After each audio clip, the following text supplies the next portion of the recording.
Okay, we should be back now. After yeah, can you speak after refreshing the stream? And now I can add a URL source. So this is going to be called leaderboard. Oh, excuse me. URL source.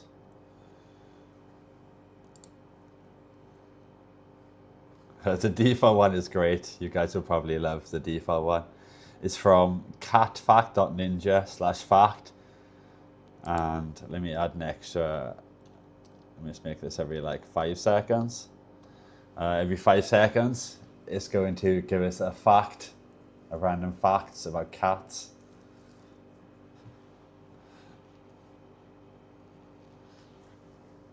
Like, this is good enough to leave as it is, I'm going to be honest.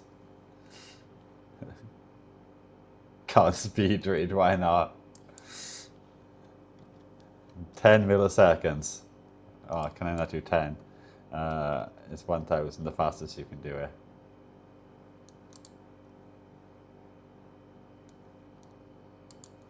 One more zero. It's not even updated anymore.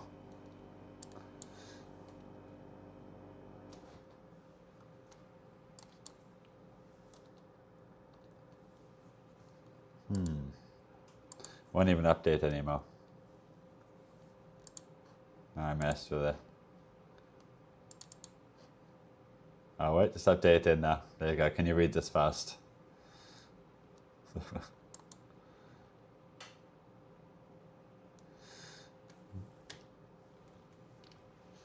Okay, so let's set this up for our leaderboard.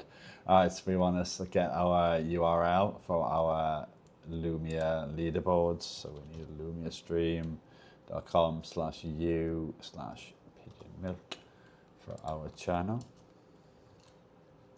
So let me grab that and paste that in there. You guys can look at some cat facts while I get this set up.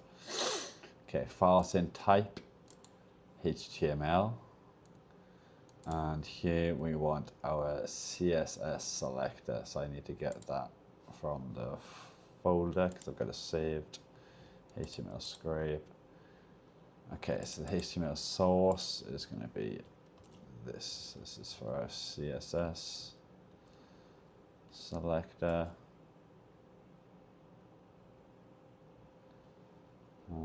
So I save that. Okay, that's not updated yet. Oh, there you go. Okay, so I'll set that update every 1 second. Now we need to go to templates. At the moment we are getting all of it, so I need the template that we set up here.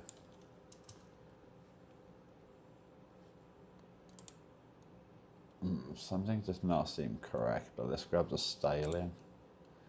Hopefully I haven't missed a step.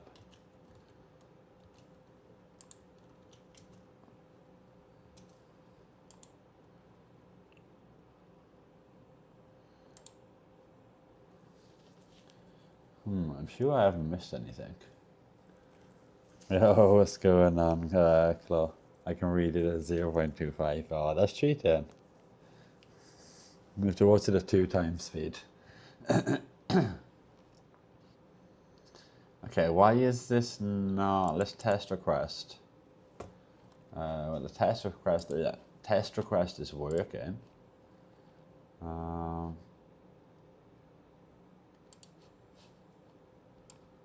But I'm getting nothing showing in here. So let me try adding the filter, because I had a filter on the other one for scroll. Limit the width to 1080 and limit the height. I think it was like 40 something I had it set to.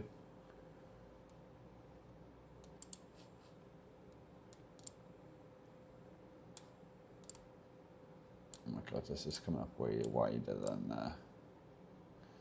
it should do. But I don't know why it's not working. Like didn't turn on the duck, oh? Did it not? It should do.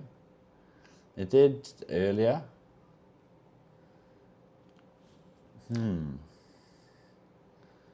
I hate it when things don't work. Maybe I need to restart. Ah, yeah, because I restarted OBS, I think. So maybe I need to restart Lumia stream again. My bad. 1 second, guys. I forgot that I restarted OBS. It's probably a way to tie it together so they do it automatically.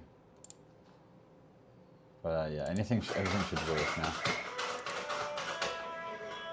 There you go.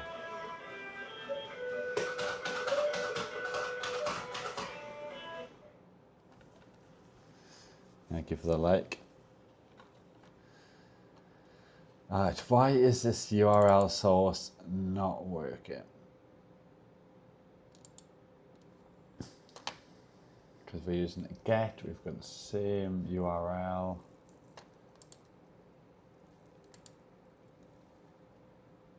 I'm pretty sure it's HTML we're using.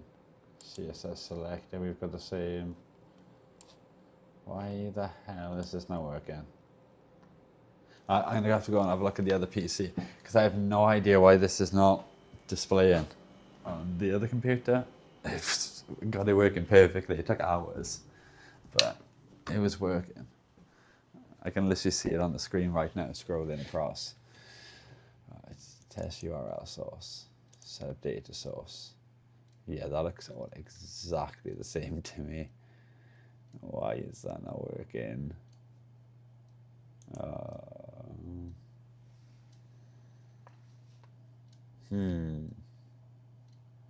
Outputs and templates. Yeah, because I copied all of that across. Why? I'm so confused.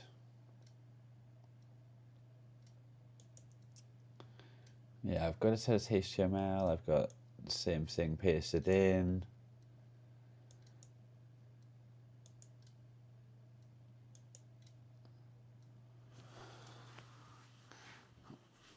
That makes no sense. Why it's not. Oh, duck is dancing. 2 likes on the stream. Squishes up for a game. Right. Oh, nice. Yeah, this is exactly the same. I'm so confused. This should be working, guys. I'm so confused why it's not.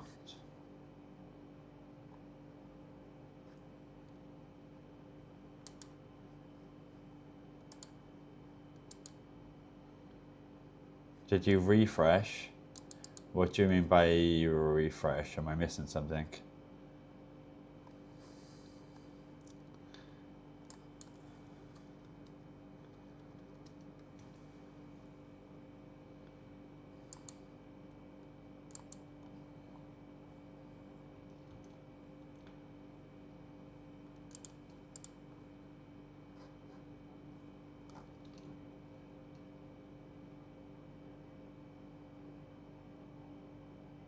You just win 400k.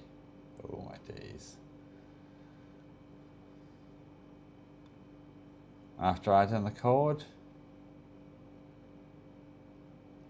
No, I haven't refreshed OBS after adding the code on it. I didn't do it on the other one. I just had to refresh OBS when I what's it called? When I did the plugin originally.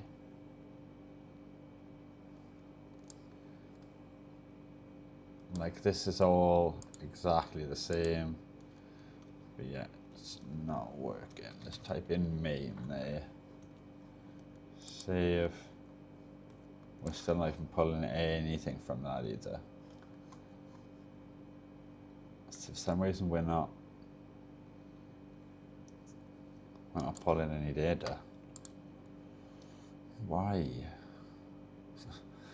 Oh my days, like it worked perfectly. And now it won't work at all.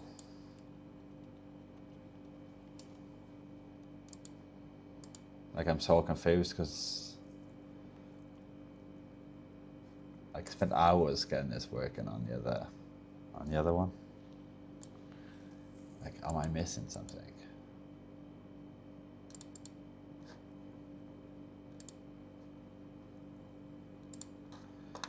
Okay, let's have a look at this.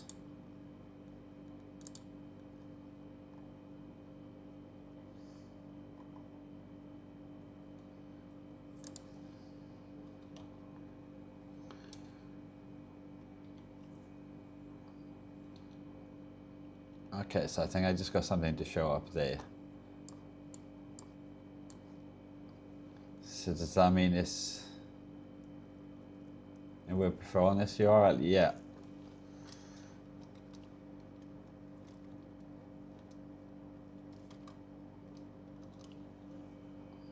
See, we seem to be returning in that.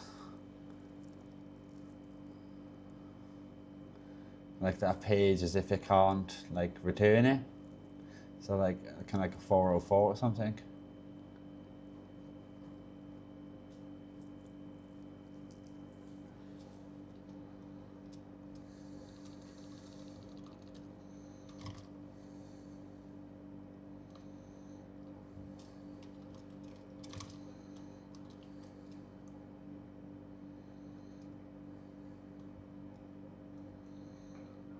Did you get the info from slots or from... yeah, let me double check. Hopefully I got the right information. Let's paste that back in. Click OK. Let me just double check. I think I got the wrong... I'm missing a... I know what I done. In the data source, I didn't grab the file. I only went to my page and I didn't go to the correct sub URL.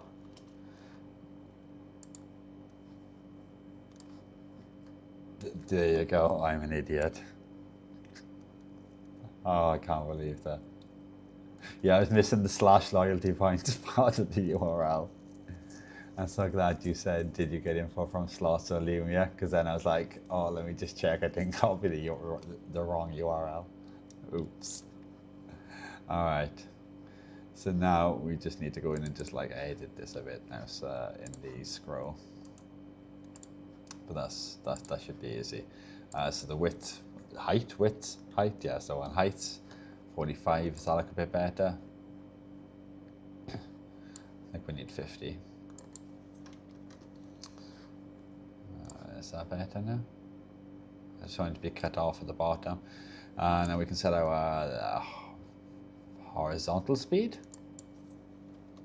Let's try 1. Okay. Nothing's happening. Let me just move it. Okay, there you go.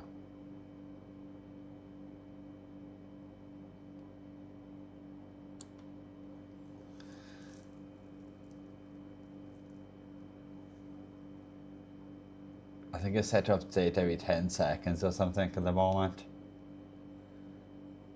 But I could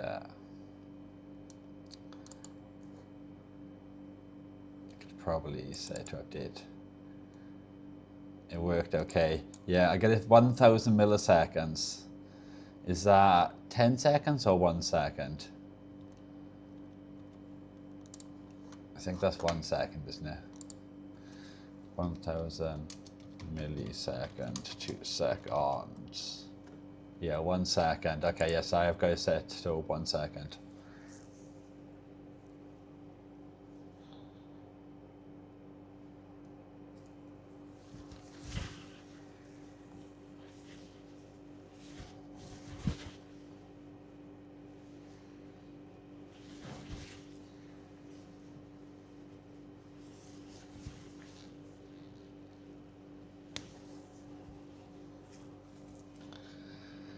So that's pretty cool.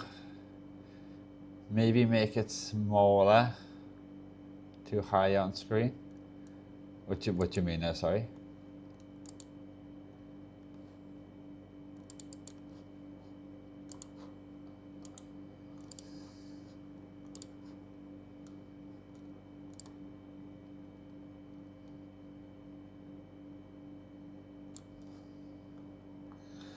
Make it smaller. Well, make the text smaller. I found if I make it smaller, is it a bit hard to read then though? Or is it just my eyes? Because I don't know, I feel like that's a nice text size. I can read that. It's big now. I wouldn't say it's that big. You think that's too big?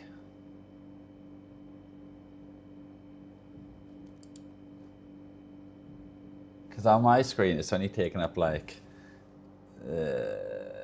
this much room.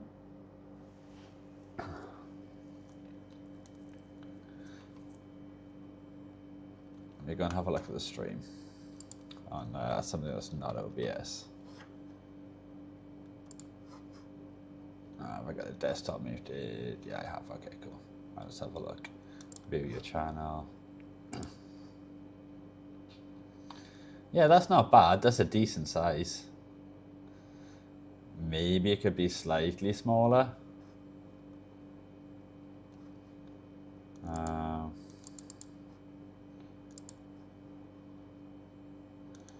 So at the moment we've got it on us the gap font size 32. So say we go down to like 26 maybe.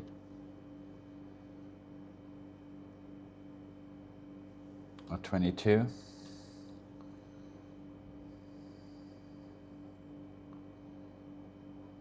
Let's have a look what that looks like. Is that better?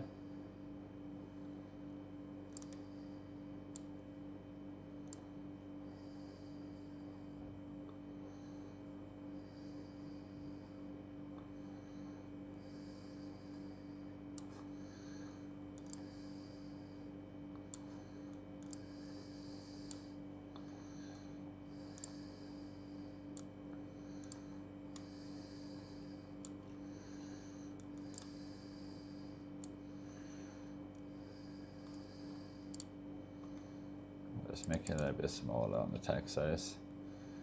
So I've stretched up so the resolution on the text might be a little bit lower. I'm not too sure. Let's try 18.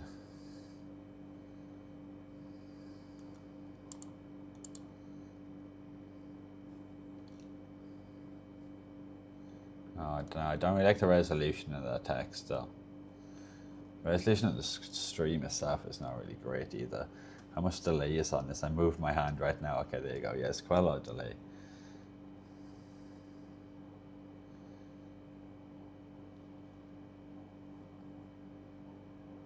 I think the text looks a bit like distorted.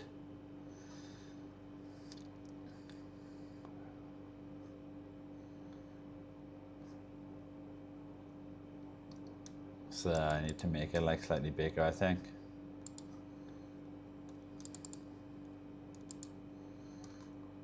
It's probably something I've got set up in the like the size of like the widget or something.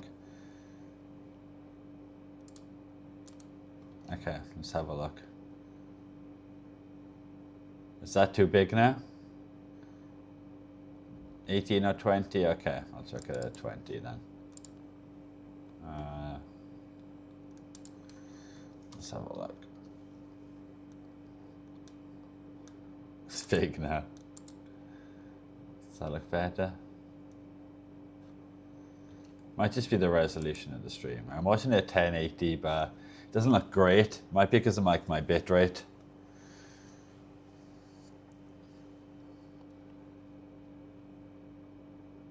But we had to lower it because I think we were having issues before.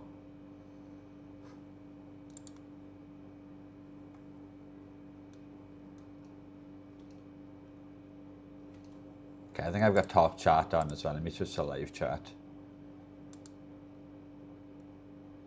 Me too, 1080.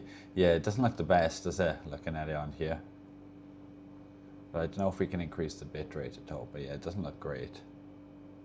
Don't realize it looked that ass. So we can remove this one now. Because we've just replaced that with the little scrolly thing at the bottom. Which which is pretty damn cool. We could probably put more formatting and stuff on if we wanted to make maybe like the numbers colored, maybe. I don't know. But that's pretty cool. Deco. Oh, he's turning around a bit. There's the camera, Deco. Let me shaking your booty. You know that kind of screen, okay?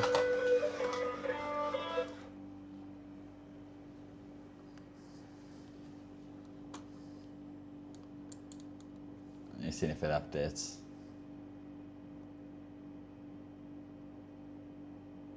Keep an eye on. I didn't see what points you're on before. I can see it's on 2.5 now.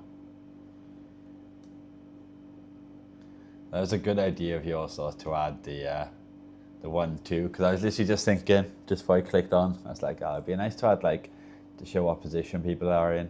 And then I flicked back and you had already, like, typed it out.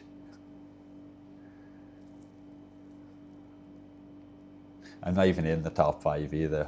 I don't even know how many points I have. I keep going all in and losing. Let's have a look. I'm so glad we got that working though. I'm 12th apparently. I think we're going to go show top 5 at the moment. I might expand it to do top 10. But effort. Maybe I'll just ask AI to expand the pattern we have into 10, so I'm going to type it out. Because that's a pain. Yo, what's going on, Chloe? I don't know if I said hi already. What do you think of the little scrolling thing we got at the bottom? Does like it look okay? I think I need to increase my bit rate though. I don't know. I'm looking at the stream and just the quality just looks a bit ass. And I know this camera can definitely output better quality than I'm seeing on the screen. It looks much sharper in OBS and everything as well. Like I'm satisfactory in OBS. And when I look at it on YouTube, it looks a little bit ass. So I'm assuming that's my bit rate. But I think when we tried to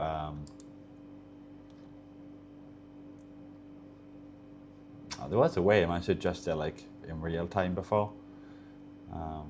We had some issues, so I think that's why we lowered it. Oh wait, I can see the option. It's under output.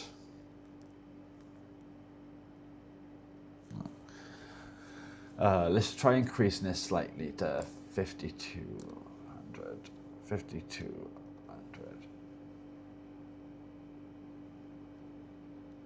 And then apply. You guys will have to let me know if the quality drops out. I think we had it set to 5200 before. Oh, everything on OBS is glitching out. Hopefully the stream is okay. Everything is just like disappearing. And refreshing and stuff over and over again. Yeah, my OBS is now glitching out though. Okay, is it going to stop doing that now? Okay.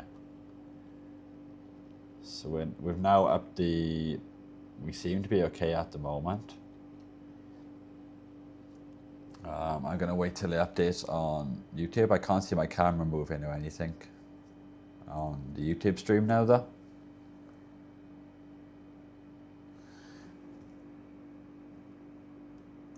I think glitched out the stream because my camera doesn't seem to be moving on when I'm looking on YouTube. Oh wait, I've got it paused. I'm an idiot. Live. Did that improve the quality at all, guys? Do you think?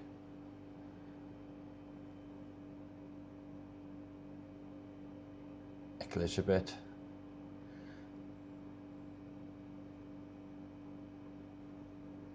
Yeah, did that make the stream look any better on your end, guys? Like any less like compressed? I'm gonna just try and keep up in the quality until we get a better output. Okay, just up it straight to like 7200 and apply and see what happens there. Okay, we've dropped a bit. We are getting some drop frames right now, so I think that's above what we can handle, I think. Because now we're getting red showing at the bottom. Looking good to 1080. Okay, maybe I should revert it back to what we had there at then. Because at the moment I'm getting red down the bottom. It's saying only, it is going up though, it's 1% drop frames right now. But I think that's going to keep climbing. So I think we need to lower that to 6200. Let's apply that one. I think that's about the threshold of what we can do. Let's see if this goes back up now. Or if it's just going to keep like freaking out. Because we're still at red right now. Oh no, we've gone up to orange now. I think it's still slightly too high for what I can output, I guess, on my upload speed. 60. Try this. Yeah, it's dropping. Yeah, I'm just trying to get the right balance. I'm going to go back down. Let's try to find a good balance. I'm going to go like back up to 5800 or something. 5800. Apply there. Let's try that. Hopefully that works. Because it doesn't want to recover. We did manage to bump it up and it was handling it fine.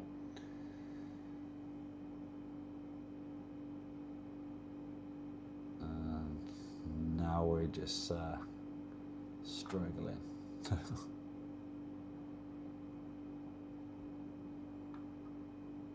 Just going to give it a minute though, just to see if it settles. And then if it doesn't, I'm going to try lowering it a bit more. No, it's not handling that. Okay, we're going to have to go to like 5500 or something maybe.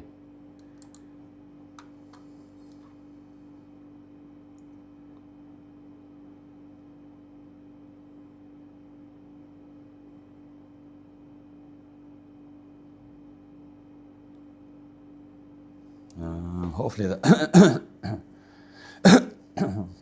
hopefully that works. If I had an Ethernet cable, I could probably get a bit more, because I'm doing it over wireless. We're losing a bit. Yeah, that's. Oh wait, it's gone back to green. That should probably be good enough. I think that's about the limit we can use. We're green, but not full green. So you guys have to let me know if it's like a little bit choppy or anything. But I think that's about the best. Oh, it's dropping down again now though.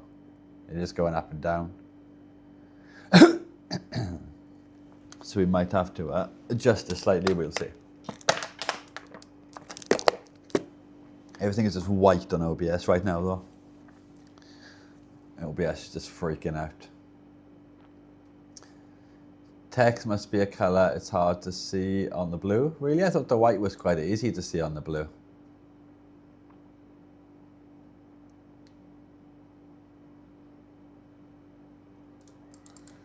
Yeah, my YouTube control panel, everything is freaking out right now.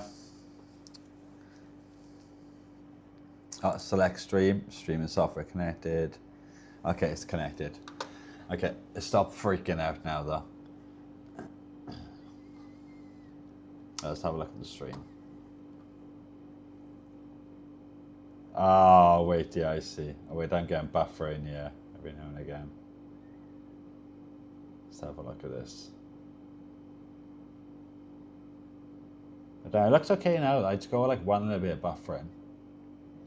The scroll, text scroll looks okay to me though. You guys will have to let me know though.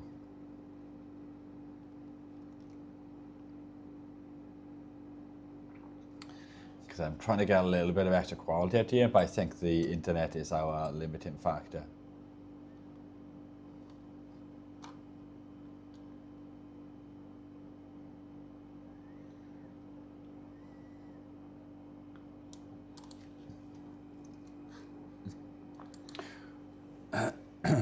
Do you reckon the color's okay?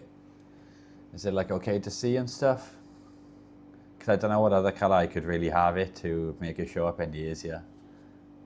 White is normally pretty easy to read. But yeah, I'm pretty happy with that. I don't think I can do much about the quality though, to be honest, which is a bit of a shame. It's not like super bad, but it's not quite as good as I can output with this equipment. When we get better internet, I guess we're gonna have to just wait. And the stream quality should improve then, because I guess we just need to drop our bitrate and stuff. It's fine, green or yellow. I could take a quick look at it and try a yellow. Give me 2 seconds then. That's going to be in the HTML, isn't it? Color. Okay, I need the hex code for. Okay, 1 second. Color hex code selector, so I can pick a color.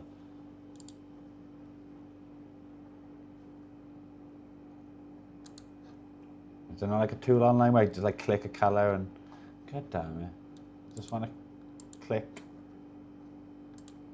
Just give me a little thing I can click online somewhere and just pick a color I like to look off. Okay, here you go.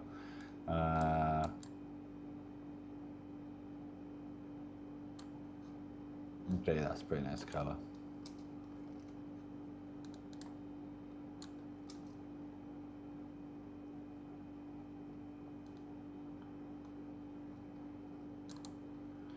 Next time you have a storm, don't send it my way. Wind middle is 27 miles a second. Jeez. I guess it's 36 miles a second. Oh my god. Meters a second or miles a second? I guess in meters, because miles a second would, yeah, that'd be light speed. Does that look easier to read? To me, that looks harder to read now than this yellow.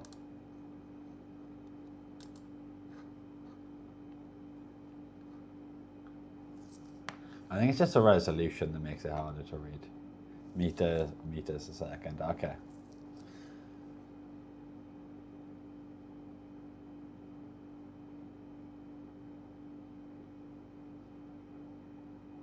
Yeah, yellow don't work. Yeah.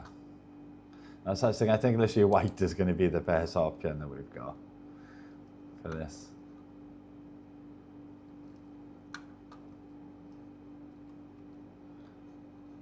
I think we had the best option already.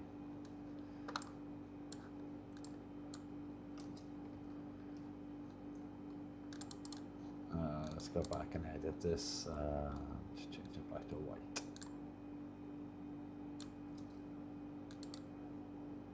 And it didn't update white. Oh, there you go. Just took a second.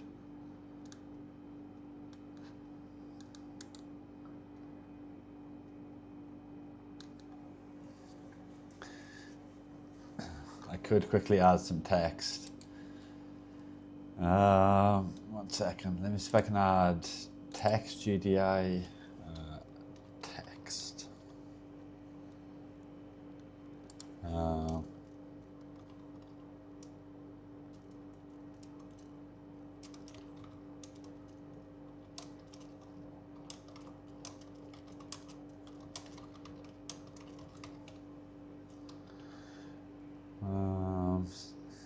That is way too large. How do I make it smaller? Select font. See what fonts we can. I'm gonna put this like next to the ducky cam. Can I now like look at these in real time? These fonts. There's not really any good fonts here. Guess we'll just stick with the default font. Size is set to 250 something. I got a tip, start unboxing. That's a good tip. That's disappeared off the screen now.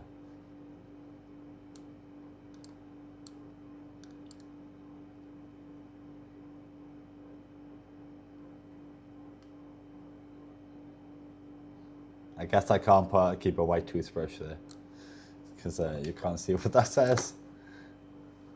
You can't really see that too well, but do we put it like, oh, that's the wrong screen. We don't want to move that one.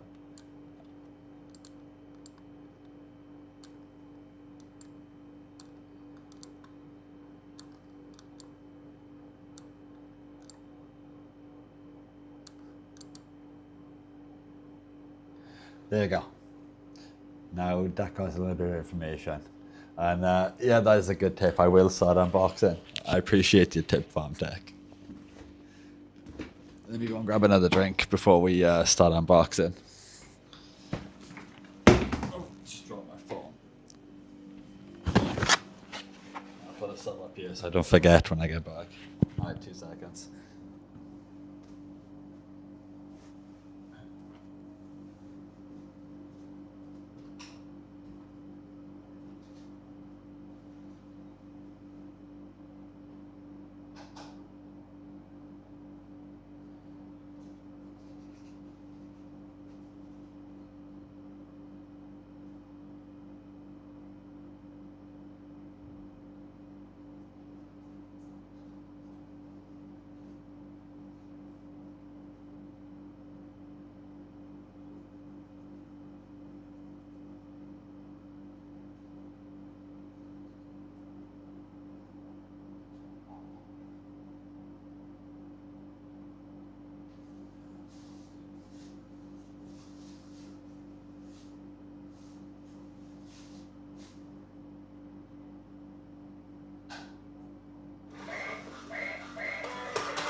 Okay, I'm back.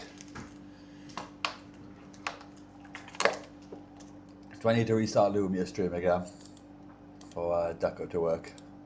1 second, guys.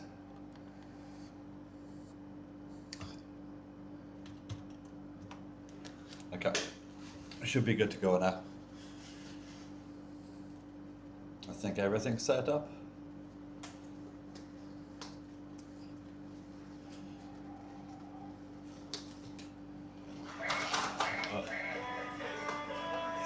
On the street.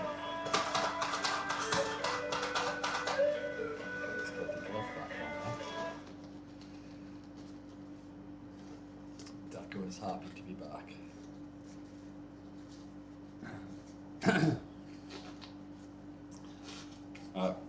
Let's have a look at this. Amazon bar, like to see. Yeah, Amazon.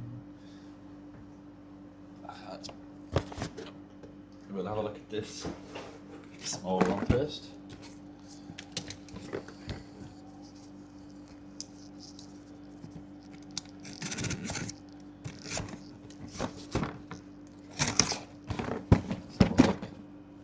Oh, bloody hell, the camera and everything just moved like an absolute mile then. Jeez, look what we got. Oh. What we got here, guys. Base duck dance. Go home box. Oh, I just dropped something else out of the box too. What else do we have here? Oh, we've got this, because it's the cheapest one I could get.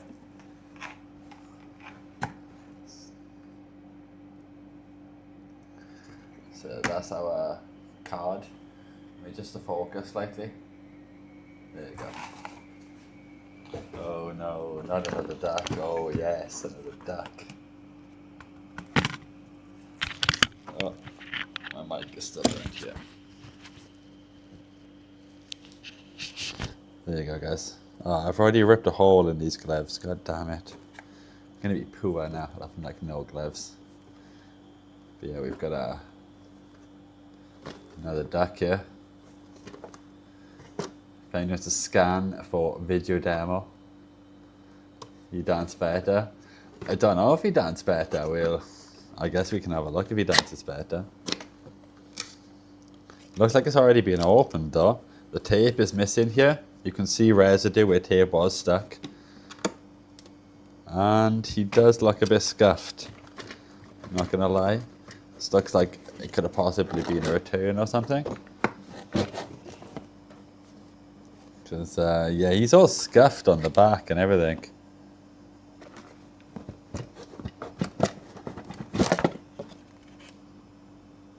There's also a screwdriver included in this one for some reason. A random small screwdriver.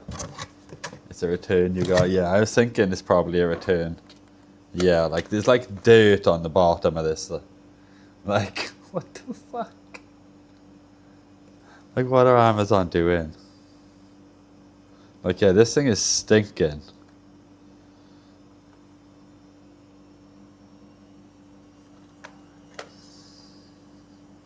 It's got like wear marks all over it, scuff marks.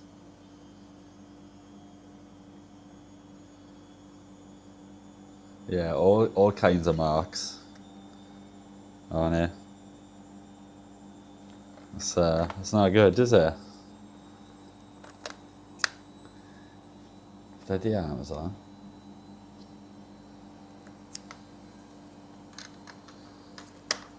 Let's have a look inside here. Okay, there's no batteries left in here.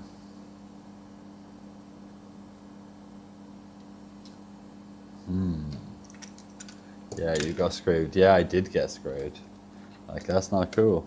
We wanted like a brand new non-scuffed duck. And this one is like completely scuffed. And it wasn't cheap either. This one cost more than the other duck.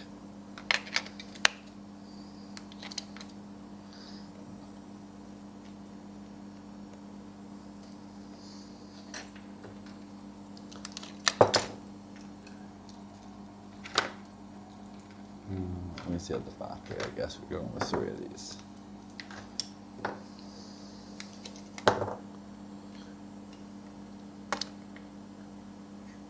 Claim for a refund for it? Yeah, I should do. But then I might have to send it back and then I'd have to wait and stuff, so yeah, I don't know what to do. But yeah, I'm definitely not happy.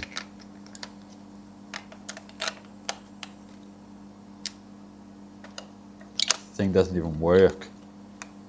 Oh my days, you kidding me? We got yeah, we got completely shafted here, guys. This thing doesn't even work. God damn it, Amazon. Waited all this time for this. Planned, you know, the streamer and potentially doing this, and the thing doesn't even work.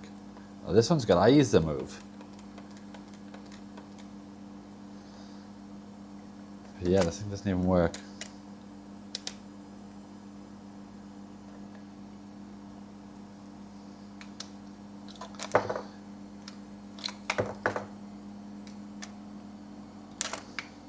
Oh wait, I think I put a battery in the wrong way. Wait, maybe it does work. And I'm just an idiot and I put one battery in the wrong direction. Okay. he is working.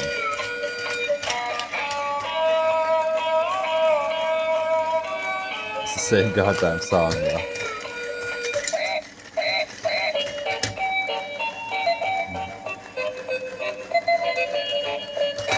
This one's eyes are just like crazy, though.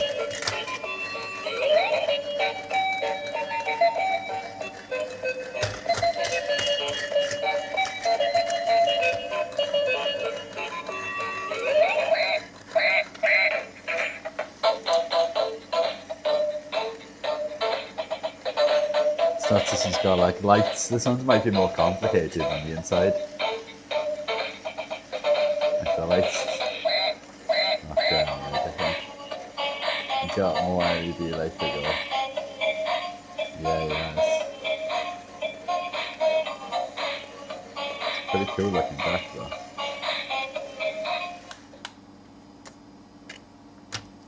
Okay, so that's the duck. We'll put that ducky up here for a minute to make that go happy. And we'll have a look what's in the other box.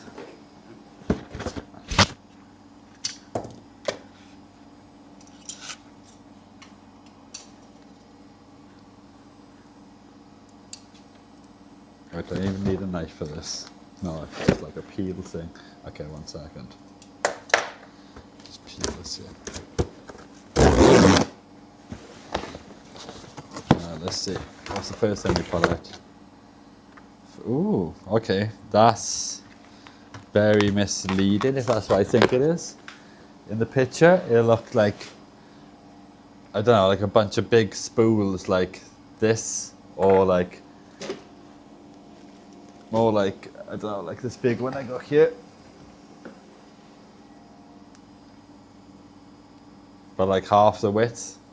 Like 5 of these I was expecting. Like, yeah, this is not a good sight. Definitely not a good sign. I might have got screwed again. This might just be just pigeon milk getting screwed by everything he's ordered stream.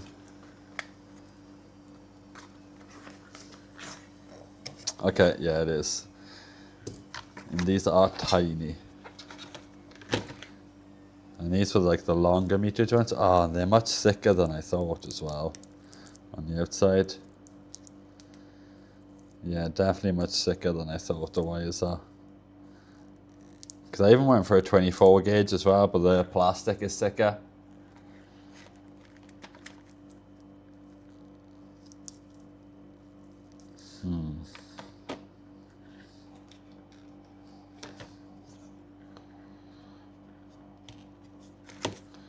Just kind of like little coloured heat shrinks, some cable ties, a little like cut-in tool or something. Oh, strip in, I think. This wouldn't even work for this wires, I don't think.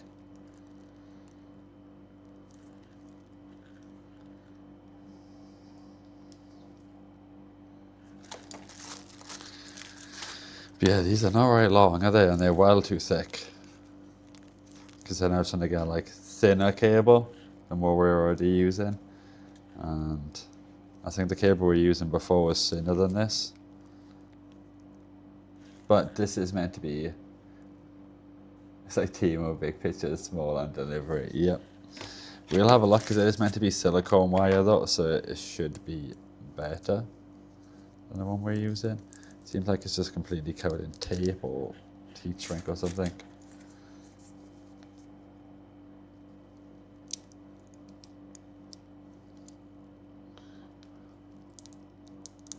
How did they even expect me to get this straight off here?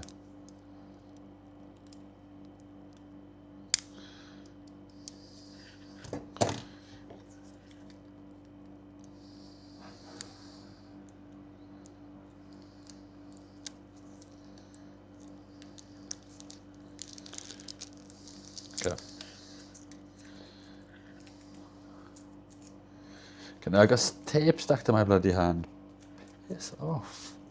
Get off me hand. Okay, there you go. Oh, okay, yeah, that is. Yo, what's going on? You use 26 gauge, okay.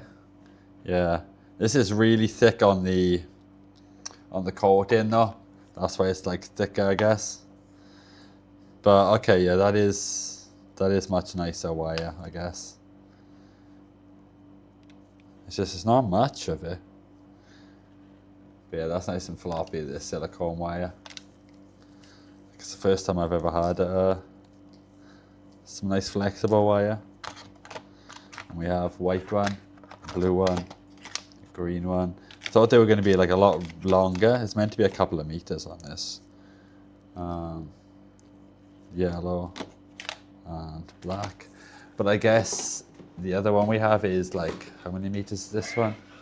50 meters. Oh, 4 legs in the stream. What's going on, Darko? I wanted something like a couple of big ones like this. This one's 50 meters. It's a thin wall as well.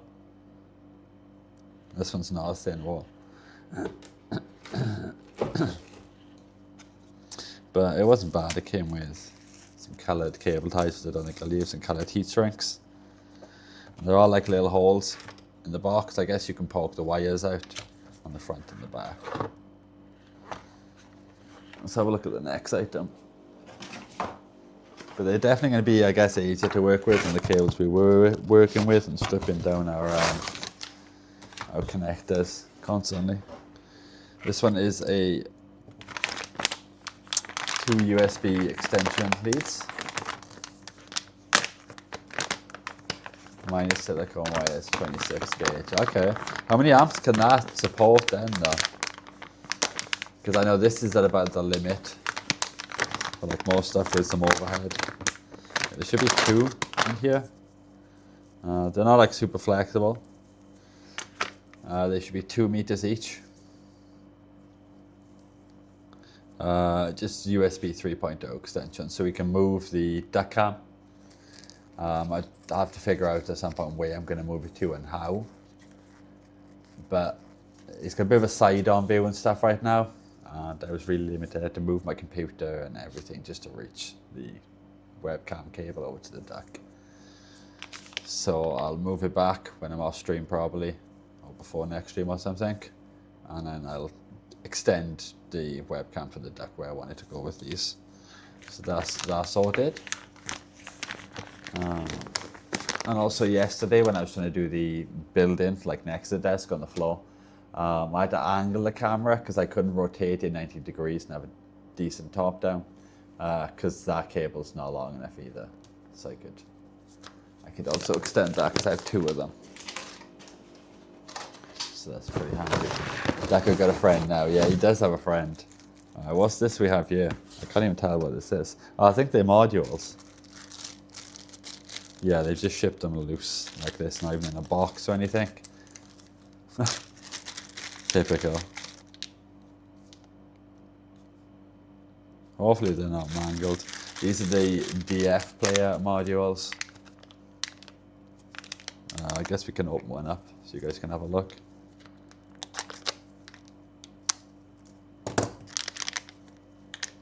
Let's pop one of these bad boys out.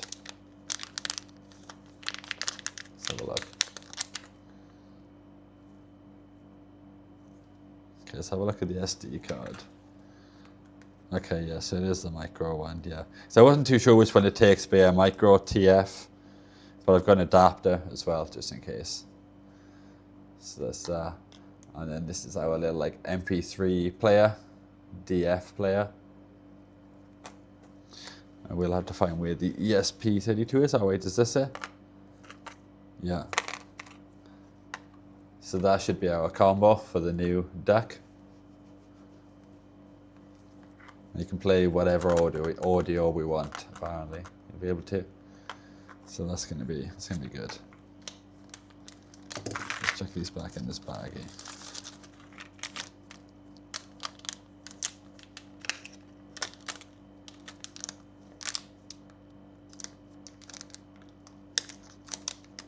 Can't even get this back in the bag. Technical difficulties. There you go. It's back in. Put this to the side. Where can I put it safe? Let's put it there for now. Let's have a look what else we got here. I think this is the last item. Oh, this is the label maker.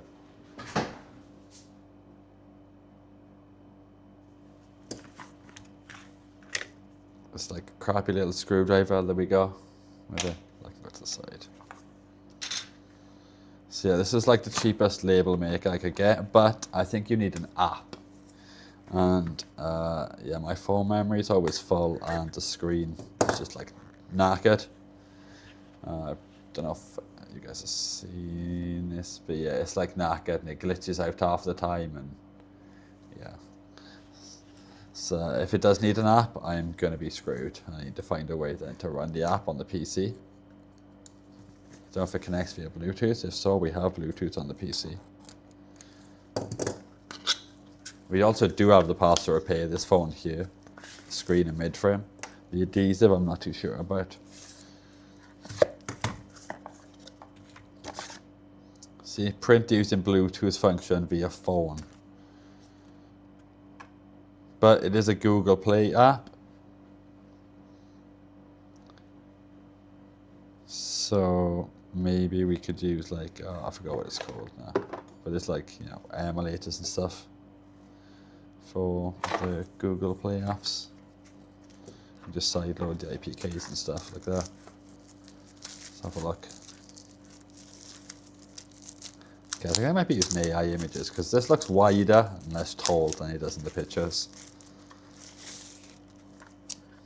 It's got a little silicone strap on it, so you can like, oh my god, whose wrists do these fit in? Maybe I could stretch it over, yeah, okay. So you're gonna go around like being a label nerd and be like, I'm gonna label everything. Like, why does it need a wrist strap on it? Who's taking a label maker outdoors?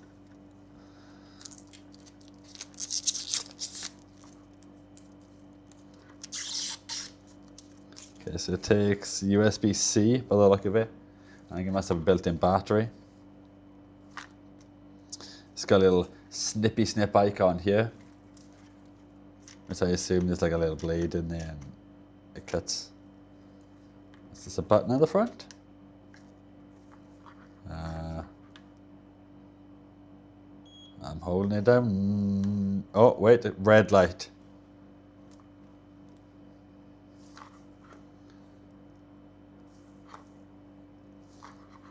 It's got a label in there. We need to buy more labels for this, though. I bet it hasn't got many in yet. Now you could label left, right on your shoes. That's a good idea. I'll finally be able to put them in the correct order. Does anybody know how to run an Android app on my PC? There's like blue something you used to be able to use. Oh, go away if you find the thing. We need to also figure that out. This is a nice print though, good quality. Card with a nice soft coating. Maybe like a polyester laminate. Yeah, I'm a nerd when it comes to like printed stuff. It's like, it's pretty rigid as well, especially for like the weight. Dead weight of GSM. I'm gonna see on the Googles if I can run an Android app on the PC. How to run Android app on the PC. Android emulator, BlueStacks, that's what it was called. Android Studio. Oh, Phone Link. Yeah, I did try Phone Link before. I don't think I have Phone Link set up on this computer though. We'll try BlueStacks. But I've used that before, a long time ago. Let me just quickly grab BlueStacks.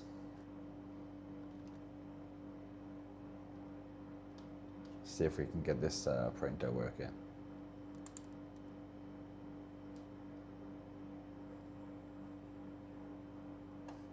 Okay, just downloading BlueStacks.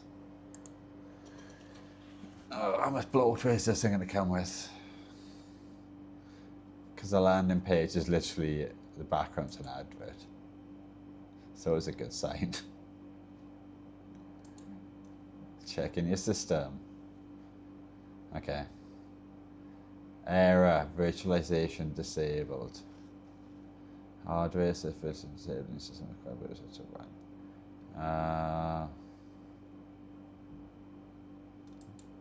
Have I really got to go and enable hardware virtualization? We're going to do it manually.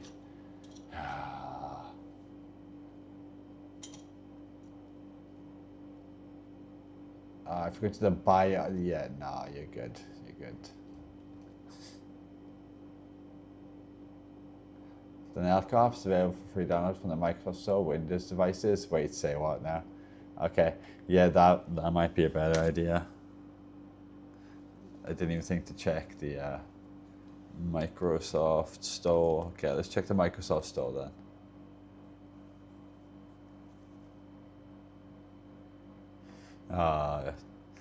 You need to be gambling more, PC board repair. How many points do you have right now? Let's have a quick look. Loyalty points, users. Okay, you're on 17,000. Let's up that a bit. You now have 30,000.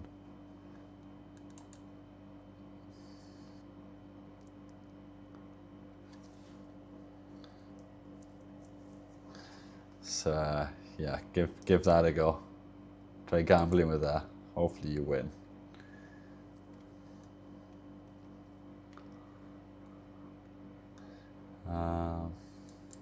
Okay, I was going to the Microsoft Store when I store. We're looking for Nelco, is it? Nelco.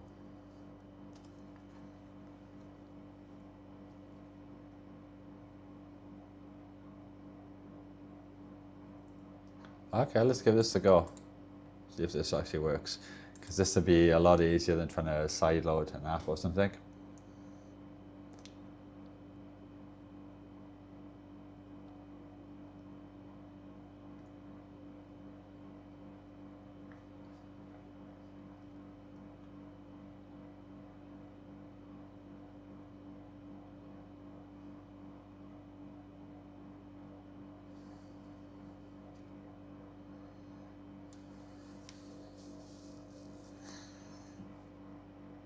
Okay, it's just downloading now or preparing the files for download apparently. I hope this can work with the PC. Oh, it's got a little cable, I didn't notice that. The world's shortest cable. Jeez. I know it's like in a loop right now, but yeah, that is short. It's like that long.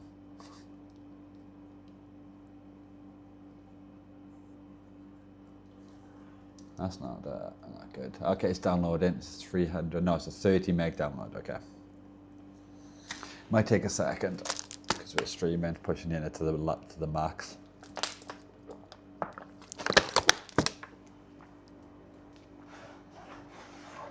think that's everything we ordered then, is it? I thought maybe there was more.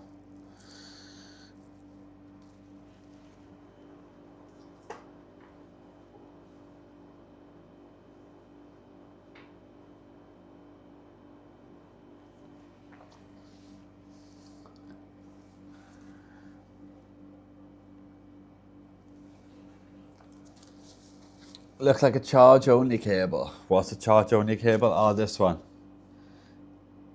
I don't know, it's got the trident symbol on it. Doesn't that mean data transfer? Don't you need to like pay or something to be able to use that mark? And it has to be like data transfer or something. Okay, select model. I guess I was the P21.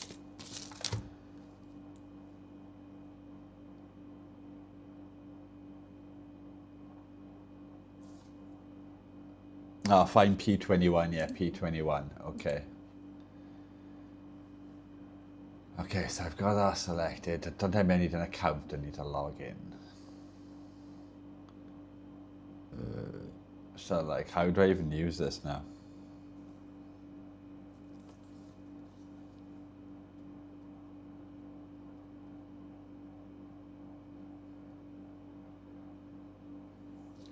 Do Do I need to like connect this to the does it say? I can't see connected or unconnected anywhere on here.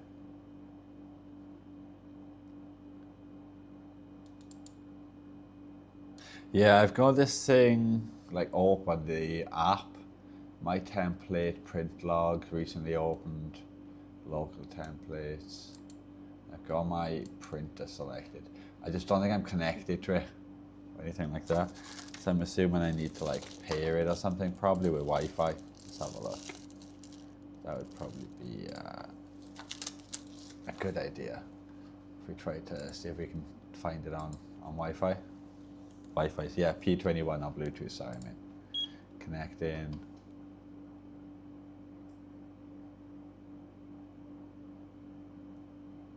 Connect in, why you take so long?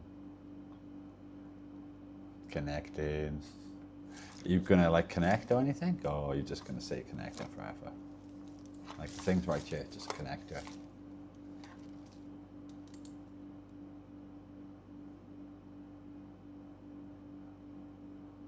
Just stuck on connecting. Wait, try connecting to your device again.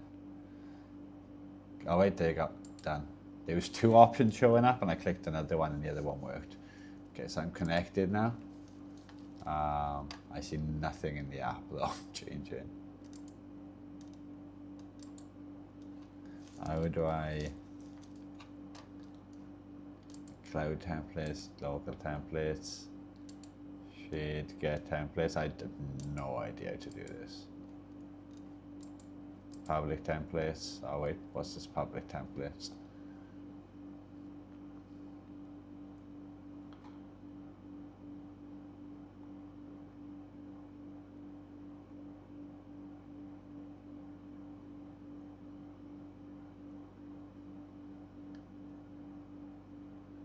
Okay, let's have a look. There's one called, oh my days, this one that says Happy Easter. That's perfect. Okay, will we be able to print this? How do I even print this? Wait, there's a print button right there. Print, PDF, no. OneNote, no. Why can I not see the printer showing up? Pair Bluetooth for basic printing. Yeah, that's what I'm trying to do. I've got it paired with Bluetooth, but I can't see it under the thing. I can see output to PDF, OneNote for Windows, Microsoft XPS document right there. Microsoft print to PDF and fax. I think PDF is just going to print to a PDF document, is it not? It's a random Chinese writing showing on my screen. And yeah, nothing.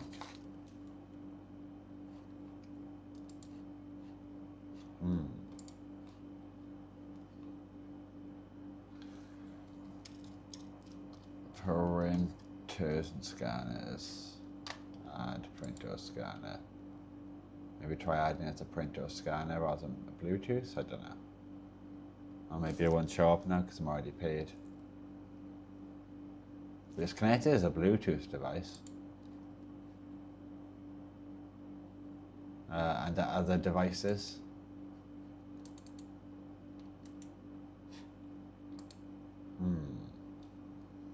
So this would be a lot more straightforward.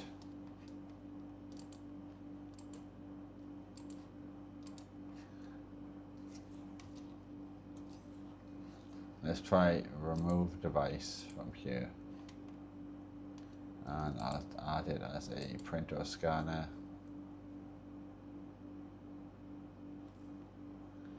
I don't think it's going to show up as a printer scanner though.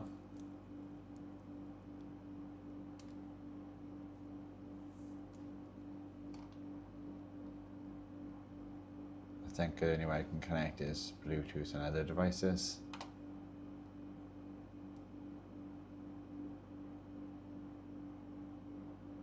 Yeah, nothing's showing up. Nope, nothing's showing up.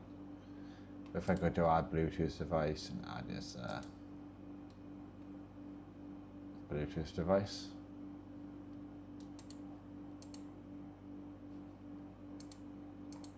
That's connected. yeah, I don't know. Why can't a label maker just be straightforward? So I click print in here in this program now. It just doesn't give me the option to send it to this. Oh my days. I thought this would be straightforward.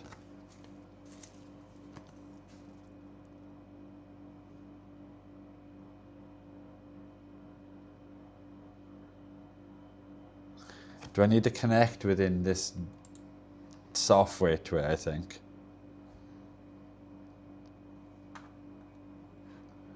But I don't know how.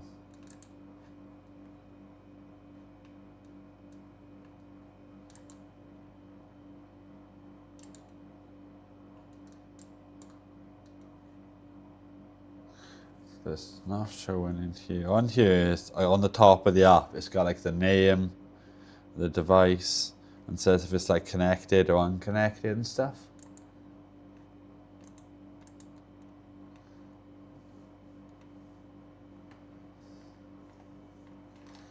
Oh, this is so confusing.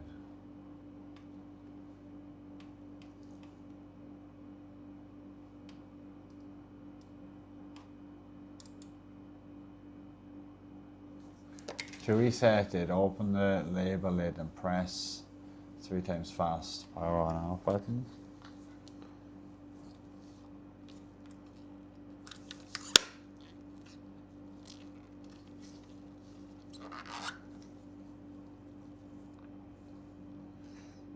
Okay, the label hasn't even been taken out of the sticky yet either. So I guess I wouldn't print if I... Oops.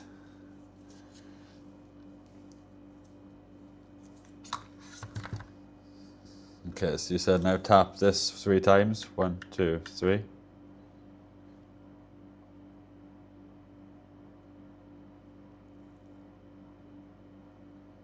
Keep the label facing up.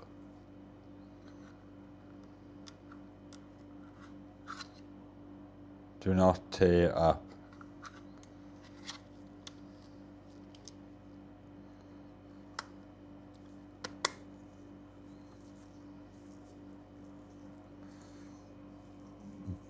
I look around as usual. Yeah, I don't mind. You hear it 4 bip if it resets. I got a green button on it now, a green light now. I guess that was because I didn't have the label fitted before.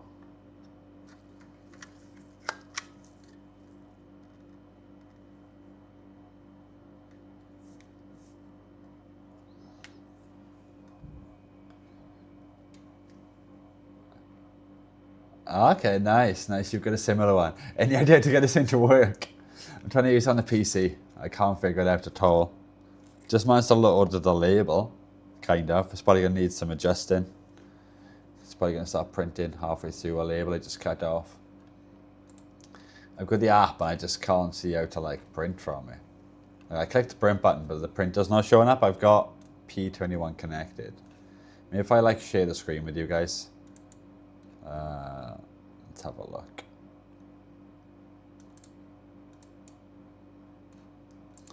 If I look for where even is this thing? Yeah, this is the app apparently for the thing.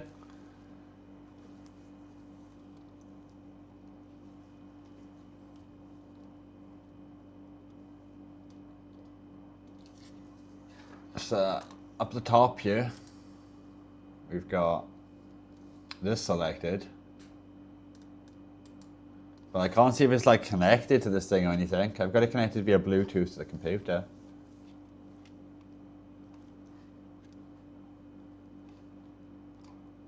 Like, yeah, I'm so confused. So I did try, I've got a template open here, and I tried clicking print, and these are the only options I get.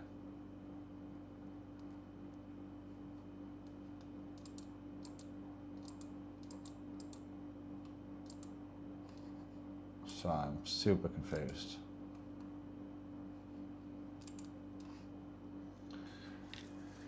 I assume I'm missing something like simple, but I don't know.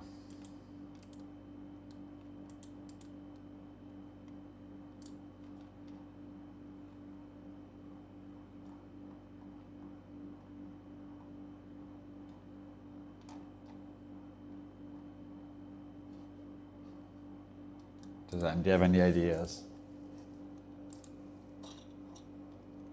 Because I'm confused. You have an unconnected icon to connect to. Yeah, that's what it says in the instructions for the app on the mobile, but I can't find that icon anywhere.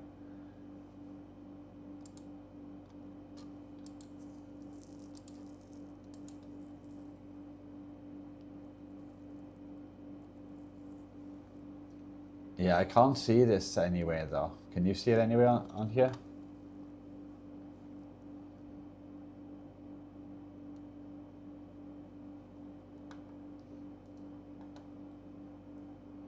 Do I need to be signed in?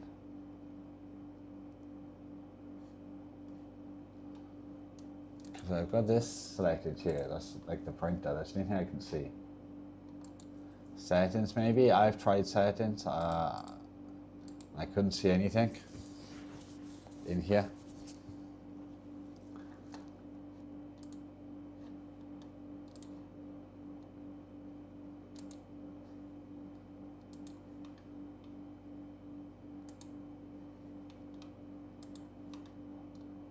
So yeah.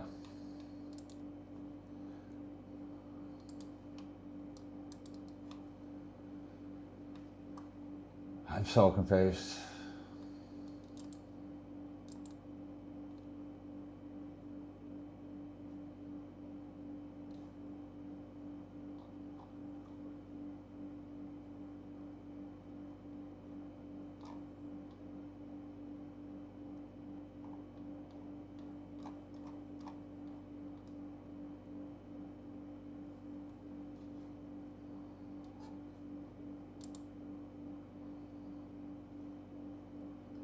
Yeah, you think this would be more straightforward?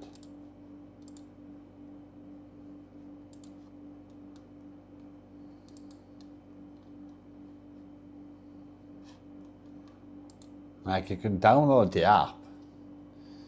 It's connected via Bluetooth.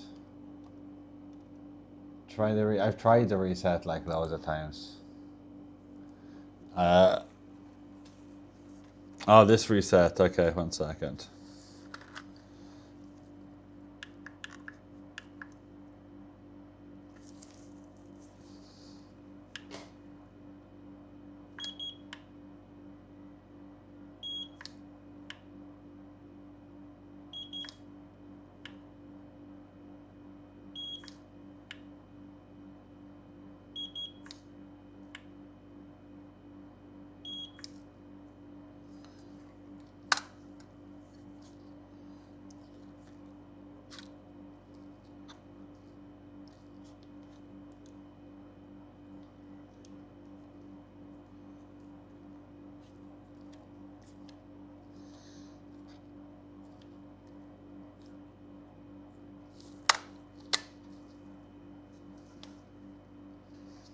It's on.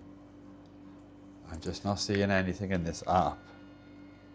Oh, wait. Oh, I just pressed the button on it and I did like a print, like a test, the button on the front.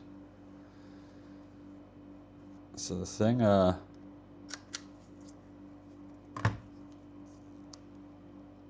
seems to print. But how the hell do I print from this app now? That's the problem. Print. Yeah, nothing showing up. Back to Bluetooth. Yeah, it's connected and everything.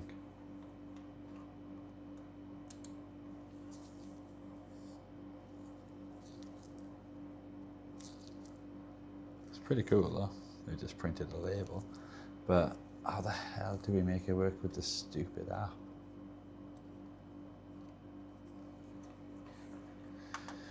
I'm close to giving up. Why is everything else going to be so complicated?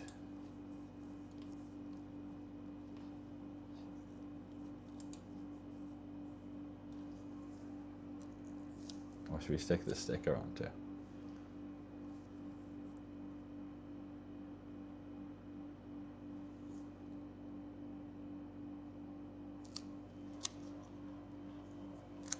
Stick it onto this tripod stand for now.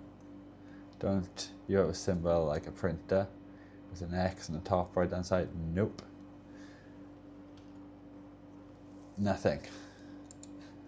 That's why I'm confused, because on the app you do. Let's switch to top down. Just see if I have to like make an account or something or sign in. It's probably some stupid thing like that. Give me a minute, guys. Just click here to log in.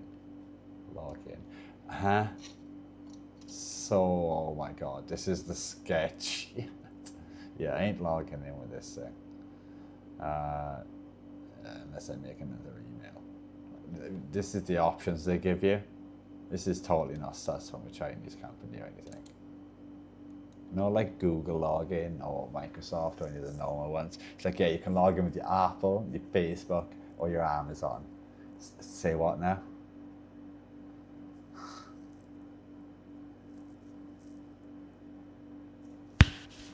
This sounds like sus. I've never seen them login options. If you don't get full BIP after reset, it's not reset. I don't know how many BIP we got, if it was like 3 or 4.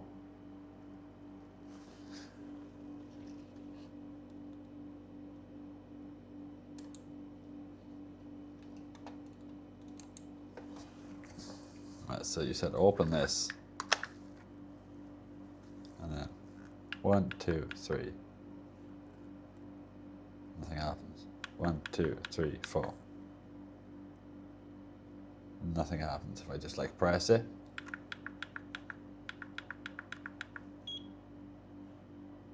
Made one beep when I done it like a bazillion times then.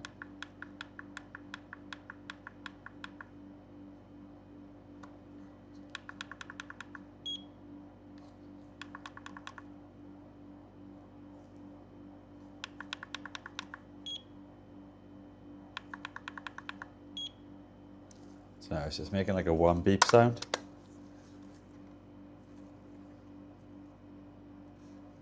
We've got a red light on here now though.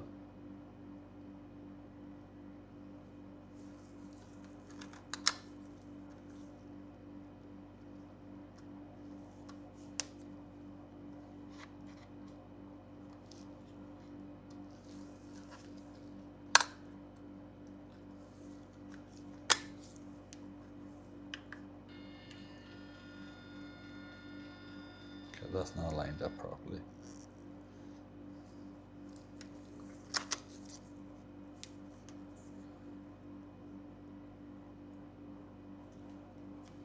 Yeah, I don't know.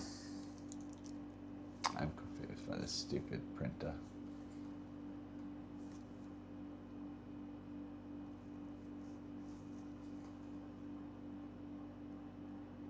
So definitely have to be open for that. Well, I guess it does with some print labels when I press the button.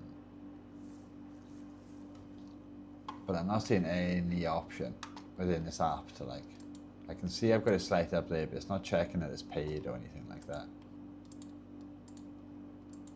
That's what doesn't make any sense to me.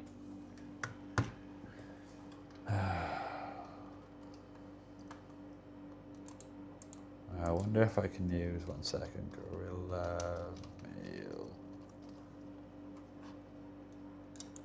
What's this like, screw me over now? Because I have to stay like signed in or something.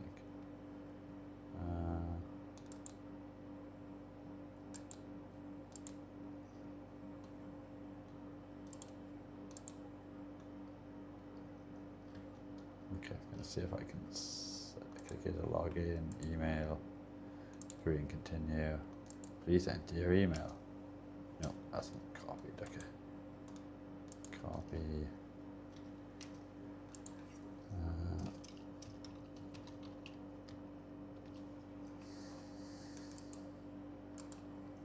Okay, log in. User does not exist. Oh, I could have registered, that's why.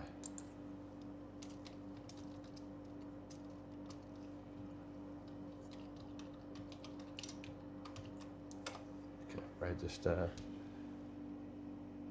enter the verification code. Okay.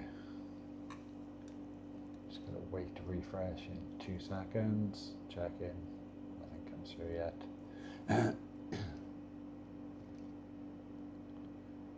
Next update in 3 seconds.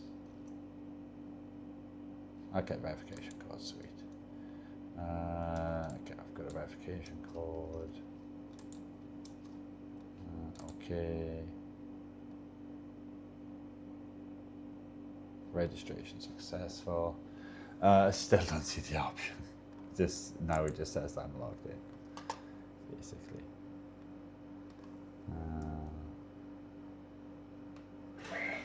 Oh, let's see what Jack dancing.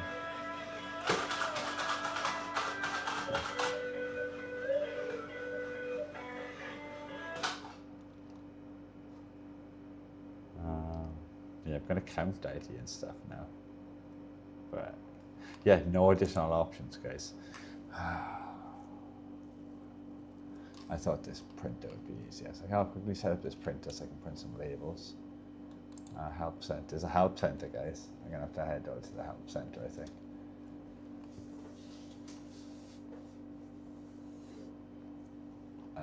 Is there anything you can log in on here?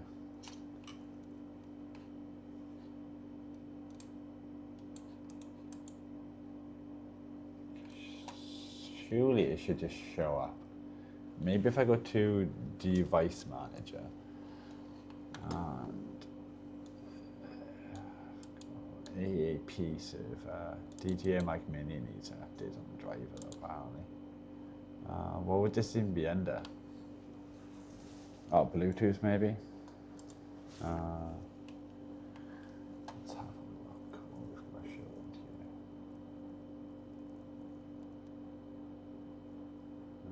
here? P21, okay. Update driver, search automatically. Apparently there's the best drivers installed for that. Okay. So that's that idea, dead in the water. Any smart people in chat have any ideas? Deco saying, hurry up, make me a label. I'm trying, Deco, I'm sorry. I'm trying to label as hard as I can. Is your PC visual on Bluetooth? You will see, yeah, if I click on Bluetooth, I can scroll down to other devices and it says P21 paid. So it's paid. And I can see it in my Bluetooth thing there, like in device manager.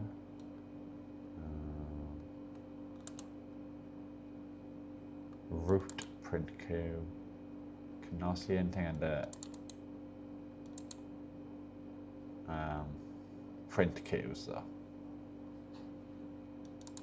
That's when you allow me to send to print stuff. Is there like a driver or something I need to install for this? Okay, the website's loaded up now. Let me click on. Okay, the app downloads on here as well. So they've got drivers for their other ones, which are probably meant to be run on computers. Because there's a driver for the PL70EBT on their website here. User manual. English download. 10 meg, okay. We have a user manual, guys. Let's have a look at this user manual together. I can't even see the user manual in here, guys.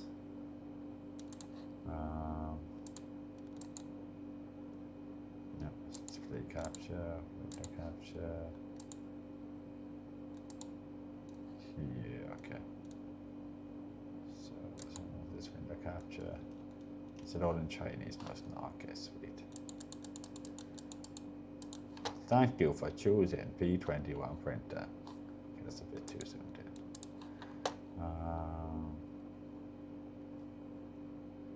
Ooh, that's a low DPI, 203.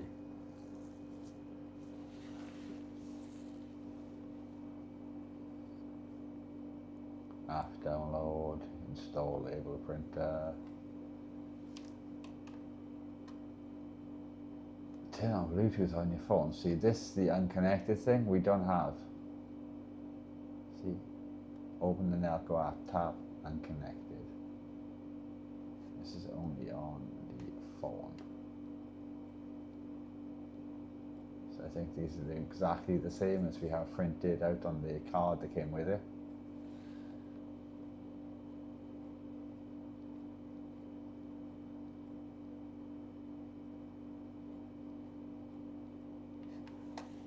So maybe this can't be done, but I'm confused because unless the app is just on the Microsoft Store for like Microsoft like phones or tablets or something like that.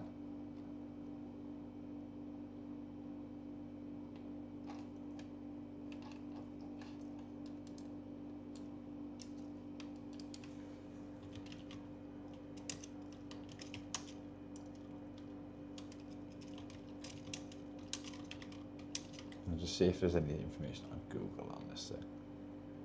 Make the China lady read it for you. Restart the app? Yeah, that's probably a good idea, will now. And just as like a Google AI overview, so I'm just going to read this. Install the Windows app, it reckons. Search for Nelco, download. Connect. Turn on Bluetooth on your Windows PC. Open the Nelco app. Click unconnected. I don't have the unconnected option. What? It's just telling me stuff that like just doesn't exist. And I've also, I think I've frozen the top-down camera. Yes, frozen. There you go. All right, let's figure this out.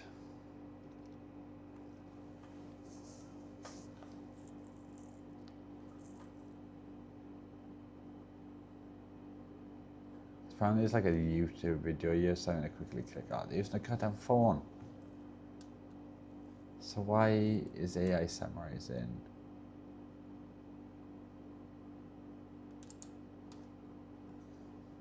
I think YouTube's just, I know YouTube AI is just mixing two different sources.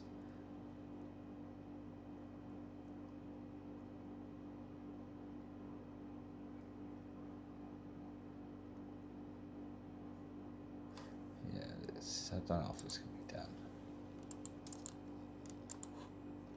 I'm running out of ideas here, guys, to get this label, make it to work.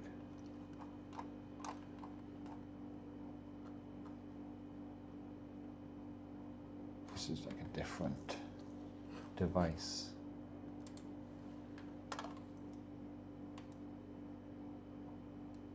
The one that shows in here is like, you can see they're using a mobile phone.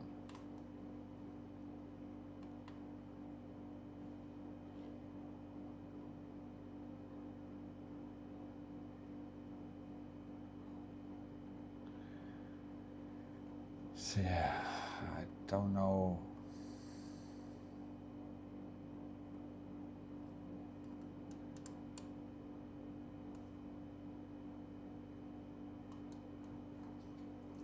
If we can get it to work, to be honest, with the PC. It's on the app, that's what I'm confused about.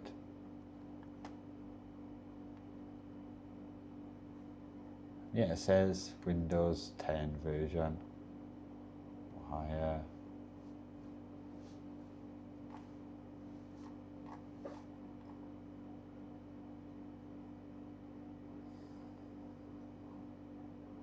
Like, am I missing something in this app?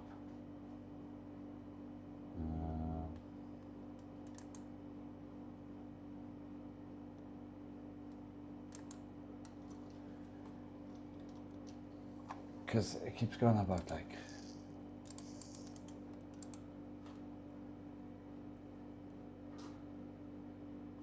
checking the things connected.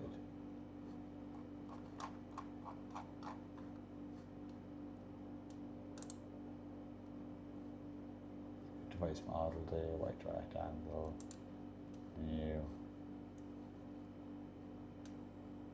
barcode. I'd even rotate this thing. Line, move. Why am I not going to rotate in the corner of this?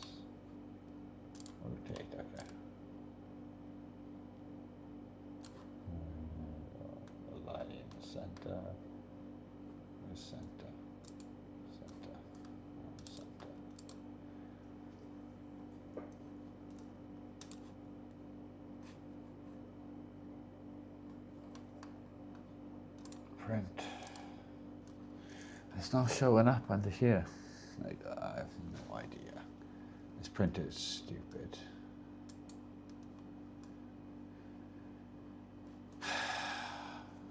Who would have thought getting a printer set up would be so difficult?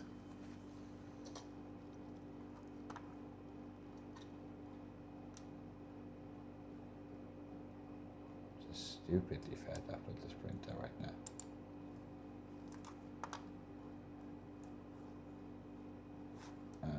Yes, I'm going to give up on this printer. I was hoping to print bloody labels because I need labels for everything, but apparently not.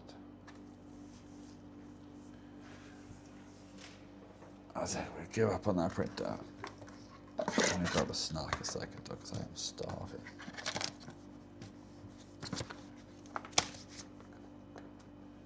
We can put that put it on there.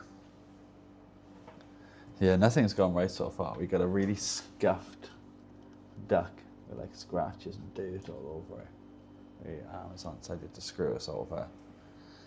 Can't get the printer to work. The silicone wires were tiny. Well, not tiny, but they were thicker than I would have thought, and the reel is a lot shorter than I would have thought. So yeah, we're off to an absolutely great start here. Watch me not have any snacks. Things just keep getting better and better.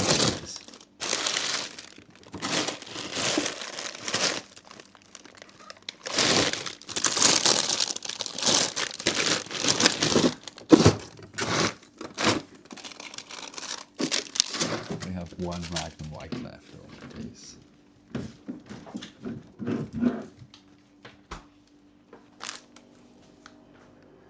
Yeah, that's not good. I'm going to put this mic here for a second, just so you can't hear me eating as intensely. Just got to put my... Oh my goodness. That's quite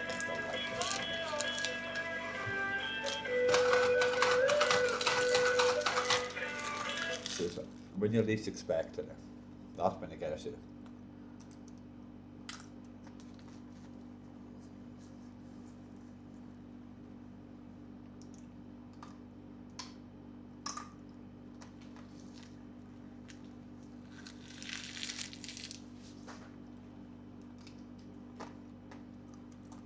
So again,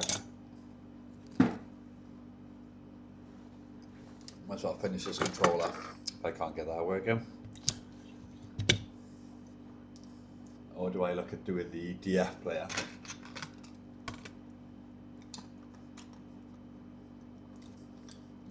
I don't know if I should start opening up Duck now. I'll try to finish this on the UV.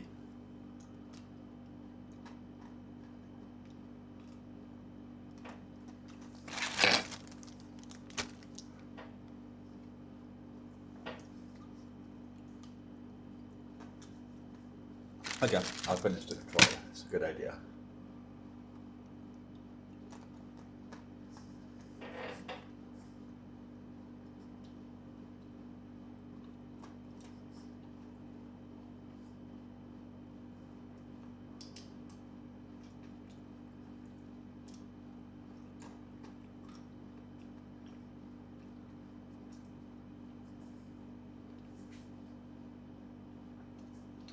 Okay, yeah, it doesn't take a while to make that sound.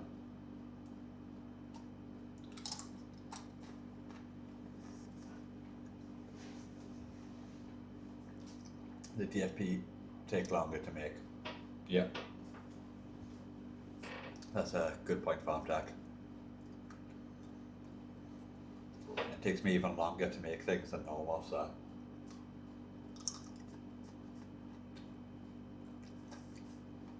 But that should be a fun project, though.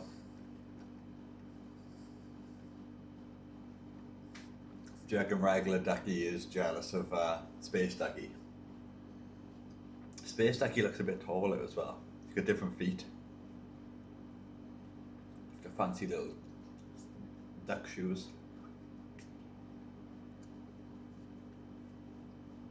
No idea why he's got headphones on though. Doesn't seem like a good space attire. And there's little glow sticks for landing planes.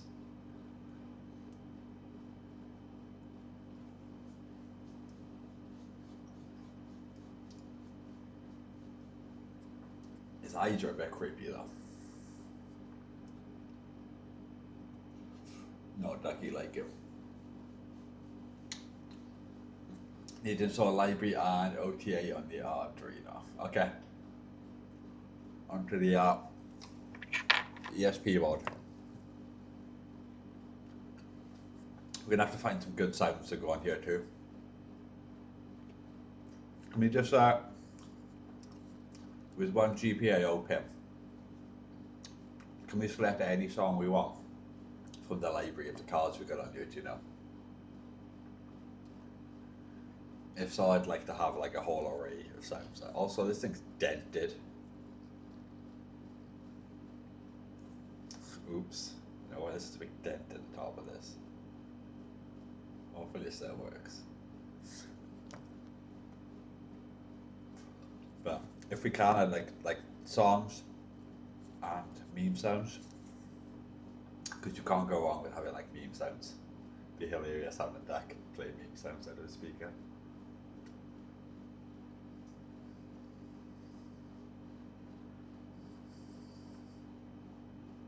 I still prefer the ducky, the original ducky with no outfit. I just feel he has more options for dressing up and costumes, rather than like Space Ducky's kind of already kitted out.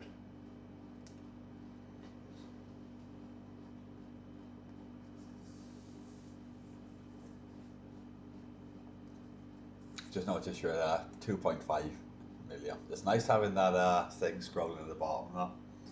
It's so much better. We haven't got like type in points and check points or go to the website. It's just I can have a look on the screen and I can just see how much of a gambling degenerate all you guys are and who's the biggest gambling addict. At the moment it looks like you, Farm Tech.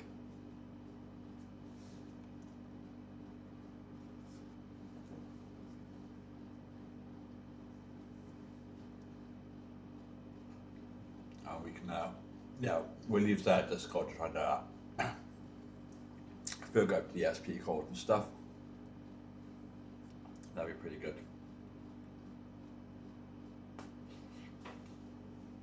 I probably should for stripping this down. No GPIO for song, but I can add in. Okay, so we can just send it with a web request then basically, whichever song we want. So we just use like number 1, or we could use number 2 or number 3.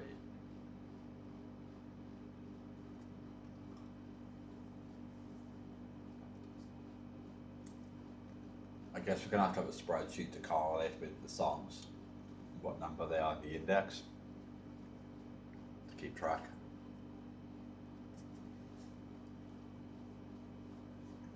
Because they're going to be some good funny sounds.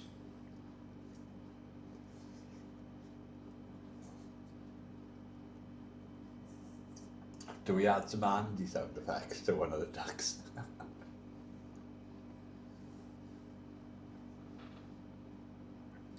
Do we make him go what?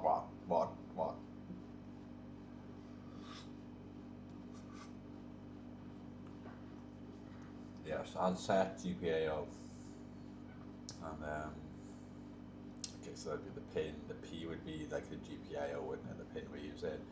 The time. So where would we add the song?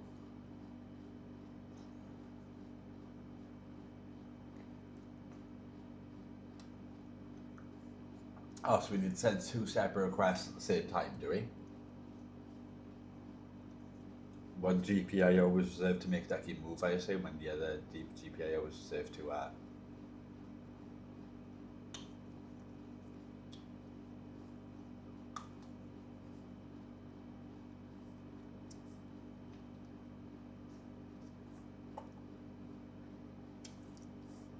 So would that be 2 pins, one to make him like move, and then 1 pin to send to the F player? And we'd send both of them at the same time.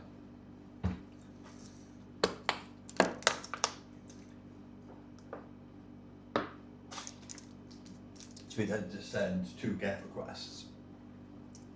I assume. That will only have 1 GPIO. Okay, we'll figure this out at the time anyway.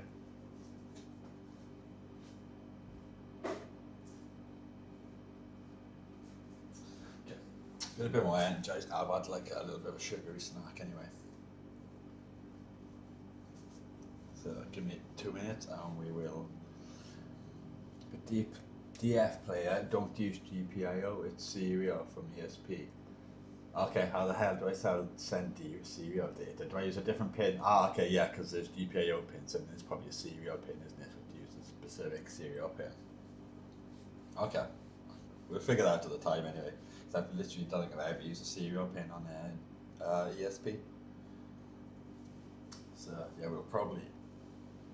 That's going to be fun. Alright, give me 2 minutes. I'm going to heat up the ultrasonic clean and everything so we can get this cleaned up. I do need to finish the UV whitening box as well. It's got like a handful of LEDs that need soldering back onto it. That's probably like maybe 10 minutes hopefully, because it's on a lid and I'm going to crawl inside the box this time. Yeah, we fixed on DM. Yeah, thank you very much, Tech. As always, you are a complete legend. When it comes to helping with any of this ESP stuff, I would be completely lost otherwise. Like, I don't think Ducky would be working right now if it wasn't for you.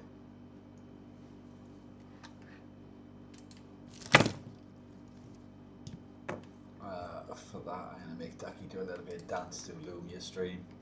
Commands, Ducko, and run test. A little bit thank you dance from Ducko.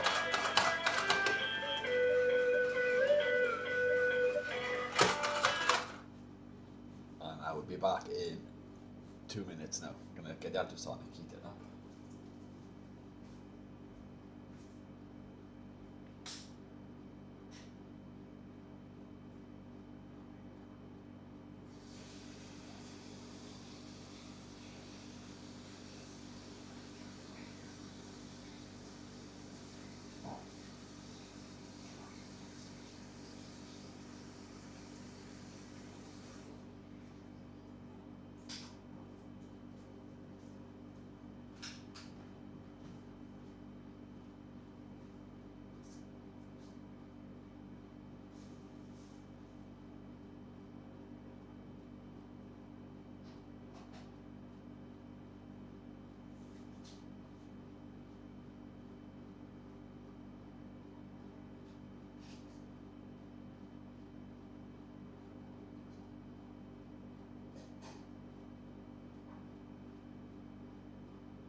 ultrasonic cleaner is heating up. So that shouldn't be long.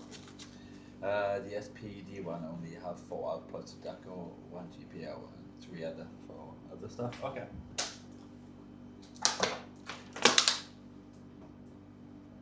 Let's move that cable out and back.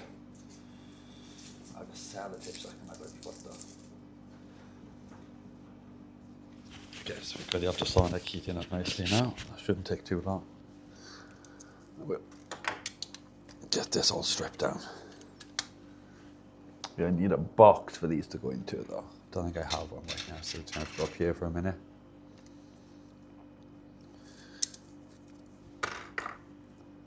Oh, nice. It's got pink buttons. That's nice. Oh, the soldering iron's done on the bloody floor for now. I'm not going to bring it back up right now because I'm going to need to solder the rest of the wires on the, what's it called? Like that UV box that we made. I'm not going to totally dismiss it yet, even though it does look like it's going to be maybe ugly crap. Because it might just be some of the UVs just not on the visual spectrum, so it might not be super visible.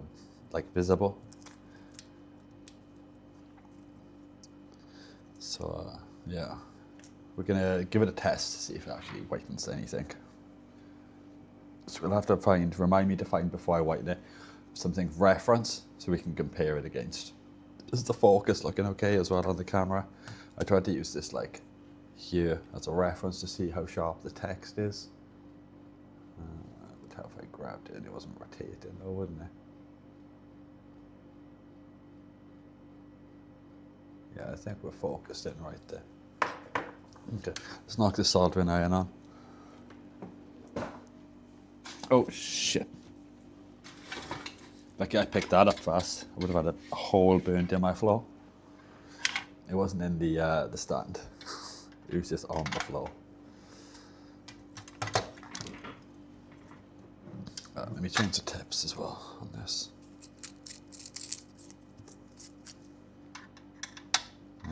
What am we going to go with?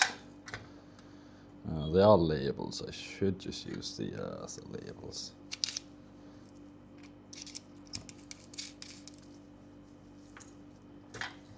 Just chuck that there for now. Oh, we need water for this thing though, for the sponge, because it is dry. Water. Where is the water? Apparently here, and I put a plastic connector and some random junk in it. Ugh. Just take that out, I guess.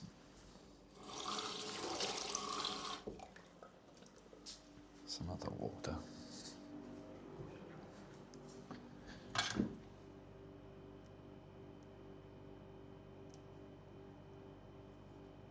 Come to life, SpongeBob.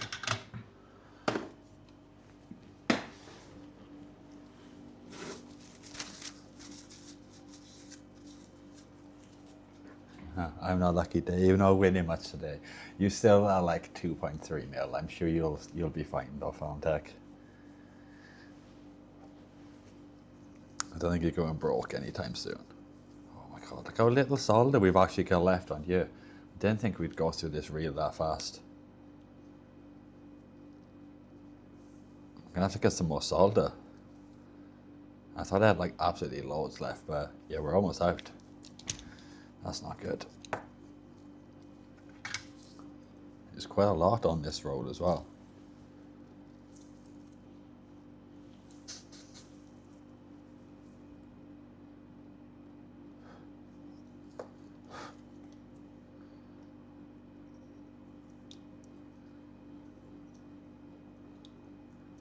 Hopefully you guys can see this okay. And get a tweezers to make this a bit easier to handle these wires. There seems to be a lot of water damage. I don't know if it's water damage or like, did I really just touch that? I did just catch that slightly. Don't think I ever noticed that. But, okay, I need to pay more attention. But yeah, there's like fluxy, either flux or water damage all over this board. It's all in the areas where flux has been. But I find sometimes when you get like some water or liquid on there, it tends to show up like that in the areas that had flecks on them.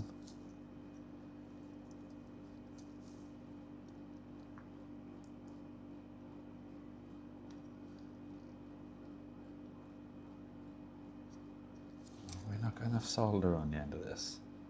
What is going on with our iron today?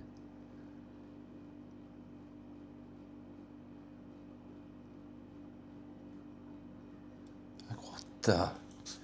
Is our iron not working?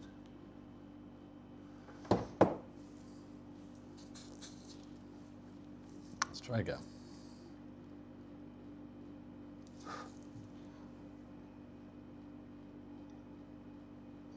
Okay, there you go. But yeah, this doesn't seem to be...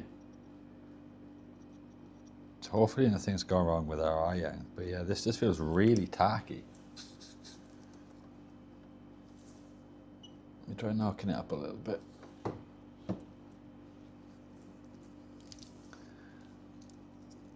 It doesn't feel like it normally does, this iron.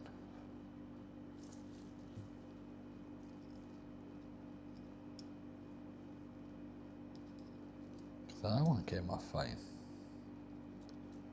Okay, it seems to be coming off fine now, but yeah, on the other side, I don't know. It just wasn't transferring heat and it felt really tacky. I have to like rub the pad afterwards as well.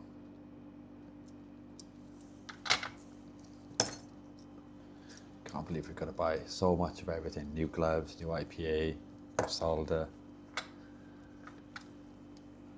Back in a few minutes, need food. Yeah, I don't blame you, I'm absolutely starving too. These like, I don't know if the hair is showing up, but yeah, these things are absolutely clogged in hair. If I show you guys on the microscope, might be a bit easier for you to see. Microscope.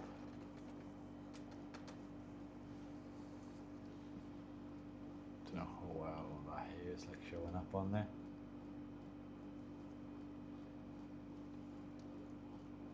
I'm pretty sure the triggers are like, not triggers, the sticks that got hair and stuff in them.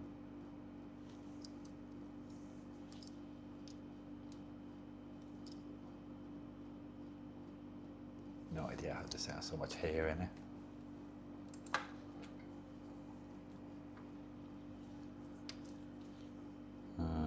Let's remove this board.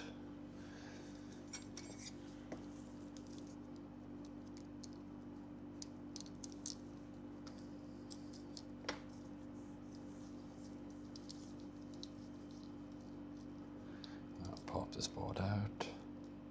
Does not want to pop out. Oh my days, I'm an absolute idiot. I'm trying to remove the board out, you unscrewed it.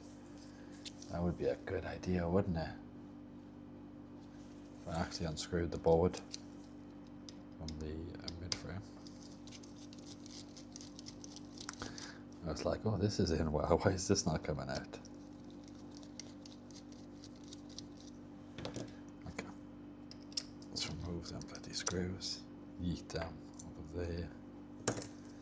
And now try popping the board out.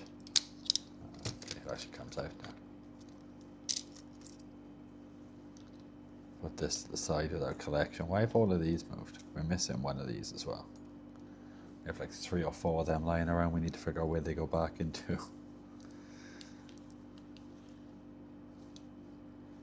It's also why I wanted the label maker so I could like thoroughly check all the controllers I already have that we've upgraded, make sure it's not missing from any of them, label them so we know that they've been done, what's been done to them. There's so much hair on all of this. Let's remove this bottom board. We have to remove everything on this. Give it a good clean over. But like, yeah, I don't understand. I swear the listing said this thing was faulty. Could have sworn it was like a bumper or a stick issue. But when we tested it, there was like 0 stick drift. There was like a 12% error, which is not like great. It's not the worst either. It's like plenty usable, centering fine and everything. We will upgrade the sticks on here though. Just because there's only a matter of time before these develop stick drift. It could be a while, could be very soon. So since we're going through all this effort, we might as well upgrade the sticks to TMR, which will last a hell of a lot longer.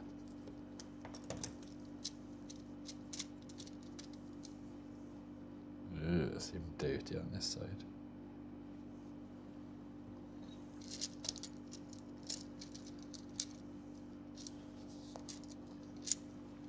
Okay, time to tap all our buttons out.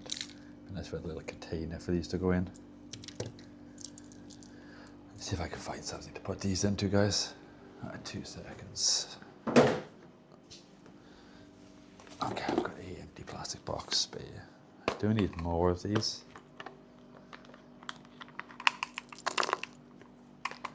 Don't have like enough of them. I say I don't have enough. I have like absolutely loads, but I use them surprisingly fast.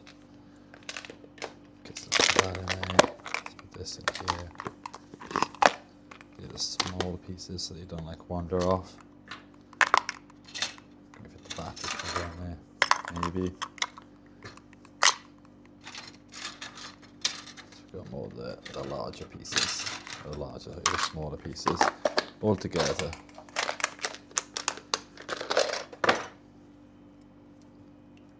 The motors out. Take the triggers out. Just inspecting the screws for any signs of like corrosion or anything. But they all seem okay, but this board looks scuffed. Which way? This way.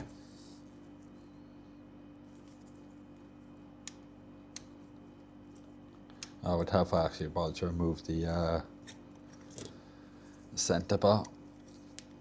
Generally makes life a little bit easier if you remove that first.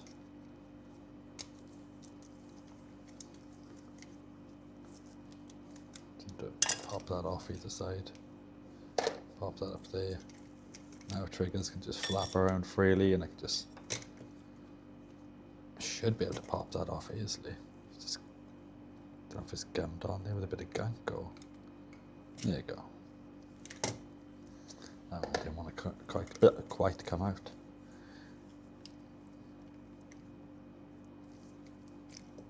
Okay. Add these into here.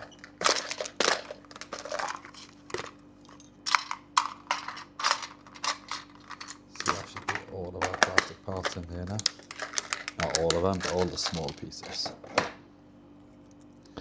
I know we could remove the mid-frame, we could take all these wires out, take the D-pad thing out, but sometimes it's a lot of hassle and this doesn't always like to click back down. So we will just hand clean this and the motors. We might hand clean the PCBs because I don't know if I can really be bothered to drain it out right now, clean it off, refill it with like distilled or deionized water and PCB cleaning solution. We don't have much IPA though, we've got a bit. We'll see what we can do. But I'll put all of this into the ultrasonic cleaner, like all the plastics and stuff.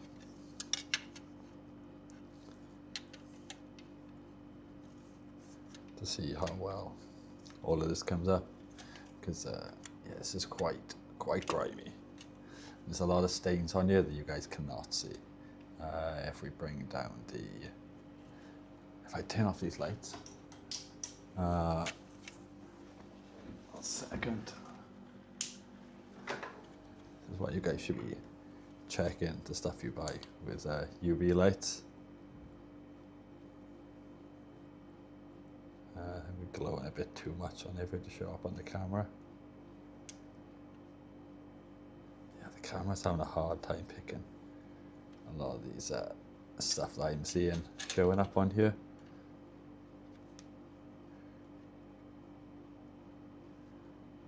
If we put it further away, maybe. No, the camera's having a really hard job picking any of that up.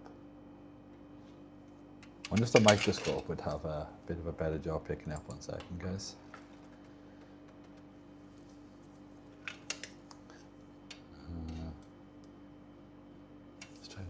nice when the microscope away.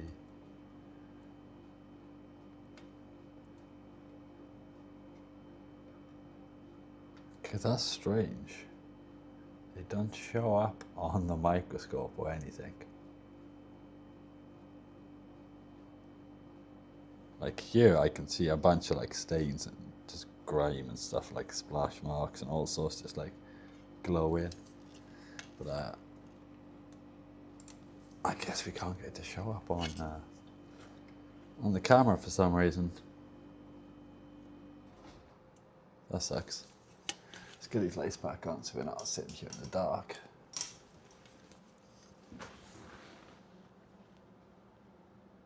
Okay.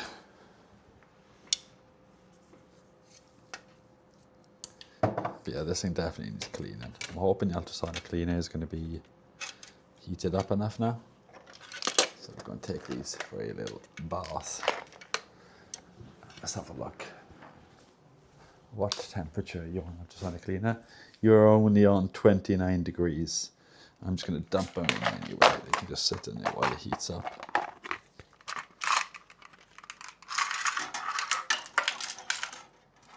Oh, I forgot I left the plastic paper documentation that comes with this plastic box in the bottom.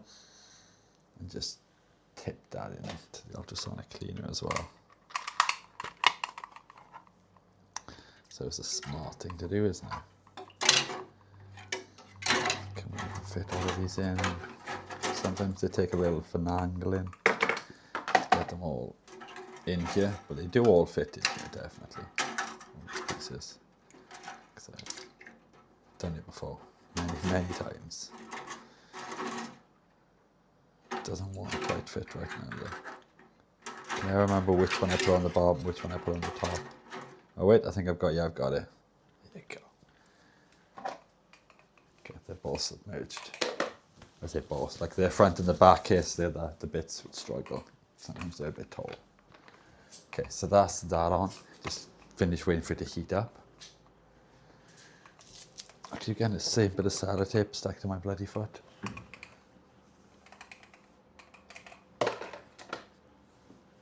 So I think we can probably knock the iron off for a minute and move this to the side.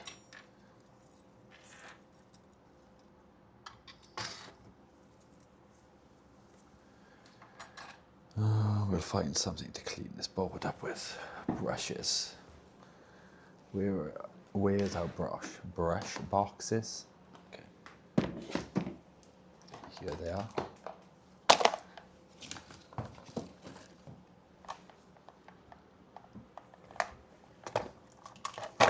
Let's have a look. What brush do we want to use to clean this? Maybe one of these will do for the. I was going to say the joysticks. So we're removing the joysticks anyway, it doesn't matter. But I guess we give them a quick clean over. Literally just cleaned as well today. I had to clean yesterday, and then we made a mess. I made a mess clipping wires yesterday on the floor on the stream.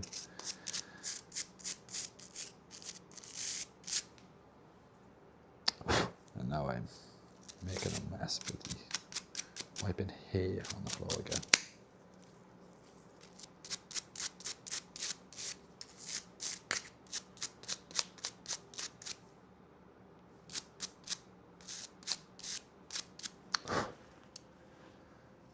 Okay.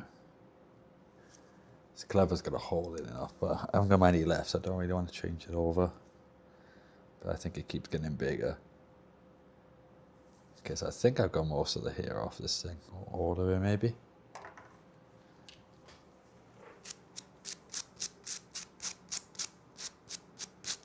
don't know how somebody's managed to get this much hair inside of their controller. I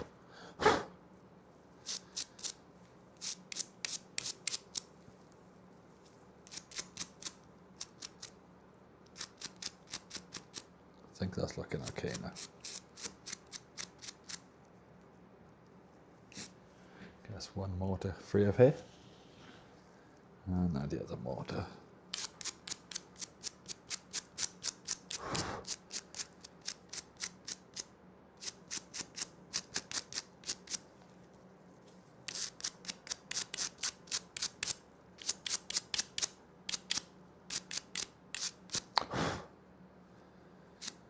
I think that's all the dust here, sorry. Now we'll try and get any of this stuck in this mid-frame out.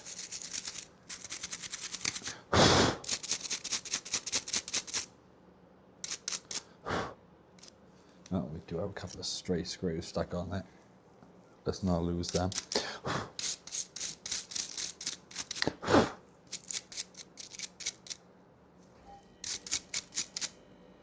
Easiest controller I've seen anyway, this is. I think I've seen one with this much hair on it before.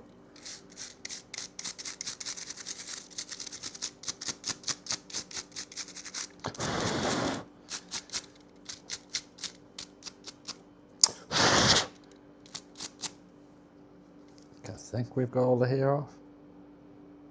Okay, I think we've got all the hair off the mid-frame. 3i, combine the two commands in ESP for Deco sound at the same time.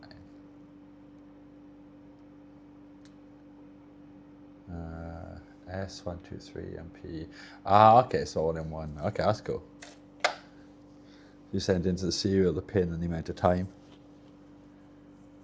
Nice. You were too smart.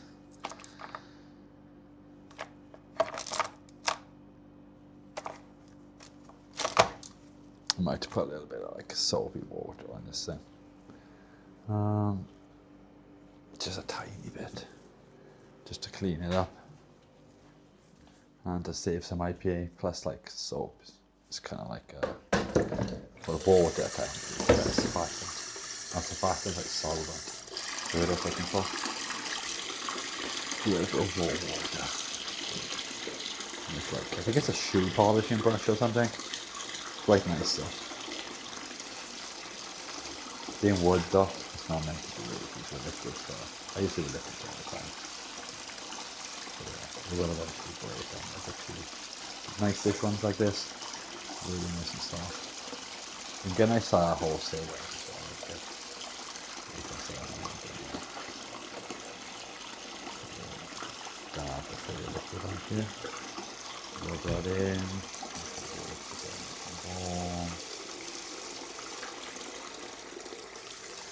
Might take a second. It's warm, but not like I want it like really warm.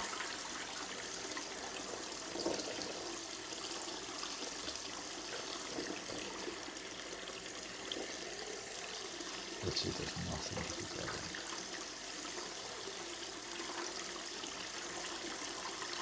It's taking forever to heat up this water.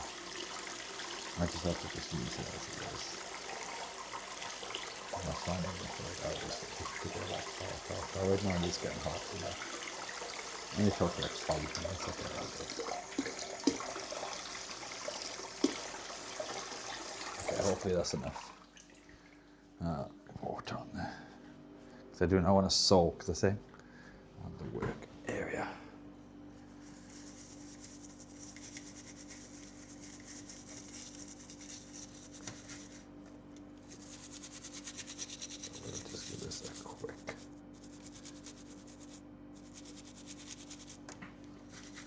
Oh, we didn't take the sync button out, so we're going to put that on the ultrasonic cleaner now in a second. Given this mid-frame, just once over with this.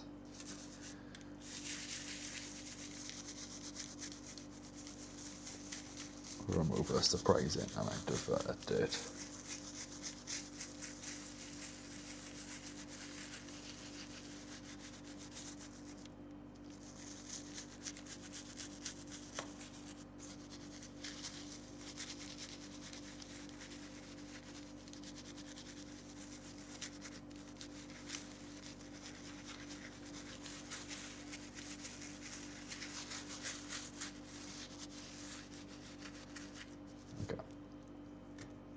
So nice and lathered up.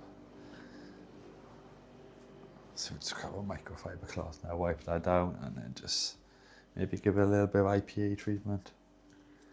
Ultrasonic cleaners at 36 right now. It's taking absolute eternity to heat up. Probably spray one little spritz if I can find where it is, IPA on the cloth I'm going to use. And that'll just help to break the surface tension on the water we put on it, even though it should be fine because there's soap on there, which has factors. It's generally the purpose of those.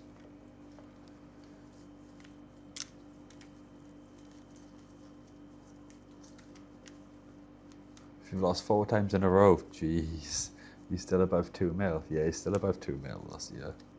You're doing okay.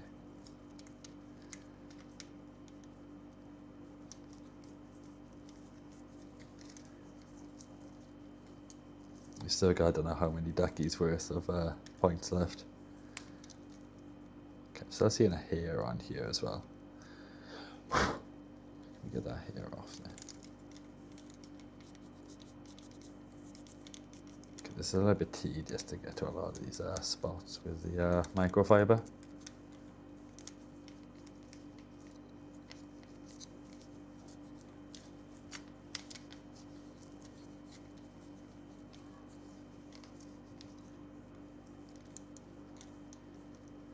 At least we know this is pretty clean now.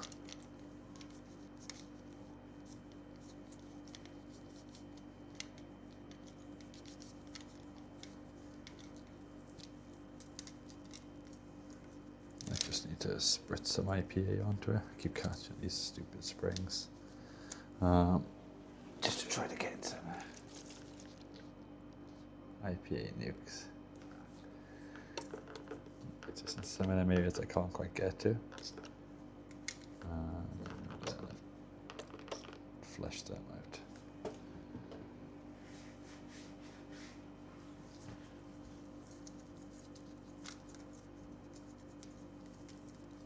Well, anything like washes I will soak up with the microfiber. Oh no, we haven't slipped that up out of there. I hate when that happens. There you go. So I hate having to take off the D-pad. It's the only thing that annoys me on these. The clips are just rubbish. Okay, that is a nice clean.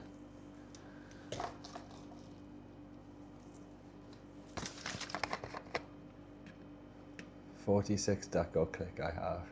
That'll make deco turn off, probably. It's a lot of deco. Quickly just make sure all in these, yeah, see we just picked up a little bit of dirt there, are all completely cleaned out.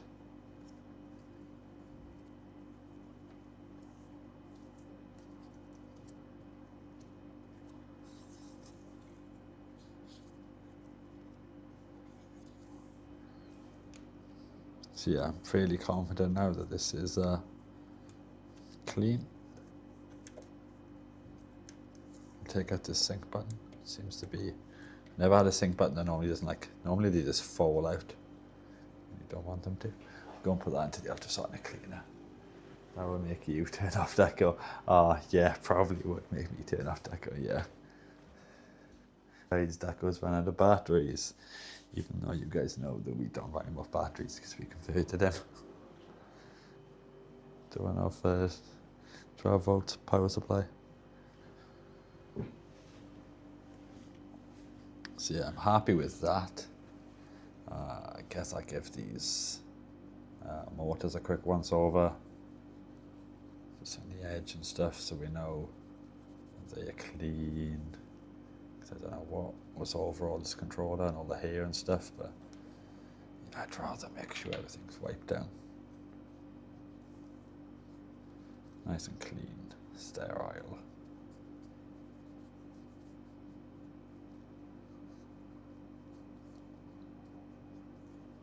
Nobody wants somebody else's nasty, yucky germs. Nice, you just won again. Let's have a look where you are. Farm Tech, number 1, 2.4, nice. Doing well there, Farm Tech. Okay, so we've got the mid-frame done. The ultrasonic cleaner is not far off being warmed up. So what else do we need to do? Move these brushes. I need to solder on some more LEDs, I guess, for the plastic whitening. Oh, the boards need to clean. I completely forget about the boards, like the important part of the controller. Oh, these are covered in here. Okay. Let's brush some of this hair off. Should probably not do this over my floor. I'm going to do this over a bin. This is why I constantly have to clean. And then it looks like I haven't cleaned.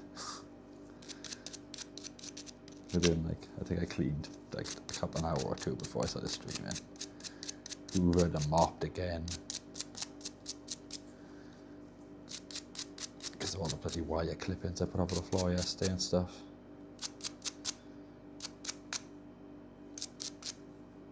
This is stray hair sticking all over this thing.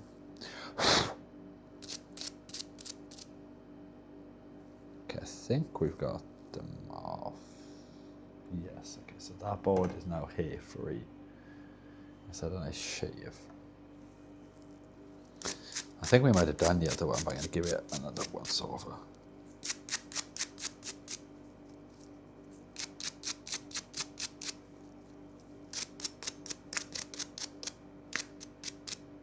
Okay. That's a good first pass. We just used this like long brush. So like a 1500 milliamp battery will make him run non-stop for 3 hours. Okay. I don't know where we'd fit a battery in, and that's the only problem. Because obviously we could fit some kind of lithium battery in his battery compartment, but that's where we've been putting the boards, because we're limited on room inside of him without interfering with his like rotation and movement. The bubble buttons on the PCB is safe. The bubble buttons on the PCB, is that safe in the after? Ah, technically no, but it's fine. If you're on with the I forgot what it's called now, the contact pad. What's the actual proper name now? Yeah, I've completely forgot what it was called now. But yeah, they'll be fine. Done it plenty of times before. Like the carbon filament on them or whatever is in the back, it's really thick and durable. And the ultrasonic cleaner's not going to be running for ages, just the heat. But the heat is fine on them, because like heat on plastic parts and silicons and stuff like that, and rubbers. I don't think it's a silicone, I think it's I don't think it's a silicone, I think it's a rubber. I could be wrong, but like rubbers and plastics, soaking in water is actually good for them. Because apparently they dry out over time, plastics and rubbers, and that's what causes cracking and breaking. You can actually rehydrate them. It's a good trick I know from like a strimmer line. If you've got a strimmer line, it gets old, you store it, so it's cracking, like not cracking, but it breaks and snaps easier. You can, even when you buy a new, it could have been sitting on the shelf a good couple of years since manufacture, so you can soak it in a bucket of warm water for a good couple of hours, basically, to help rejuvenate it a bit.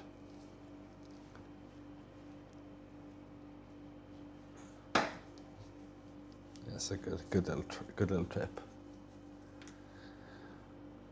Alright, I need to clean these up a bit, don't I? Because I don't think all these marks are showing up very well on the stream.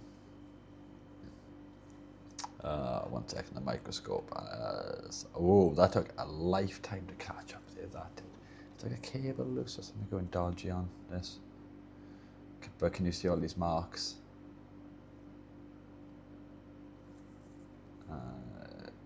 Not so much on this side.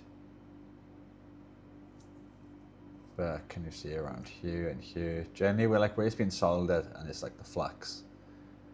But it doesn't normally ever look that bad unless water or something has got onto it. And then I find it kind of spreads out and leaves a residue like that. Because we have the same on the back of this board, and this one looks even dirtier.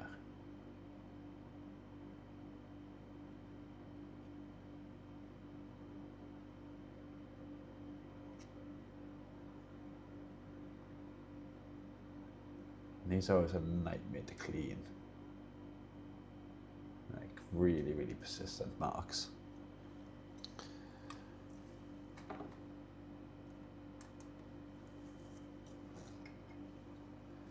So I guess we should move this to the side because that's nice and clean. And the motors as well, because so many motors. And these, I got around to put this back in. And when we go through and figure out the label maker and we test every controller again, I've got to check, because I swear we've got more of these than we have like scrap controllers laying around. We only got 1, maybe 2 scrap controllers laying around, and I've got about 4 of these. So I think there's 2 controllers that are missing them, which is not good considering I want to like sell them, and I take pride in the amount of effort that I go to make sure everything's, you know, done well. It's clean, thorough, working, not missing any parts. I'm a good honest seller, even though I haven't sold anything yet. Don't want to be deceiving people. You don't get any long-term benefit from doing that. Being an honest person is better in the long run.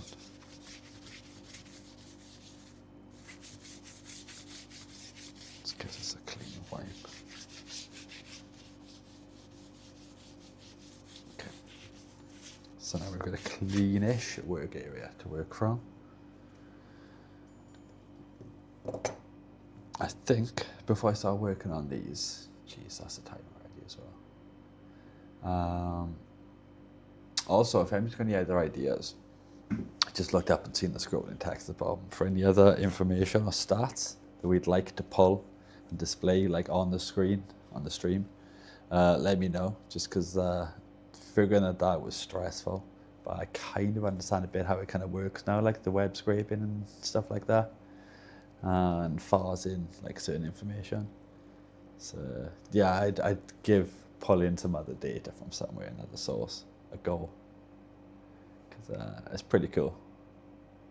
And I like how easy it is to make a scroll with just a built-in OBS filter scroll.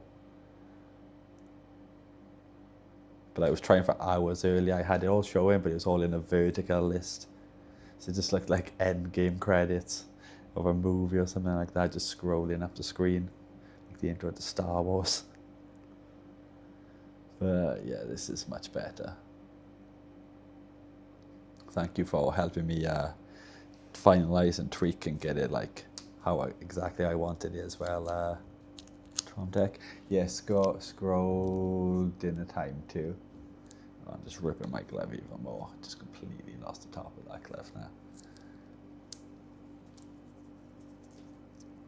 Like these have always been pretty good, but I have had them like maybe 2 years now or something, like a year, 2 years, I can't remember, either 1 or 2 years.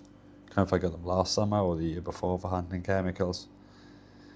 But I've done a really good job on the wall. It's like a really old wall, like it's gonna be at least 100 years old or something like that. Built up with like carbon, and carbon's like more difficult to remove than like organic stuff. Obviously there's some organic stuff on there, lime and bits and pieces.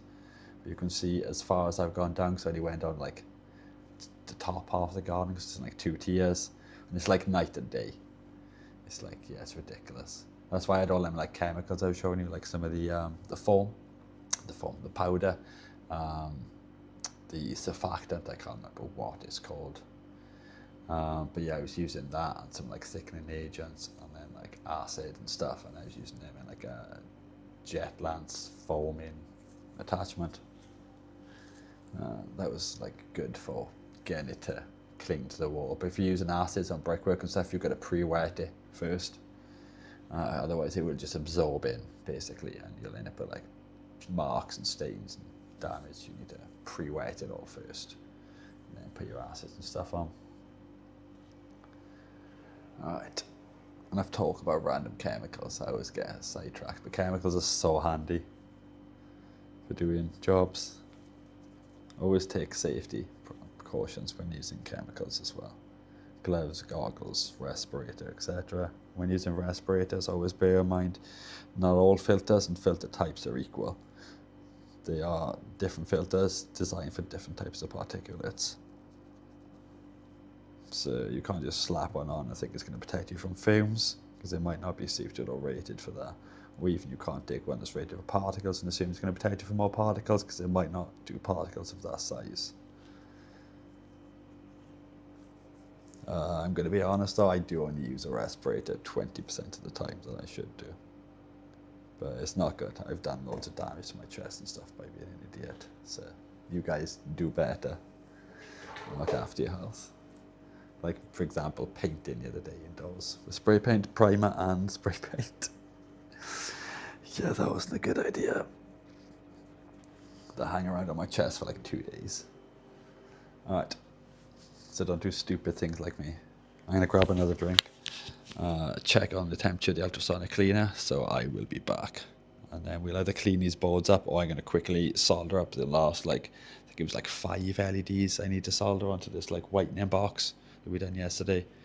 That we were really, really gutted with the outcome. I was like a bit pissed off, to be honest, because we've got like 500 or something LEDs on there, and it is really dim. It's not fluorescent any kind of like plastics really well. Dark a bit, white stuff in there, not really. And it seems like this little thing just seems like 100 times brighter on its light output than all our LEDs that we soldered in. It took us like 5 hours to do that thing. But I do know the lower on the spectrum, like 360-ish, less visible light than closer to 395. So they could just be a different spectrum, but they were advertised as being on the 395 spectrum, 395 to 405 or something like that, nanometers on the visual light spectrum or the light spectrum. So yeah, I'm confused. I think they might just be arse LEDs, to be honest. We went for the 12-volt version as well, thinking they'd be better. I use etch prints with hydrogen peroxide, but anymore smell bad. Yeah, it does smell bad, yeah. You've got to be really careful with it. And you've also got to be very careful when you're heating hydrogen peroxide. I can't remember what gas it can make or what it puts off, but yeah, it's not good for you. We will be putting that box in the other room. And also UV light is not good for your eyes either, or your skin. So we will be using, just say apparently any old safety goggles, if they're made of polycarbonate, should be good enough to block the UV rays. Don't count me or quote me on that. That's just what I heard online. I haven't actually fact checked that in any way.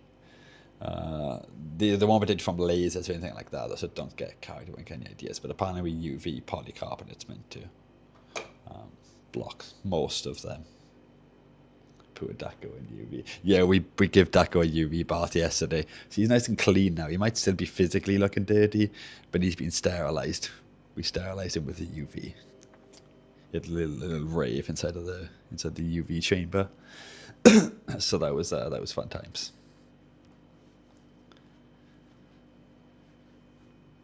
Alright, I will be back now. Just check on this ultrasonic cleaner and everything.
is Squish busy ghost hunting tonight? Because I haven't seen it today.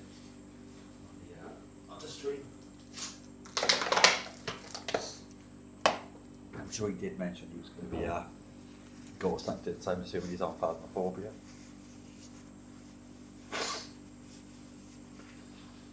I'm back. Try and get this glove back on. Just rub something in my eye. Oh my days. Nothing worse than rubbing something in your eye. It burns anyway.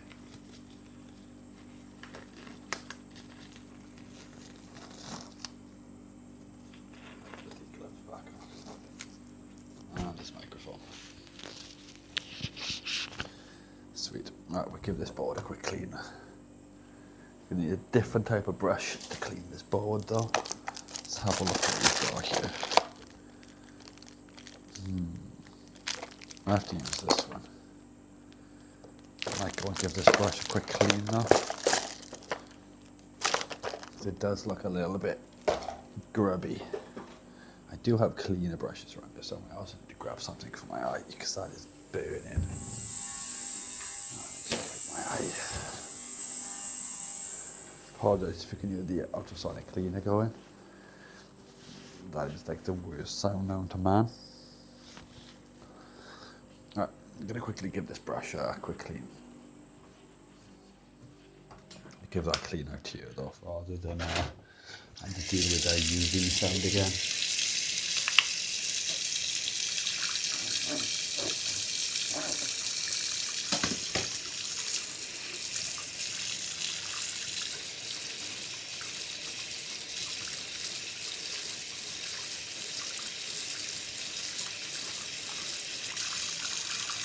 Well, that's looking clean now.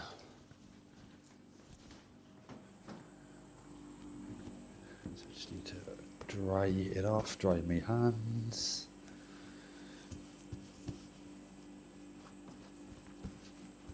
And then this should be good to go on the board.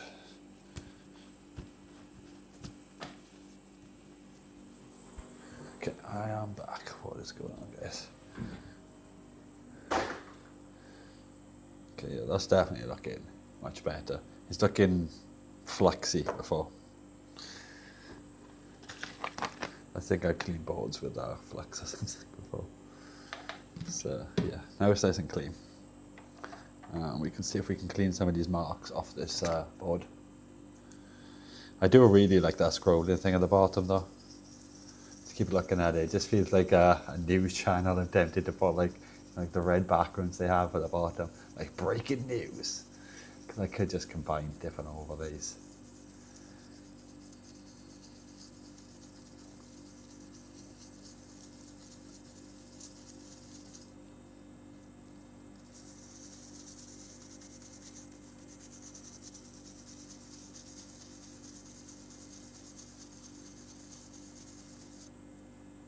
I do enjoy cleaning stuff though. It is very therapeutic and it's just rewarding. More rewarding than like changing a component, because like you ain't gonna see that component. It doesn't really make much visual difference when you like clean something that looks really grimy. It's nice and clean afterwards. It's incredibly satisfying.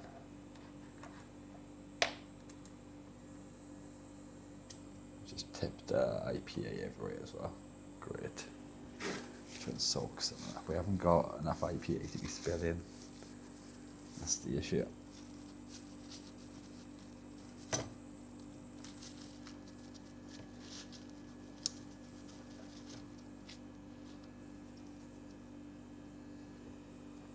and make sure this board is all I think everywhere else looks okay, to be honest. There's just a couple of areas that need some attention. You can get some of these Kim wipes on these. They do work fairly well. Removing whatever like grime we've just been pushing around, liquefying with the IPA. Like if you're not removing it, you're just using a solvent to melt the stuff, you're literally just wiping it around. So we will try to get this Kim wipe on here.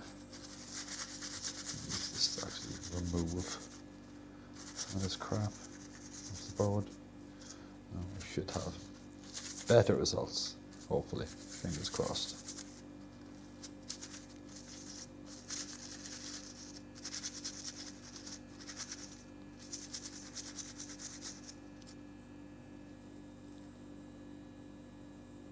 Hopefully they stay clean. They look clean now, but I've had stuff like that before and I've left them for a little bit and then the stains have come back. Good evening, James. How are you doing this fine evening? Do you like the little thing? Ignore my homeless look that we're going for right now, my holes. The little scrolling thing that we've added here.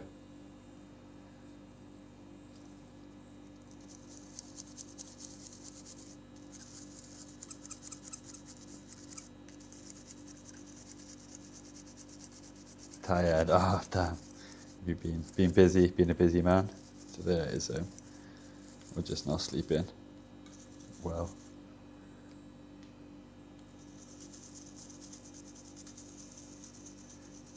Two duckies. Yeah, only one duck is done. The other literally put in the box. We got shafted by Amazon. It was an Amazon return and they sold it to me as new. It works and everything. But yeah, you could see the box had already been opened and there's like dirt and scuff marks all over him. Who a ducky. So yeah, it's a bit annoyed with that. We had done a bit of an unboxing. The silicone wires I ordered are a bit thicker. Like we went for a smaller gauge, but they're thicker than I would have thought. And the reels are like absolutely tiny. So I don't think they're gonna last me that long. But on the OnePlus side, they are silicone wires, which I've not had before, and you know they're nice, being silicone wires. There's a couple of cable ties and heat shrinks to match in colour, and that random yellow tool there. It wasn't overly expensive. I think I've got like maybe 7 meters. I don't know if it says on the box anyway.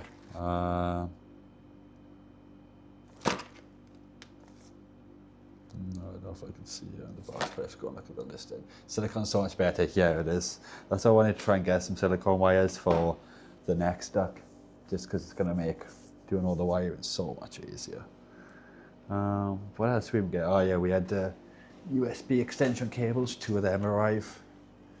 USB 3.0, so we can extend like the duck webcam and move it around, because I had to move like my entire PC just to make the cable reach at that janky angle for it.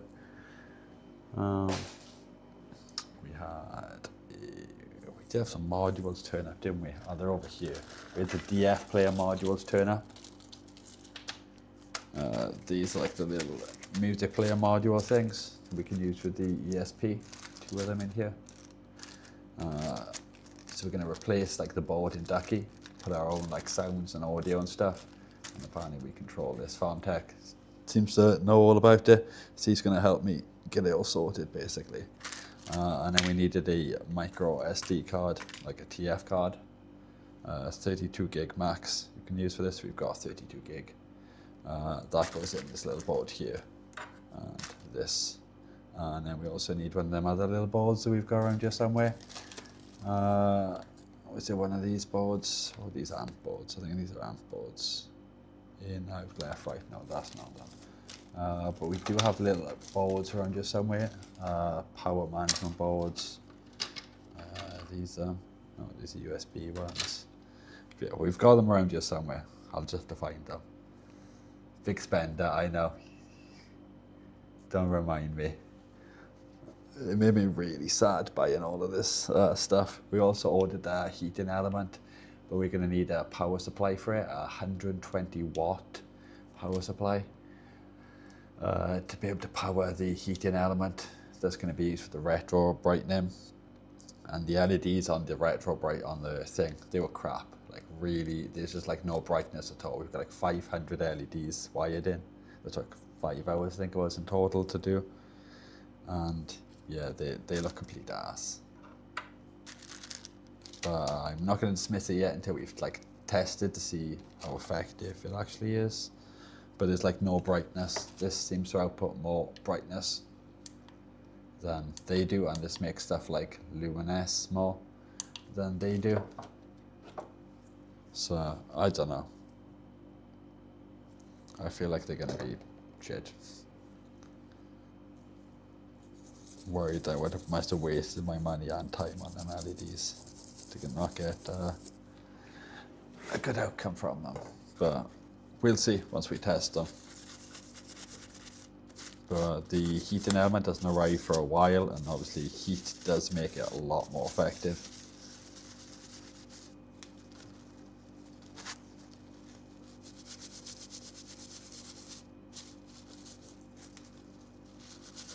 But I think like you want a UV tube, no LEDs. Okay, yeah, I might have to look into that. Because I've seen a lot of people use like the LEDs and stuff. And there's like some large channels who do it quite often, and they've got like a really good budget, and I've still seen them using LEDs in like a similar setup. And like they're using like 20-30 grand lasers to remove rust and stuff. So I don't think it's like a money or budget issue why they're using them, the LEDs. So I just thought that would be kind of the best, but they just don't seem to be outputting enough. I've seen some cool like floodlight looking ones as well.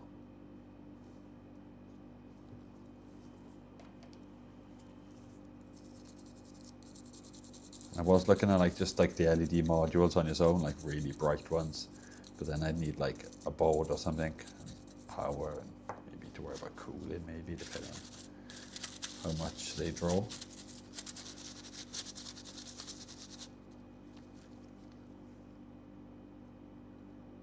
I guess we give these buttons a quick once over. They do look a little bit grimy.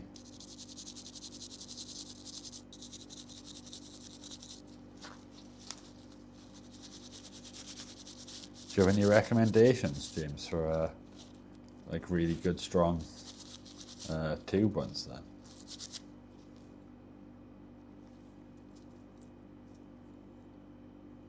I think that's looking pretty good now. There's still like a little mark here that doesn't want to like shift.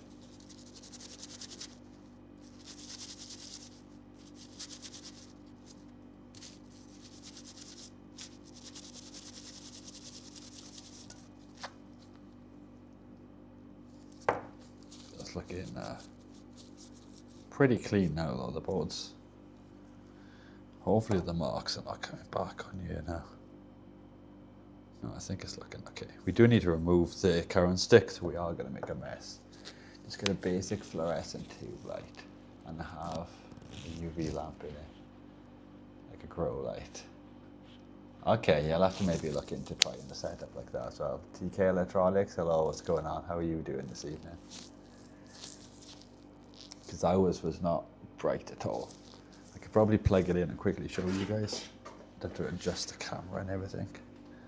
So you're going to have to give me 2 minutes. There's all like crap on the floor now, right behind me. So I just unboxed them and just dumped them right behind me. And let me try and move this. Try to drag this thing over here. Oh. Try and move my dehumidifier, which I probably should knock off because it's 40% humidity. Doesn't matter, it'll be off. Let's see if I can. I use a big fluorescent light for filming. It's so bright on the desk. Okay, nice. Yeah, I'll have to look into one of them. Let's see if we can show that there. Becky. Oh, 6 likes on the stream. Thank you very much, whoever's liked the stream. Yeah, move this.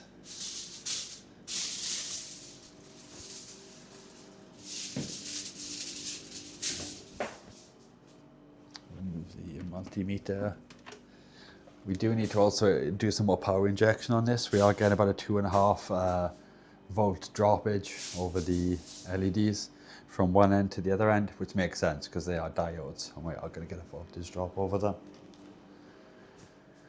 But we're just going to do some power injection for that. But that's not going to make a massive difference on how bright they are.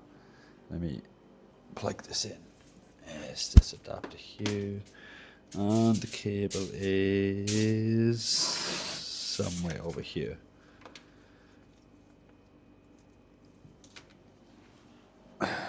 Let's see if you guys can see that.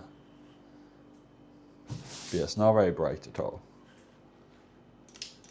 If we knock these lights off here, like it's pretty pathetic in my opinion.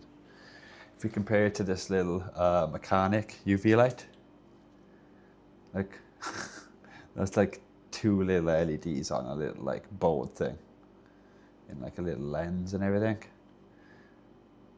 I know optics do quite a lot, but still, look how much brighter this is out. And this is on like really low battery right now. Yeah, it makes like a night and day difference. I was expecting it to be like 10 of these combined, the brightness on all these LEDs, at least 10 to 20 times. So just like would just be glowing. Kind of like this kind of intensity that I'm shining with this, but like everywhere in the box. But they do look a bit more bluish, so maybe the spectrum is lower and they are outputting a lot of UV light for like sterilizing and maybe whitening, but it's not so much on the visual end of the spectrum. It does make my eyes go funny looking at that with these, let me put these bloody stupid goggles on.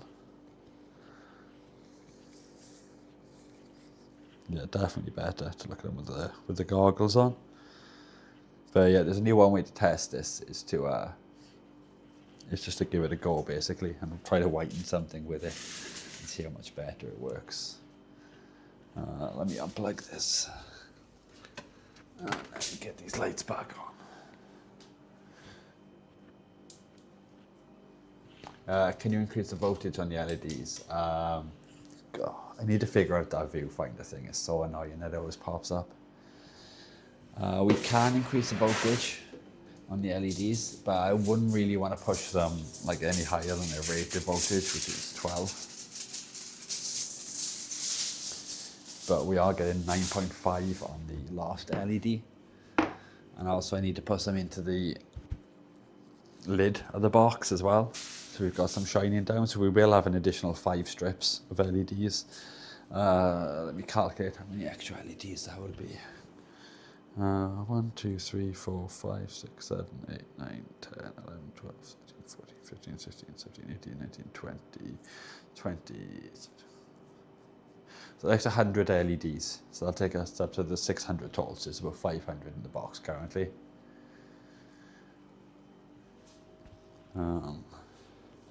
So hopefully that will. Where did I even have the camera? Was it around there?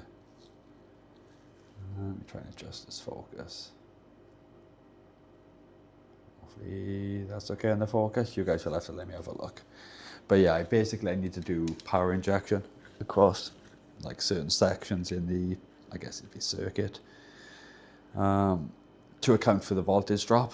So we are getting like 12 or close to 12 on all of them to get the maximum brightness we can out of these LEDs. But I still don't think it's going to be what I'm expecting.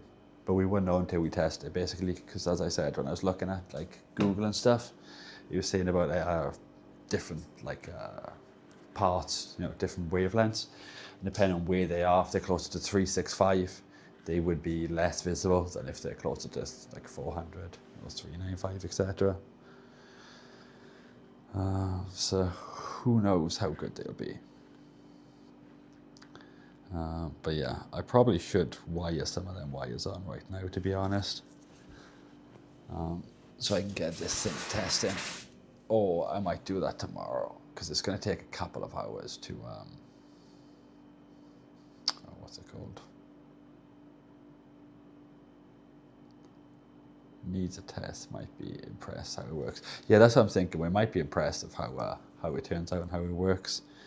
I was considering to solder these now and try to put some chemical in, but I think it needs to sit for about 4 to 5 hours maybe in the chemicals with the UV. Heat helps as well. Yeah, heat really helps a lot, because I was like watching like some people who were looking into like research chemicals that had been research papers that had been done on the restoring of old plastics and different stuff like that, and whitening effects and yeah, basically I can't remember what the process is called, but the process it goes through, UV light accelerates it and heat accelerates it as well. But the process is basically would it be atoms or molecules? It's the hydrogen in there converting basically. So you lose, it's turned into water. So you lose, because obviously in like the world, well, physics, it's like nothing's free. So everything is one exchange for another exchange. So you're getting the process which is happening, which whitens the plastics, is being done at the cost of your strength of your chemical, basically. So you can only do it so many times. As you do that, it will deteriorate faster, heat deteriorates faster, and UV deteriorates it faster. But the deterioration is that process happening, which is what whitens your plastics, basically.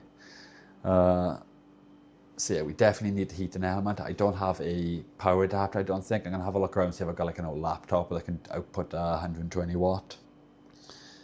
But we need 10 amps, basically. Oh, that viewfinder thing is popping up again. How often does that pop up? I need to figure out to get rid of that. I don't want to have to buy like a new camera, because it involves spending quite a bit of money. I'd probably have to go for like maybe a Sony, I forgot, Sony S7 or something like that, the Mark III, I forget what they're called, to be at with the quality I want to be if I was going to buy a camera.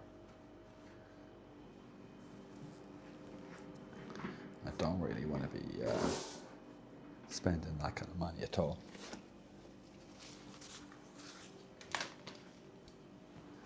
But I guess we will just try to swap these sticks over. I need to find where I put my stupid bolt holder now, guys. Hopefully let me know as well. We try to up the quality on the stream, but we are getting a little bit of drop frames every now and again. Let me know if it's any good. Our internet is just complete arse, basically.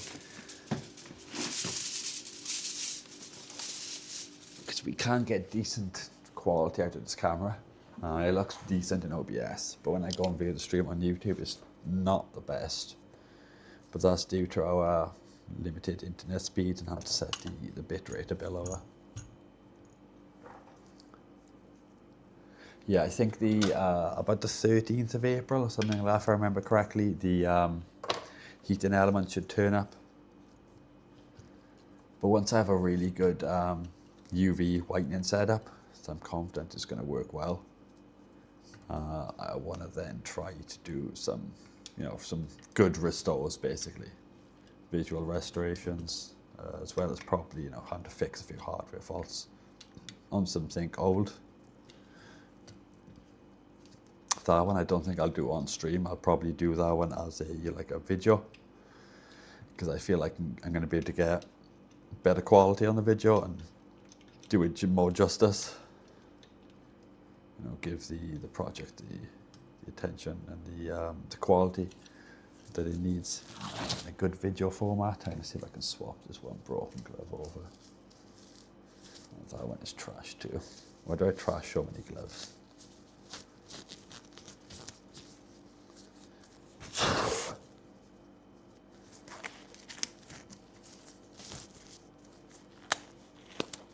Struggling to even get this bloody glove on. Oh, I've got to remember, I've still got to put washing on as well. I always forget. I always leave it till like really late at night.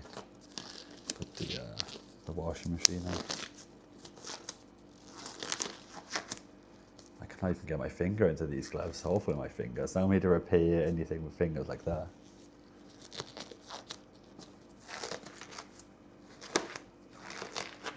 Okay, it's on. I think let's look at this mangled, and it's got a hole in it. That's why it was there on the side. Guess it hasn't got a hole in the sand. We definitely need to buy some more gloves. We've gone through so many though, that's the problem.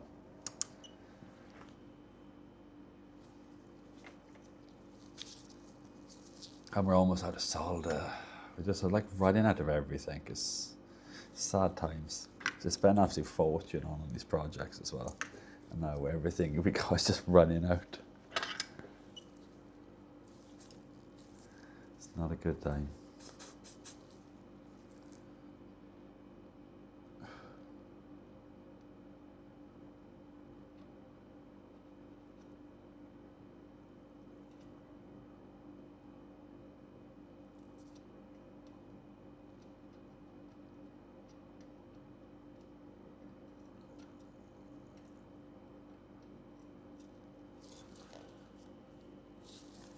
Where's my flux? Over here.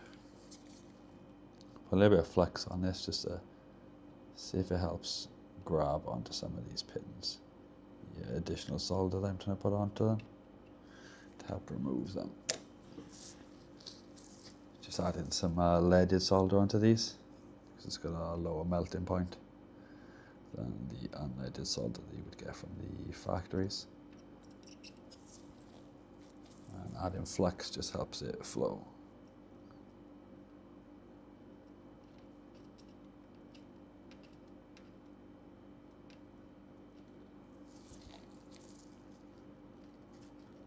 And adding the leaded solder. Shoot, don't flick solder though, it's never a good idea. Should aid in removing these a bit easier. So when we got to use our removal tool, it will mean that we got to use less heat and less time. Okay, that's one side done.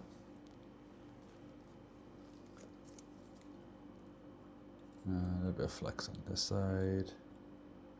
It's not needed, but it does help. Just tiny a little bit.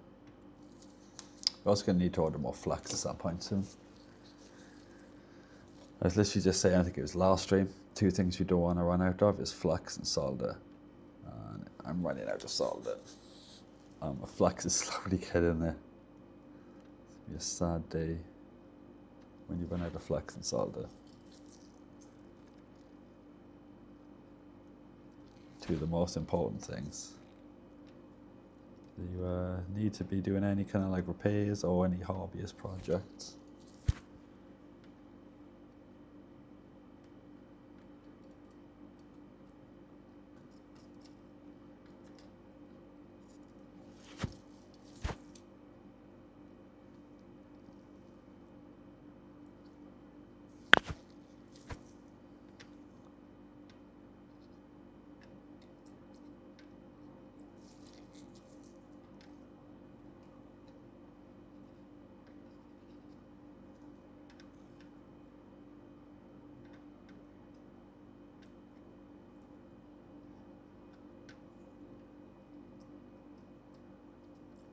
Getting heat into these, yeah we are, there you go.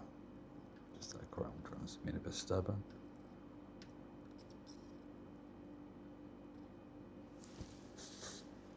Okay, they should all have solder on them now. So we now need to knock off the iron. Look for a little, oh, where is that gone? I swear I had that earlier. As it drops on the floor. Oh, if I've lost it, I'm now going to be devastated. Should be in the base of the solder irons where no, oh, it is in there, it is in there. I always try to keep it there so I don't lose it. I was devastated then for a second.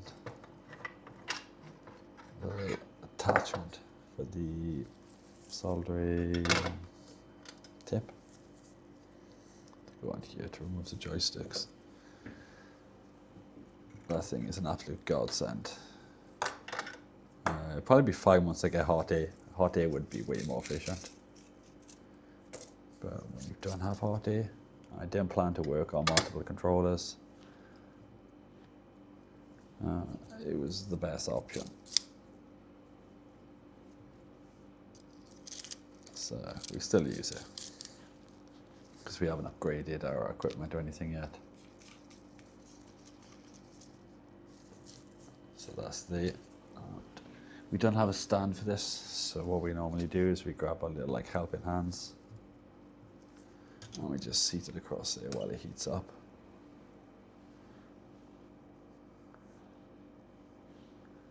We probably want to knock that because I normally use 370. 350 is fine, but just be a little bit faster.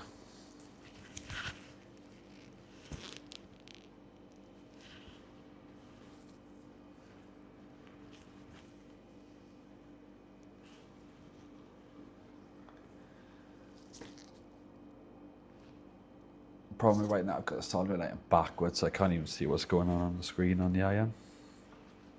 I can't be bothered to rerun the cable right now because I need to solder some more cables into the box. It's just easier to do that on the floor, and then the this cable is just not long enough, the one on the back of the iron, to reach.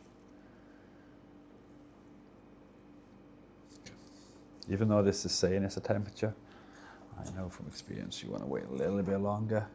You can always tell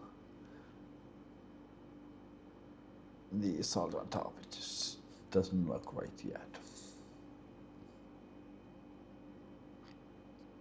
It is melting though when I tap solder onto it, so it might be okay, to be honest. Just checking all the holes on here. They all seem okay, to be honest. Well, I probably will do that. Just do you have a little bit of flux already on this? We might be okay. You can never go wrong with just a little bit of flux to help things flow.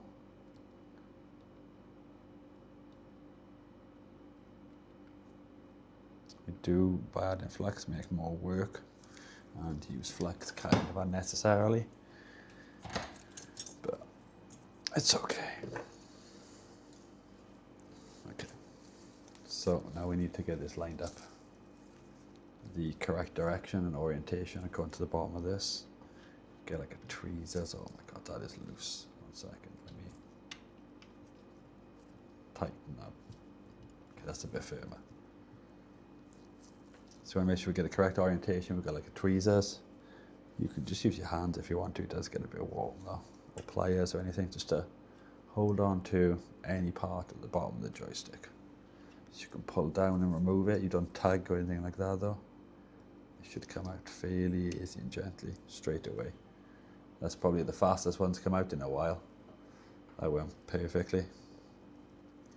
But if it doesn't come out, sometimes it's just because you need to like wiggle it and it's not actually making contact with all the pins. They need to be inside of these holes. Let's try this next one, see if we can get that as smoothly. This one's not quite lining up as well. There you go, that one came off fairly fast, but nowhere near as like the half a second the other one took. I don't know if you guys can see how much smoke is coming off this thing, but yeah, it's absolutely ridiculous. I need this extractor fan now. 1 second, that is like burning my nose. Let's knock that iron off. Some nasty ass fumes. You can probably just about see all of that coming off there, going through that filter. Using our little homemade extractor fan. It's 2 quite small fans. They're in like an old computer. We put 2 of them together, screwed it together in the middle here, and then we use like this special like acrylic glue that it works with like capillary action apparently. So that'll then give us like a nice seal between them. We've got like a DC 12-volt adapter, like a adapter with like, you know, a pigtail on the back, you know, like leads, and a switch. We bought like a pack of switches on Amazon to knock it on and off. It's not the best, but it works a bit. If you put stuff close to it, it works really effectively.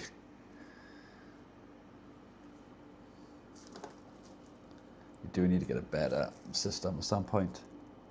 But if you're soldering and just like working next to it, it's pretty decent. It's just not ideal for a filming setup because I've got to have it kind of like off there because I haven't got a massive amount of room to be cluttering here. But if you're on a budget, that works. These are carbon filters as well. So we've got placed in front of this. Just pick them up on like Amazon or eBay or AliExpress or something like that. And then make your own. I was going to make housing and a case for this, but I got lazy. I don't have a 3D printer, so I was going to try and make it out of aluminium composite, but like folding it, like cutting and folding it using like a router to make like V-grooves. But that's like really tedious, rather than drill holes.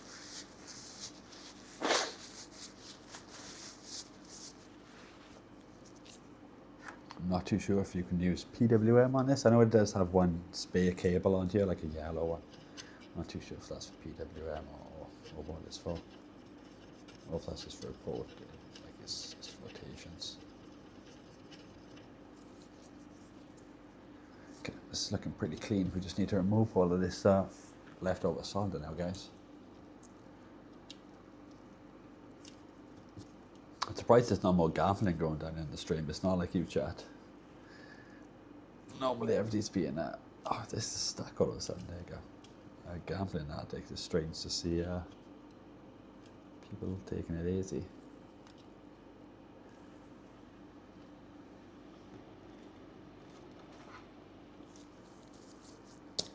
Okay, so we've got our solder sucker here. Because we have hardly any wick, we need more wick as well.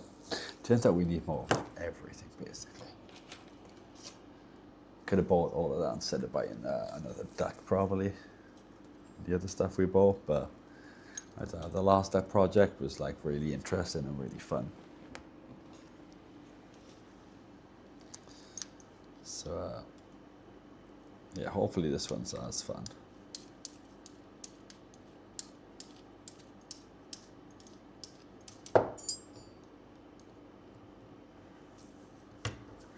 I think it's like really hot. It stays hot for like a long time. The solder's probably still molten on there now, even though it's been off for a good couple of minutes. What tip are we looking for? Knife tip. Do we use a knife or do we use bent conical? The knife's got way more surface area for transferring heat, but this is gonna make better contact. So I don't know. So I can't get good contact by just adding extra solder onto the back of it to accommodate. I'm not too sure which one should be best. I just like using this knife one. It is too big. I do need a smaller knife tip, which I did think I was ordering when I picked up one of these ones. This one here. It turns out to be the same size as this one, which is a shame.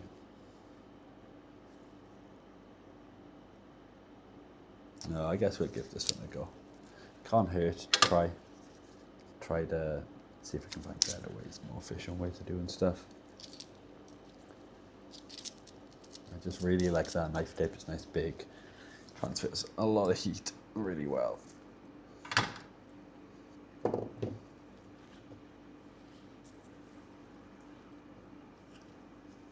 So let's loosen this up. We've just cleaned all the flux off this, that's the problem. A little bit of flux is going to help us to have the solder actually flow and be able to pull it at the backside. This is why we go through so much flux, because we just put flux on everything. You guys watch repair videos and be like, damn, why are they putting like half a tube of flux on there? Now I understand. Does like a lot more flux when you look at it in the microscope as well.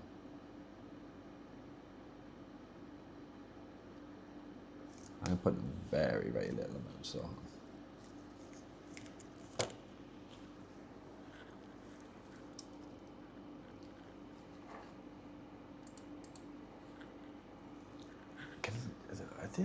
These lights in the background look very dim compared to normal. Just noticed the lights behind the duckle. I don't know why. Let me open the web app for it. is 3, 4.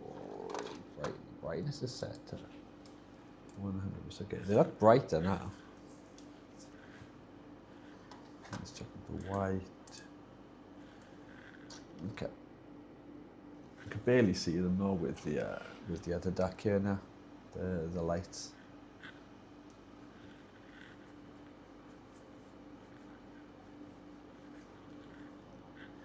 Right, I think that tip should have heated up now. Oh, my earpods just died. I literally forgot I had them in my ear. They haven't been playing for ages. I paused them when I was trying to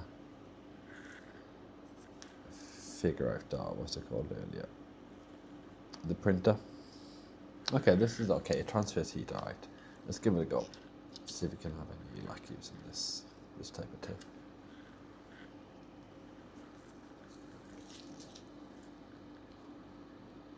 I think I need to turn this side on. That's the issue I always have though. So I get a good view angle and solder sucker from the back of the board. I know that's technically not the way you're meant to use a solder sucker. I just seem to have better luck doing it that way because I know it's heated rather than trying to quickly get in there before it like solidifies. So on some boards with like large ground planes, the heat just dissipates fast.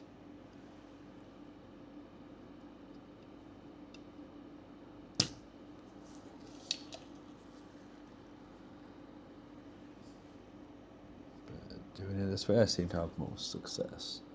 I also just wick it out every time.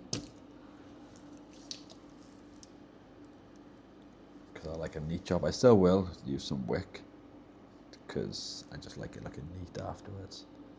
But it just takes so long and so much wick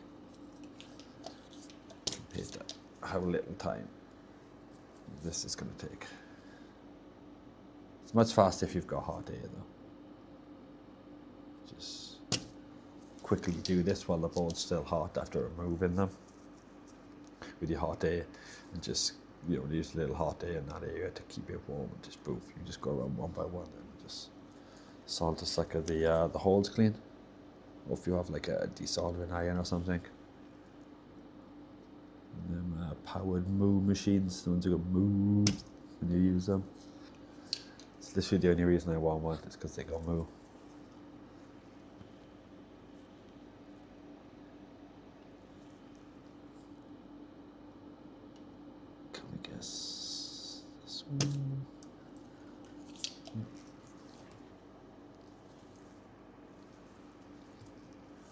Make sure a solder iron gets a little clean every now and again, because it will get like all gummed up in every tinner.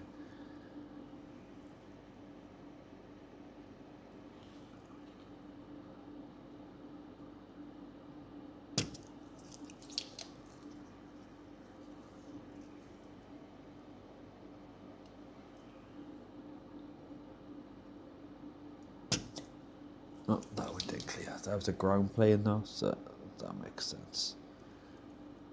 Must have just not heated all the way through it properly.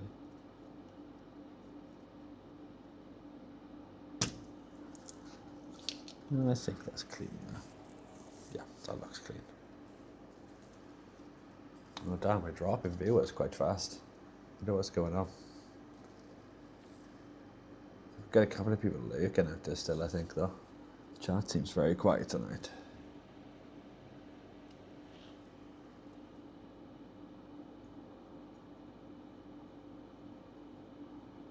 Maybe the controller projects are not as interesting as the making and building stuff. You guys will have to let me know what kind of content you prefer, because I don't mind poaching with any kind of projects or doing anything. It's more about the enjoyment and having fun than anything else. Especially because I'm not doing it for like a business, so I'm not bound to having to repair or restore things.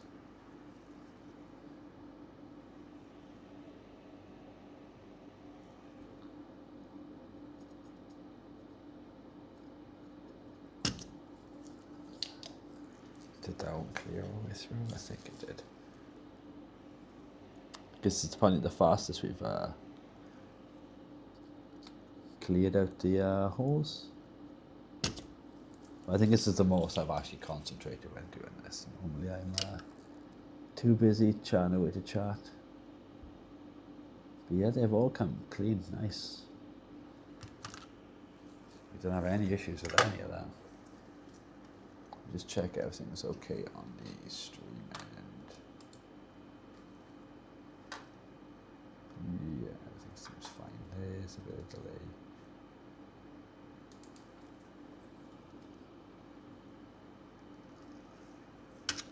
I guess people are just feeling quiet tonight.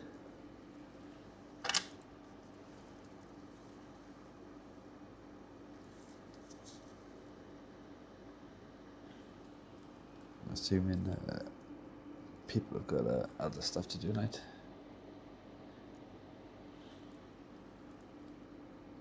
Yeah, it's all good though. We've got to get this finished. It is getting quite late though. I do need to reach up on that washing machine's on still. But I'll try not to do that, yeah. Try and get this finished first for you guys. Not to keep anybody waiting.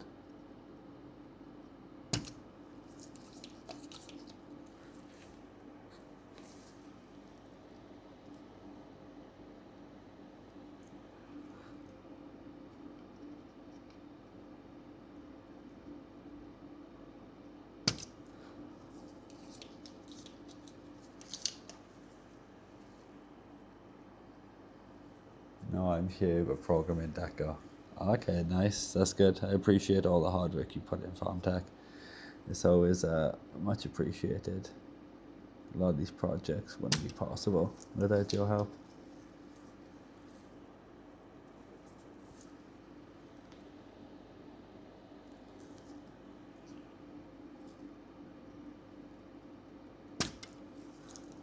I know if we've just got lucky on this stick repairs for Ironic.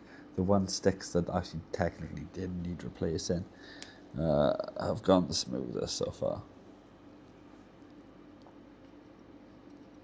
It hasn't taken me like half a roll of bloody wick and like 50 attempts to clean these out.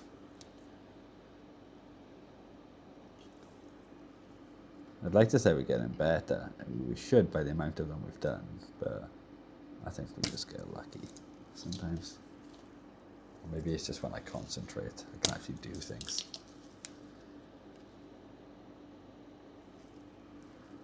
I get distracted too easily sometimes. These are all coming out lovely.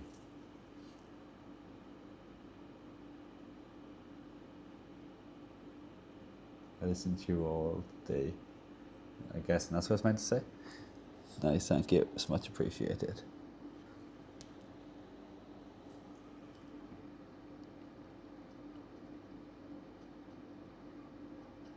Make sure this one's hot enough because that's a ground. So I tend to heat the grounds for a little bit longer.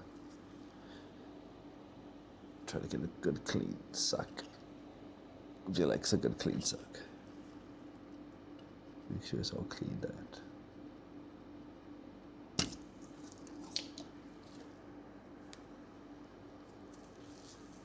You need to like look into getting like a little bin or something here maybe to chuck a little bits of solder and like components. Try to keep this work area a little bit neater.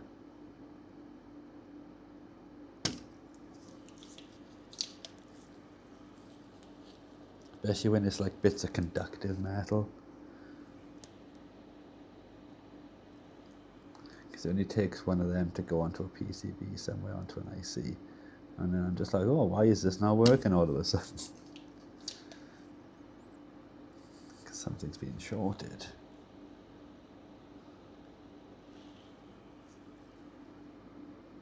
Which one are we going to here? Top one, okay. Top one is here.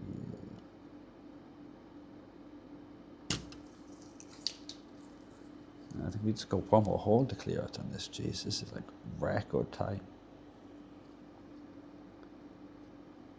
For the slow way that we do it.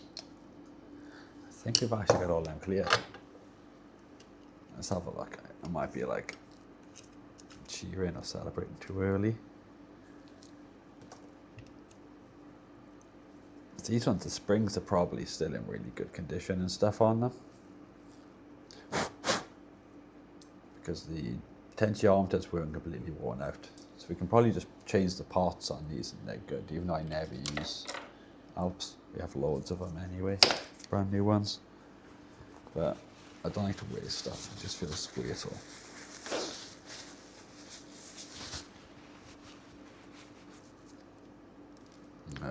Let's have a look at these holes.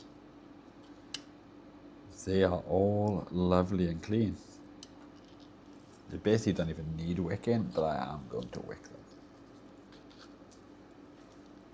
Because they look that tiny little bit better.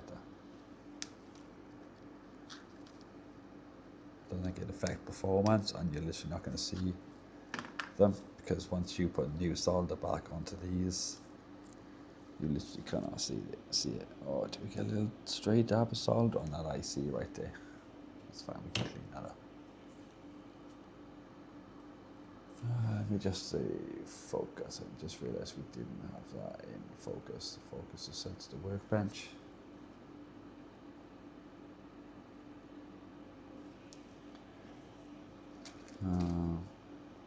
So yeah, just a tiny bit more flux. And this, like literally tiny bit of flux. Barely putting anything down here. Just little like drizzles.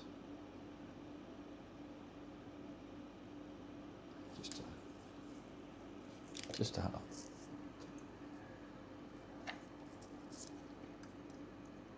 Grab this. This we will add flex to though.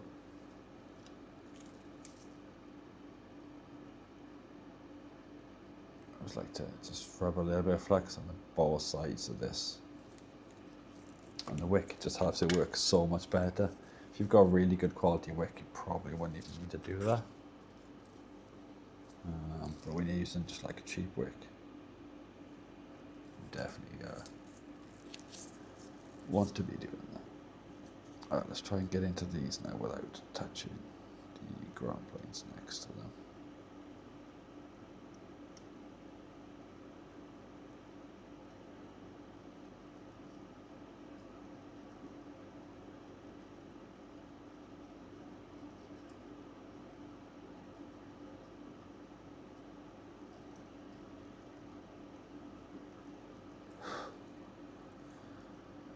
Let me do this one here.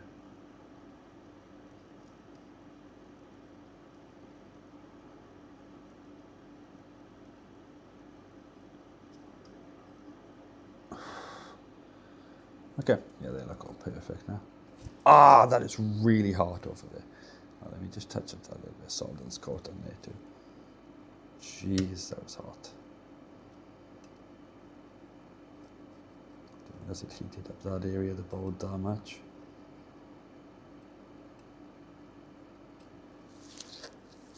I should realistically try to clean this wick up a bit. It's a bit long and awkward for what I'm trying to do here.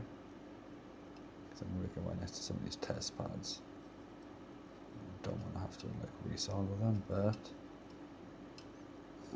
might be okay if I'm careful.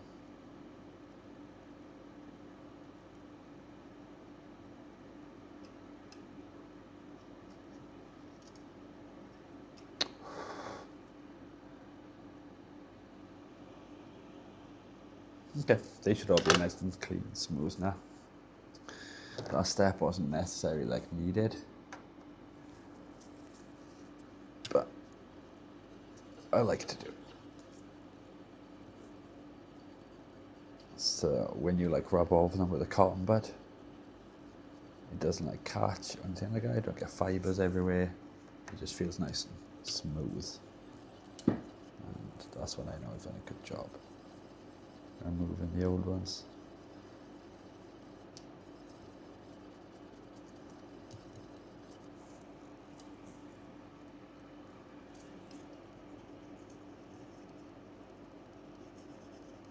Just trying to get all of this mountain of flux we've added to the board now off.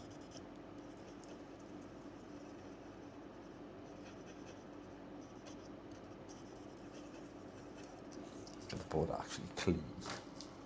That's the next step.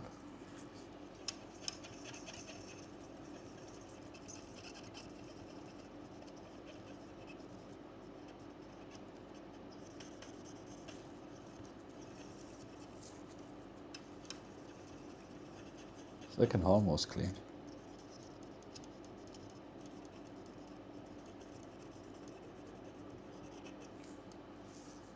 The Kim wipe. We'll try this softer brush. Clean this area up a bit.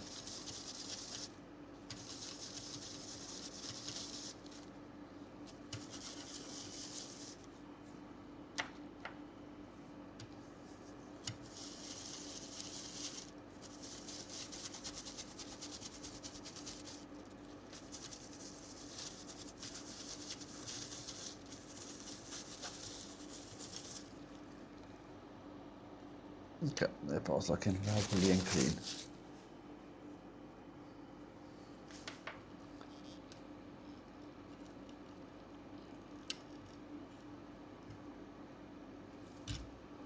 So, if you guys bear with me 2 minutes, because it is getting later and later. I need to grab that wash that I was meant to put on hours ago. Last time I think I was up till like 2 a.m. waiting for it. Keep saying I'm gonna go sleep earlier. Stop messing my sleep schedule up. But it is what it is.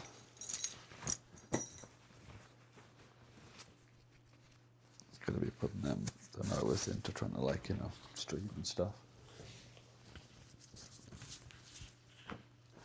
These things are not going to build this off and pay this off. I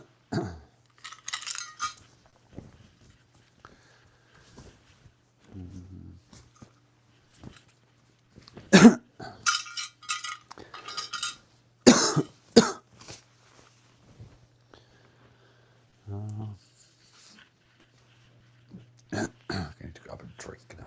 There's the t-shirt I was looking for. Because it's probably going to be cold tomorrow, even though I think it's meant to be warm for the week. I don't trust the weather forecast. The weather's always shit in the UK. It's just the best way. Just assume it's going to rain. You're probably going to be right 90% of the time.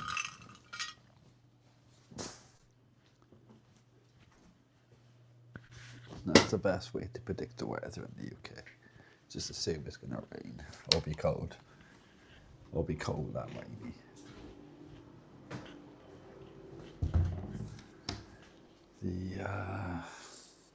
I'll just on the cleaning is done. I think most of the dirt is probably lifted off it. Not quite ready for the case yet, so I'll give it another go in the ultrasonic. Just take the old washing out of the washing machine that I forgot to take out hours ago and hang up. Grab some liquid detergent. Pop that in there. And knock this bad boy on.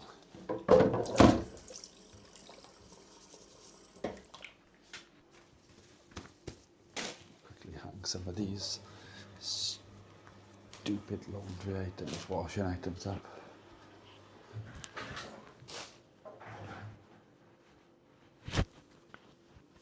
I don't know why I leave everything till so late at night.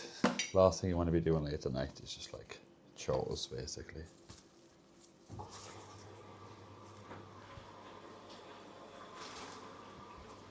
Did wake up a little late though. And then I think, was it Andy who was streaming? I think it was Andy's stream.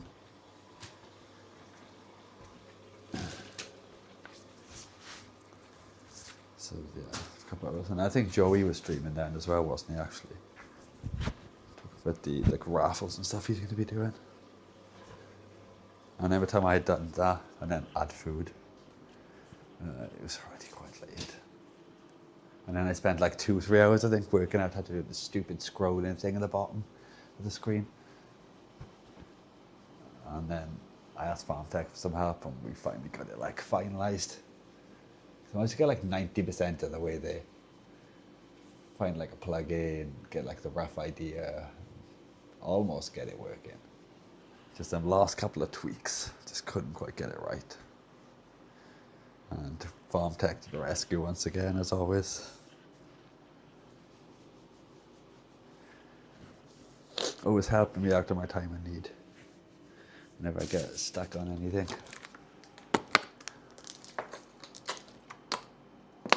99%. Okay, yeah, 99%, I guess. I'd say it was less than 99. I think maybe like 95, maybe. But yeah, it's all working now. Might add other stuff, might add some tweaks to it.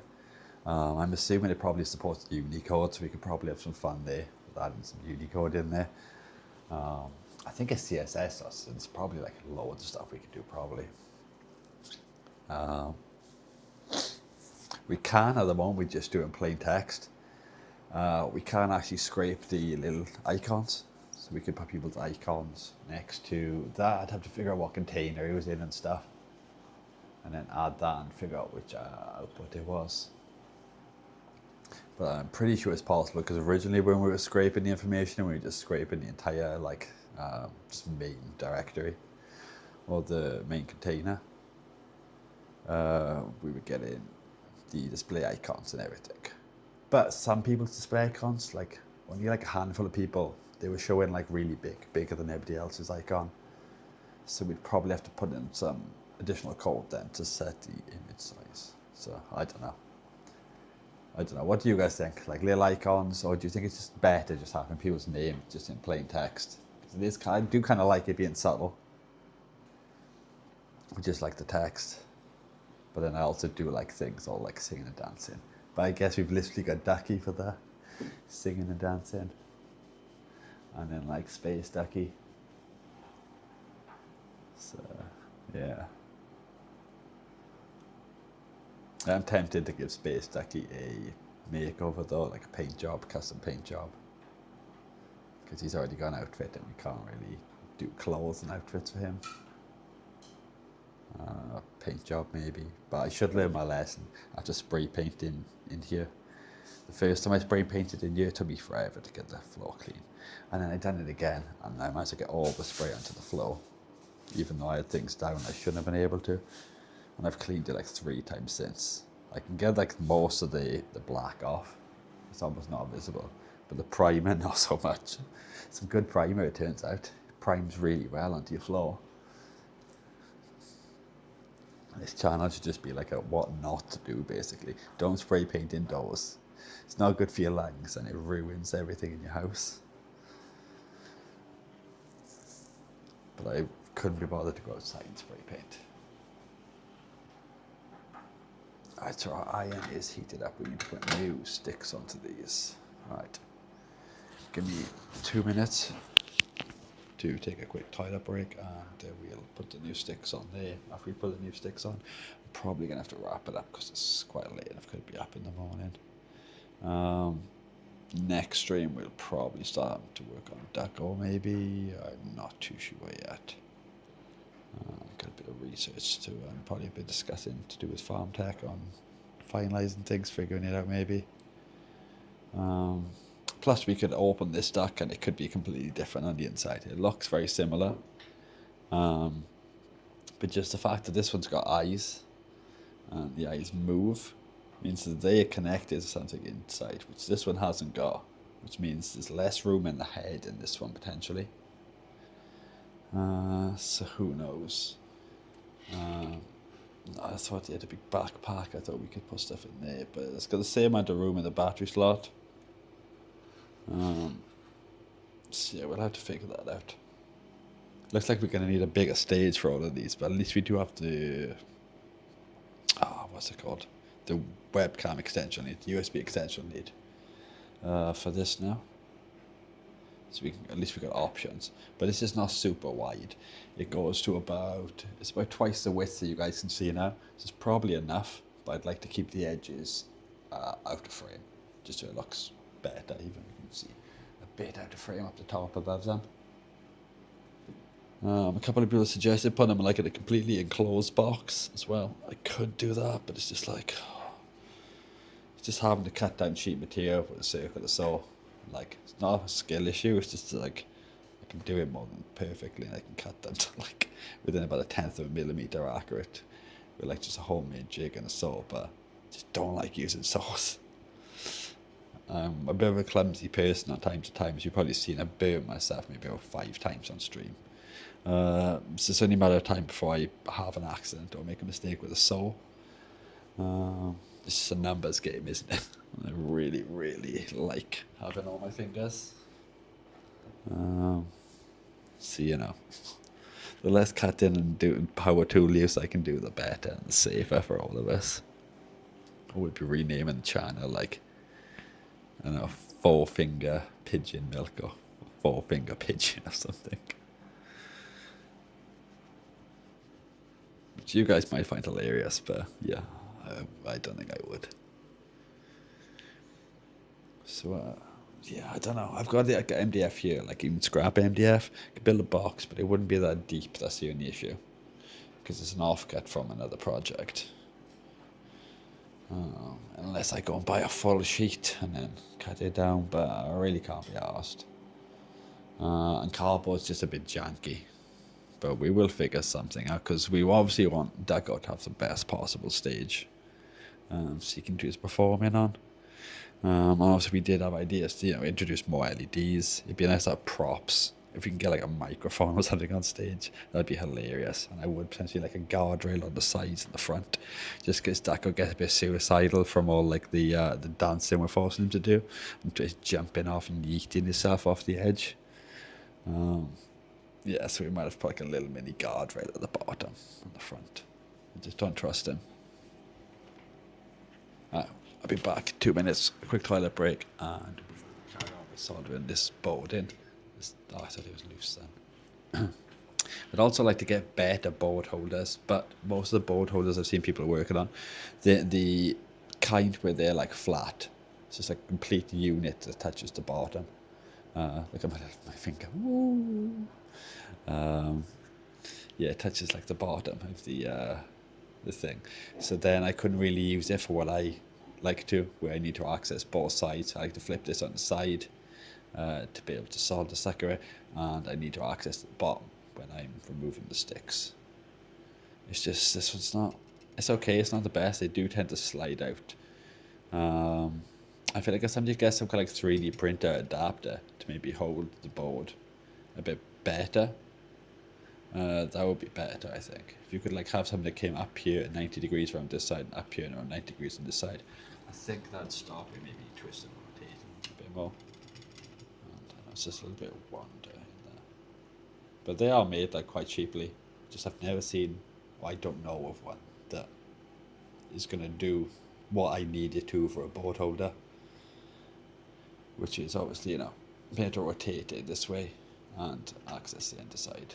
There's plenty of clearance to remove joysticks, etc. It's got some great points, but then it's just, the main thing it's meant to do is just hold the board. It's not the best. Right now it's okay, but about too many times the board is just flowing out to this thing. And it's only a matter of time before I do that, it hits the metal and actually does some damage.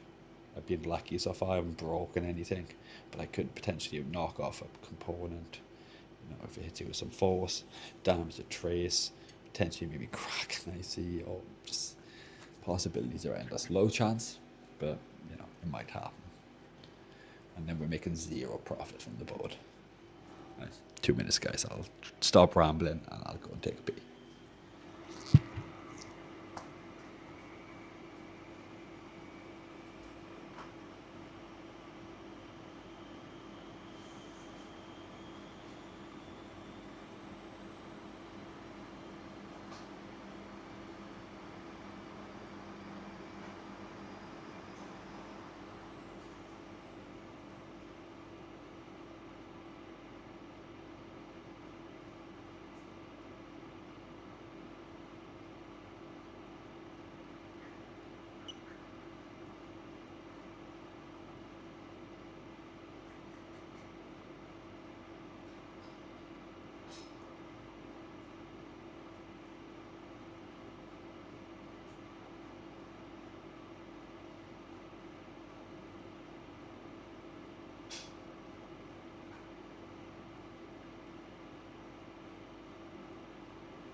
that also next stream.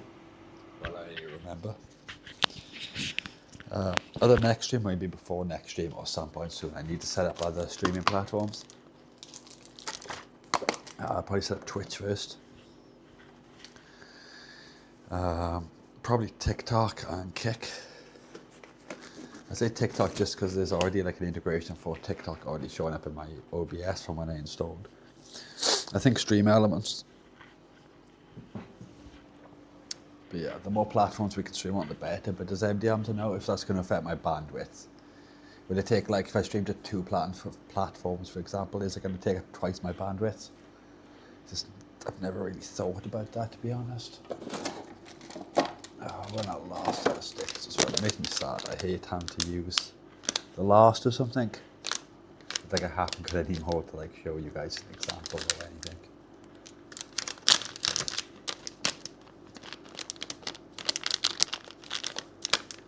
These are the really expensive ones as well. Let's flip this board over. Oh, there is a tiny little bit of solder there just randomly stuck on the board, and there's a little bit of flux I need to clean in on this side of the board. I think our iron's gone to sleep. We'd just look at the temperature. We're losing viewers like flies tonight.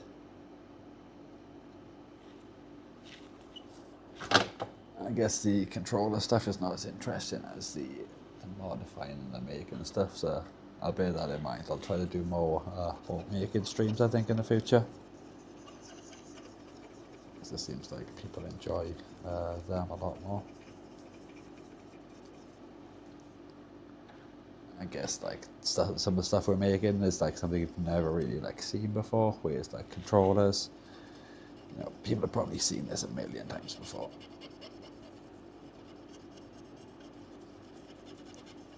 It cost me a lot more to do the building project, sadly, and I cannot, like, I haven't sold any controllers yet. But with the controllers, at least I can potentially sell them and try to recoup some of the money I put into it. Especially because we're not monetized or anything like that on this channel yet, nowhere near. It's going to take a long while to be able to get to that kind of level. That's why I want to do like some videos. I'll just want to clean that for a little bit longer. Another 10 minutes in there. So I want to like do some videos with this like plastic whitening, some nice restoration videos, and record and edit them nicely. Hopefully that will help get some more subscribers and more views. Everything we need to try and grow this channel.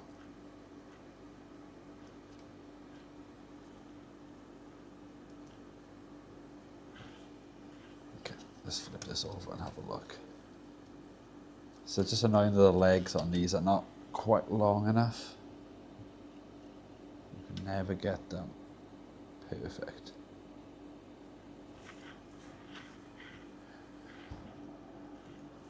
This we do need a bit of flux for, just for tacking these anchor points on. So you can try to get the board as flat as you can. The floor of the board, not the board side, the board's in the holder. So you can get the joystick module, thumbstick module, whatever the correct term is, as flat as you can. If you put a little bit of flex on it beforehand, you can just come in and dab it. I've got this. I'm going to switch tips, because the best tip, definitely, for doing the thumbstick modules is the K-tip, the knife tip. Because the legs on these are like rectangle. So they've got a flat side. So that allows you to get contact with the side of the leg, good contact, good surface area, and also the pad itself, because of the angle of the knife. So when I'm soldering through leg components to have a flat side or flat leg, then that's what I like to use. These gloves come in handy as well, because even though they're like pretty hot, the tips pull them straight out. So once you don't touch them too close to the very end, you hold them fairly low down. They're still warm. These gloves are, if you're quick, it's enough to stop the burning. Some good sentences you're putting together there. Okay, so we've got the K-tip in there. Just wait for this to heat up. Just scratch my arm, it's all itchy. This will take a second to heat up. I can't even see the screen right now because I've got the AM backwards. Okay, it's heated, I hear the beep. I can see it's melting solder. So we'll tin that up nicely. Probably why we run out of solder so fast. They might be tin our iron and clean it off, it's ridiculous. But I like to keep my tip nice and shiny. We do abuse the hell out of this tip. The solder doesn't flow as well as it should. It's fairly shiny. Because we want to now make sure this is pushed as flat as we can get this. All directions. And then we just tack this on with a little bit of solder. Because I don't think we have enough on our tip. We need to like properly flood this tip up. Because we need quite a lot of solder to transfer. There you go. You'll see when it transfers. You'll see the hole fill up.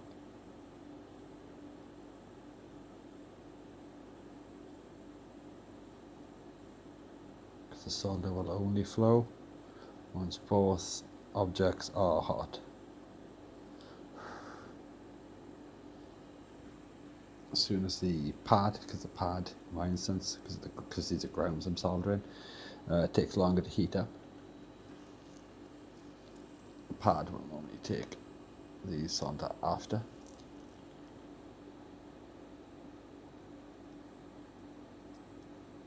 There you go. You'll see once it heats up, it'll like suddenly jump onto the pad.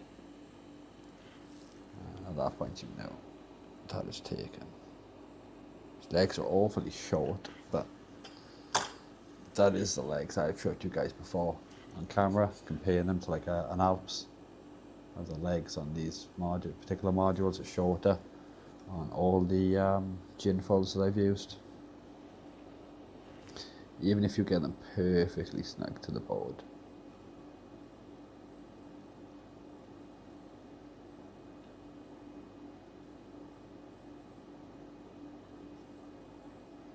Also, a lot of the time when you're soldering these, you're better off doing it in an alternating pattern, like different parts of the board, so you don't add too much heat in one area. If you do like here, and then across there, and then down there, etc., rather than heating ones up next to each other.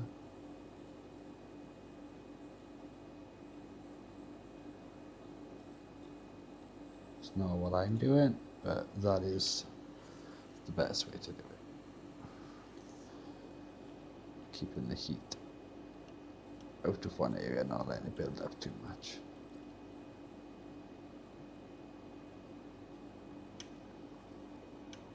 Okay, hopefully they're all as flat as we can get them. Ducko, what are you trying to pick?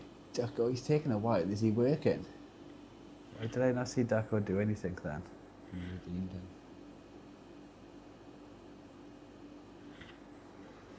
We haven't done anything to Ducko now, have we, by moving him? The cable's all plugged in. Because you redeemed, but no, Ducko went manually running for you.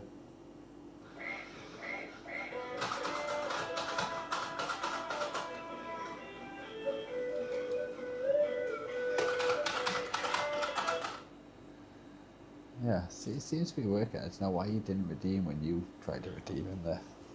It's quite strange. Yeah, hopefully these are as flat as we can get them. Ready to just...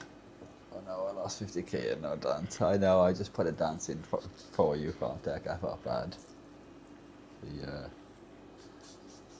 The Lumia stream trying to like con you there why it didn't work. Oh my days, just completely completely slipped with that soldering iron then. Oh.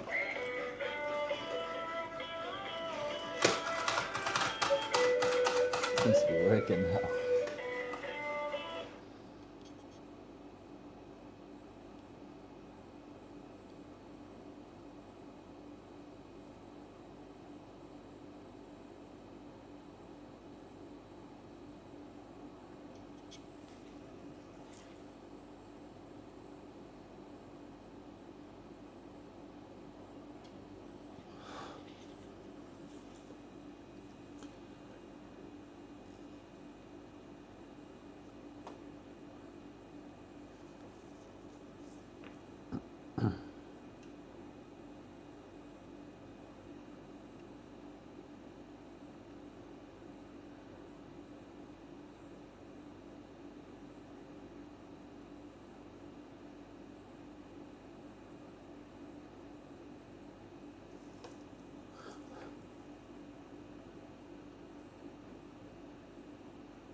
Okay, so that's them ones done.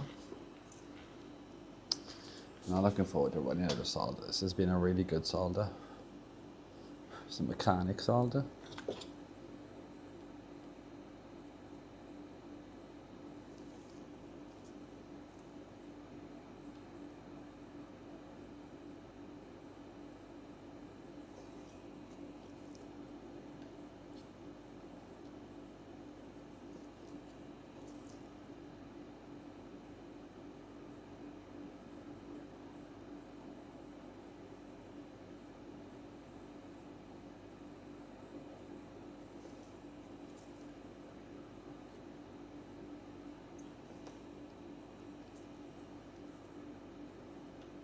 So saved us really well. We haven't even added like that long. Must just be using way too much solder.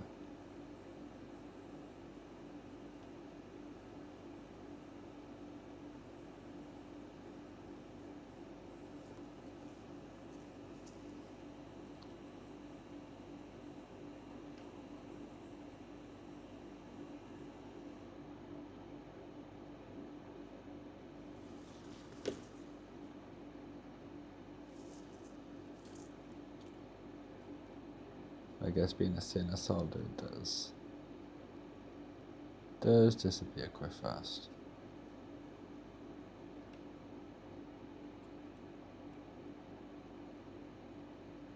So make sure they are all completely soldered well. They look okay, I think. I'm going to feed a little bit of extra solder into some of these grounds. Just to make sure they are completely soldered. Because also we just tack these on to begin with.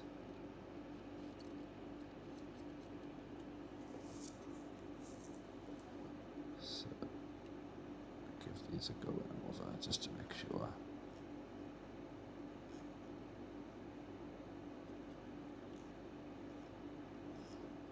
They're all looking okay.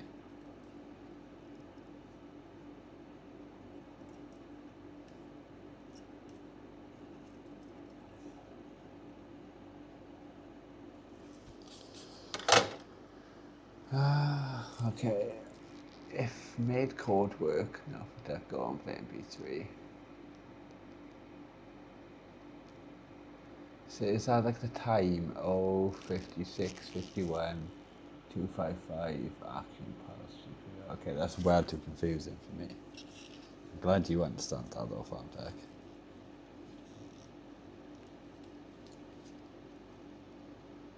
Yeah, they're on there really well.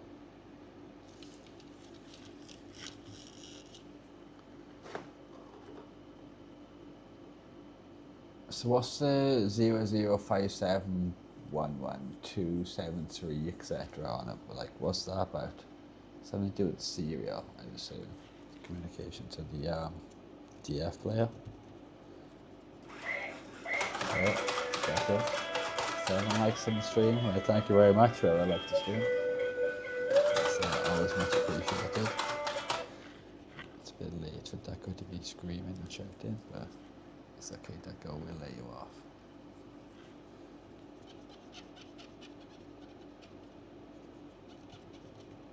How is everybody doing tonight?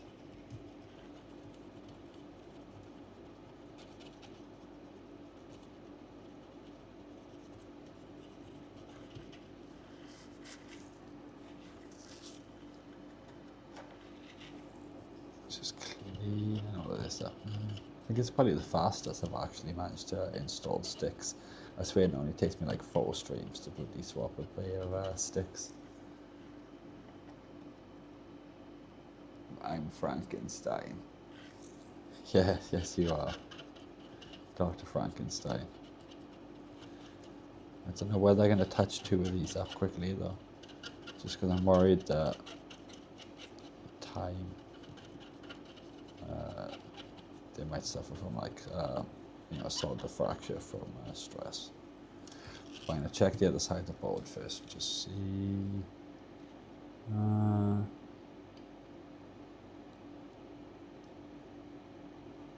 Some are okay. That's the ground, I think. No, it's ground. Okay. I will quickly put a little bit of flux on these ones, touch these ones up just so I'm a little bit happier with them. They look perfect in terms of solder climbing up the other side of the board. I'm not happy with it. So that's when I give these quick. Going over, considering these are the most important ones, these are for the actual potentiometers. So we'll just quickly touch these up.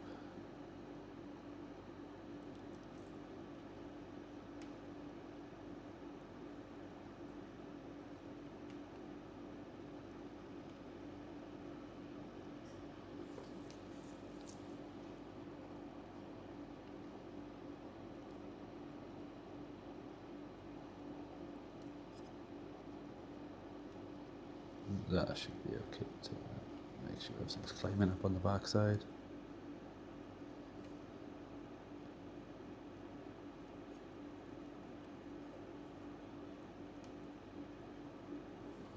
And on this side too.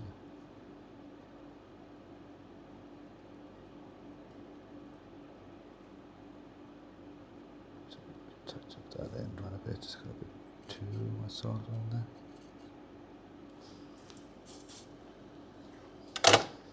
Let's have a look now.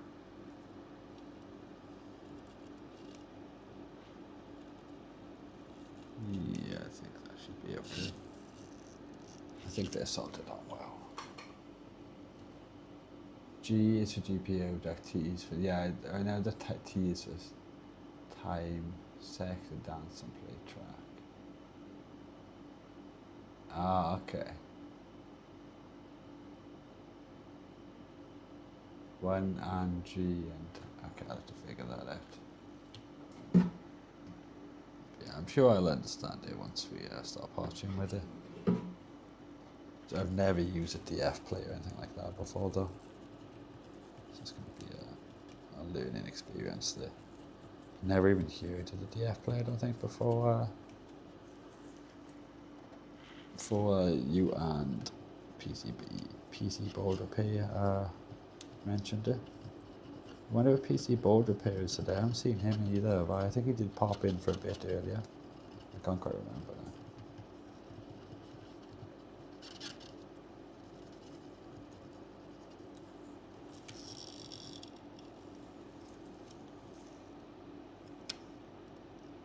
Yeah, I think that's soldered on well.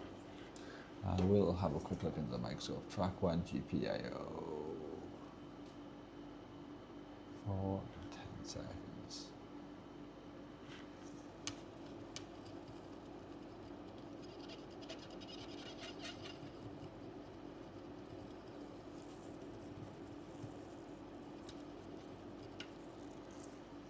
Didn't used to think these King Tech wipes were like that good before, but they definitely are. I wouldn't go straight in with one of these to clean everything up,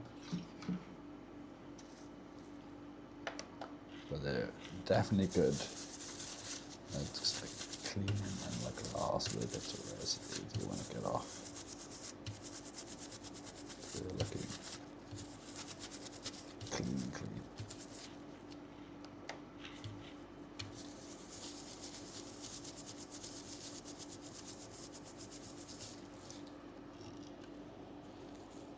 It's looking nice and neat.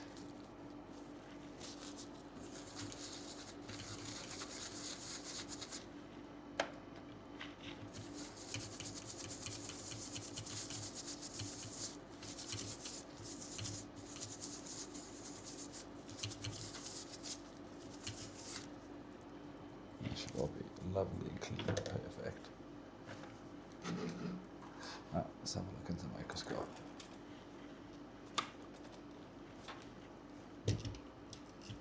Let's try and move this up a little bit, move it there and get it in focus.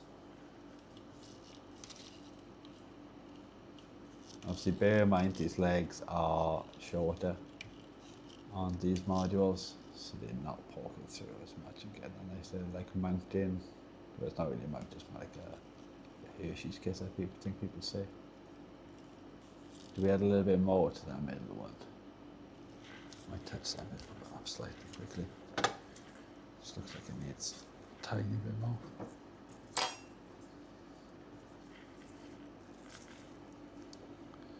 Can we get to just that middle pin?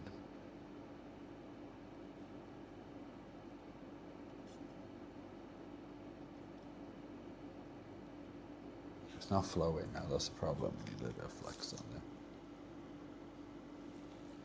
Has some on there, but it just, the solder, it dried up way too fast. It burnt off too fast. Okay, that's better. Wait till me, I got little legs.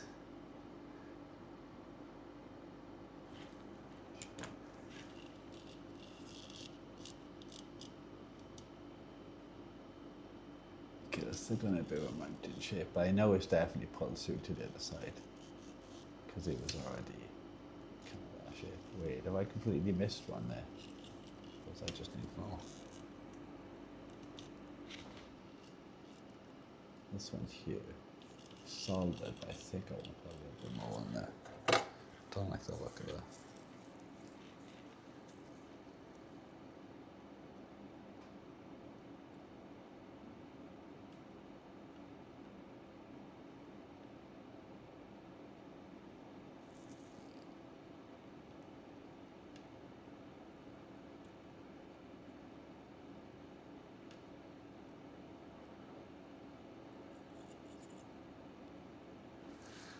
Now that needs flex. Now that's going all bloody spiky. You just stop bloody portrait with these and just be happy with them.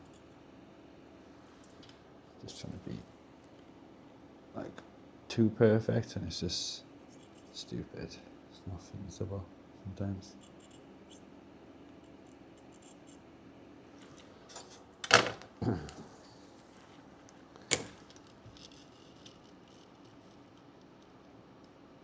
Okay, they all look perfect.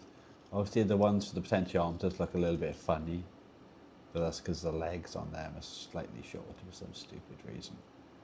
That is like the best you'll get them. When I install Alps, they all look basically like this one here, more or less. They look like a nice little shape. They all look okay, I think.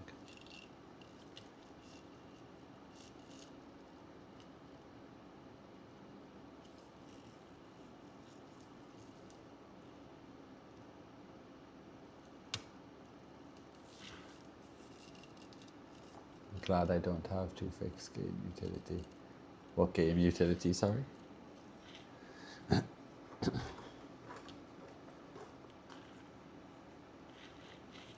So we'll quickly just clean up this flux that we added here.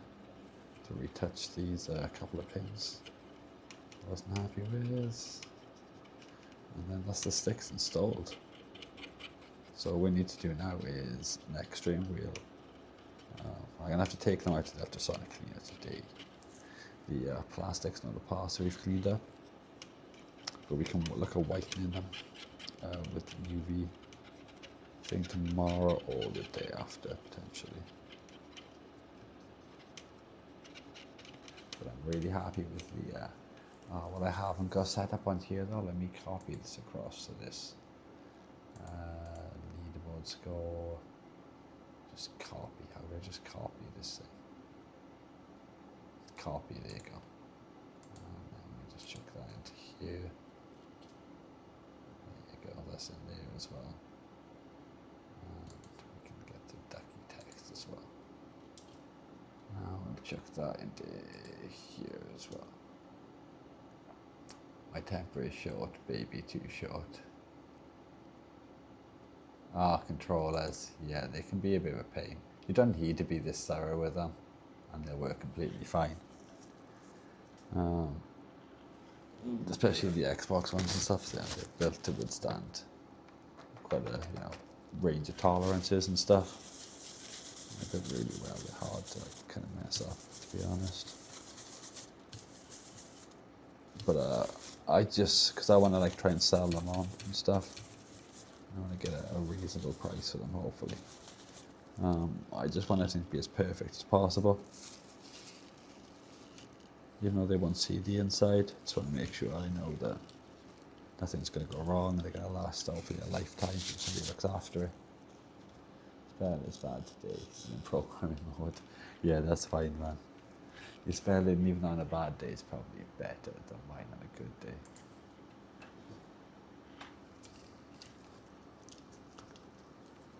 We have done this board now.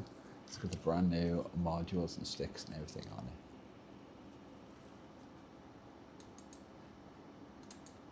So that's pretty good. I do like the look of these sticks, or the colour, and just like the pastel tones.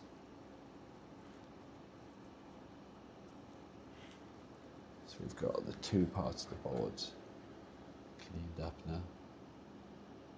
Clean both of these because they were like grubby, weren't they? I don't think any of their marks are really coming back either, them stains. They're all over the board, so that's good. The mid frame is clean. I can just put both of them to the side for now.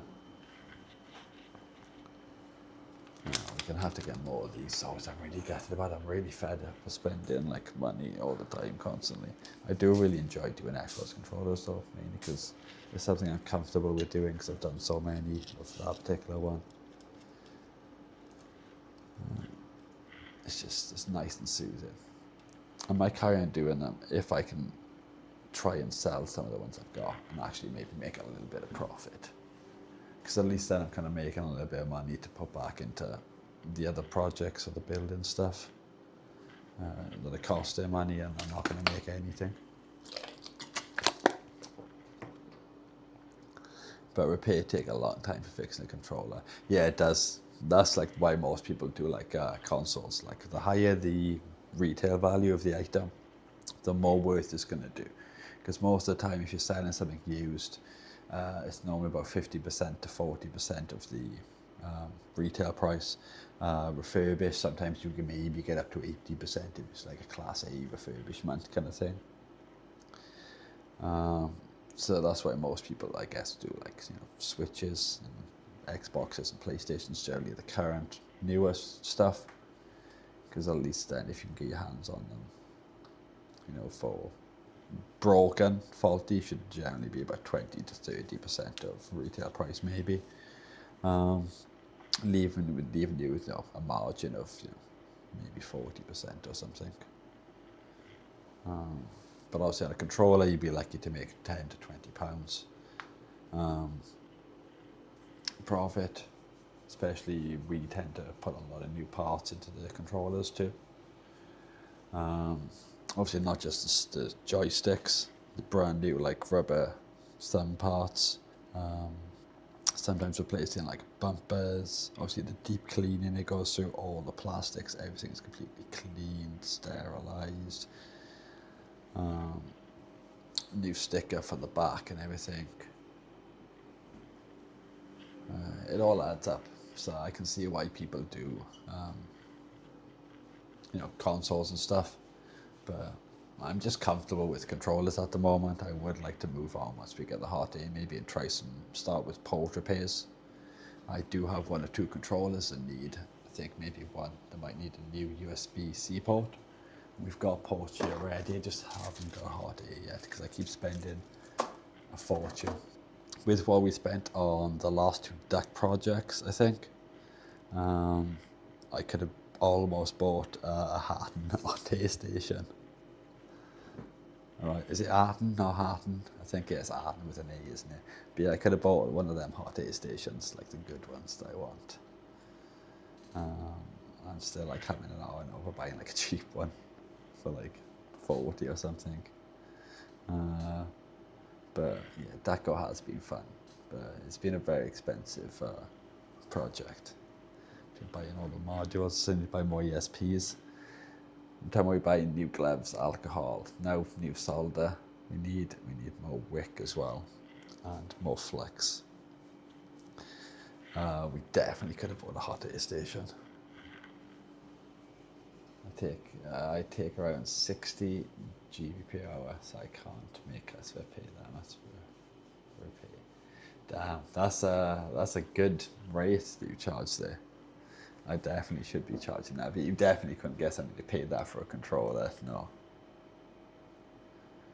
Like most people are charging for controller repairs like 10 to maybe £30 on other controllers. There are controllers you can make more money on, like some special edition controllers, and you can work on like Xbox Elite controllers.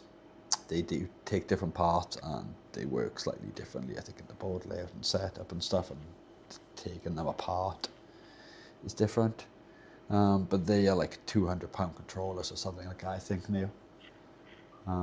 So you can fetch much more profit, especially if you get like a nice job lot on that. I think that's probably where the money would be made, potentially in, if you were doing just controllers and stuff. But I can see why people do like switches and stuff like that, because you're going to be making a decent-ish return if you can sell them on. Not a decent-ish return, but you're making more. You know, you might make like 50, 60, 70 pounds maybe doing that. If you get good, you can do it fairly fast. But I think if you specialise and you're good at this kind of stuff, you're better off doing really expensive like equipment. Like I see, is it Northridge Fix? He generally gets to work on like he was working on like an aircraft board or something before. And like fobs for like really expensive like cars and stuff, where like, because it's an expensive car, the bloody car companies just like, oh yeah, it's like 10 grand for a key. I think I'm over exaggerating that, but they literally want like a couple of thousand for a key for like a fob. You know, stuff like that you could justify charging £60 an hour, definitely easy, no problem, potentially more kind of thing. So that's definitely what I'd recommend people going in for. They're trying to make money from this. The higher the value of the item, but obviously the problem with the higher the value of the item, the higher skill set you might require, more specialized equipment, and there is more risk. Are there any consequences for damaging said board or whatever you're working on, etc.? Key fobs is easy to fix. Yeah, I've seen like a couple of key fob stuff. Like most of the time it's like trace repair, but I have seen people having to grind down or laser down the top of ICs to solder trace, you know, like trace wires basically from the ICs and stuff, because they're all like I don't think coded is the right word, but they're all like, they've all got individual like, I don't know what the word is, because they're assigned to like one car. The information that's stored on that chip, it's not as if you can just, I don't know if you can clone them because they might be encrypted, there might be tools out there. It's not if you can just install just a random one, you can, like a chip, swap it for like a different one from anywhere else. Similar to like, you know, with consoles, where like they're paid. And people have to swap out like the NAND and then like whatever chip it goes with there and stuff like that.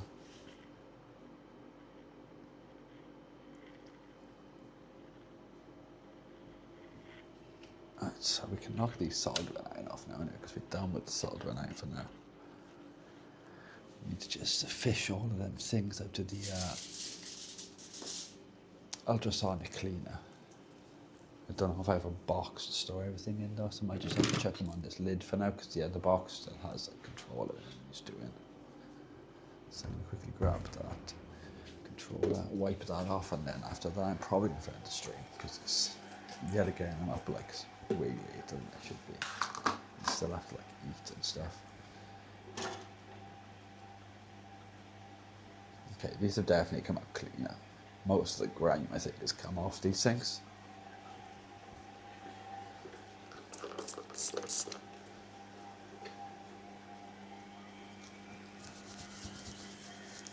I say most, probably all the grime. There's like loads just floating. It looked like it was still attached, but as soon as I lifted out the ultrasonic cleaner, it just stayed in the ultrasonic cleaner, the grime did. This came out lovely and clean, the plastics. Can't go wrong with an ultrasonic cleaner, to be honest. I got it for restoring the watches originally. Old watches, like even if they're not like rusted or anything, it's really good at cleaning all the nooks and crannies and people's bloody arms sweat and stuff. But they're also good for like when stuff is rusted. So it's a good first stage to see what you're dealing with. Just to be able to remove most of the crap that's on there.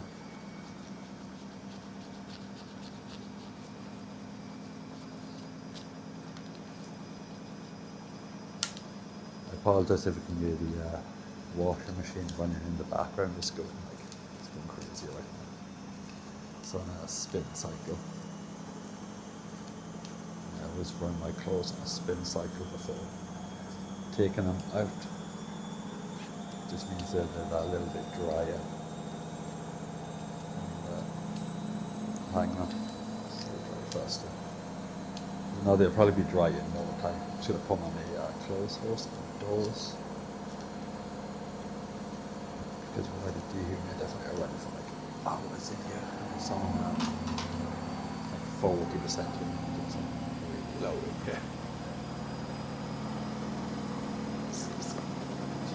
Didn't even think that washing machine was getting low. I didn't know what this guy's, but he's doing his best to prove me wrong.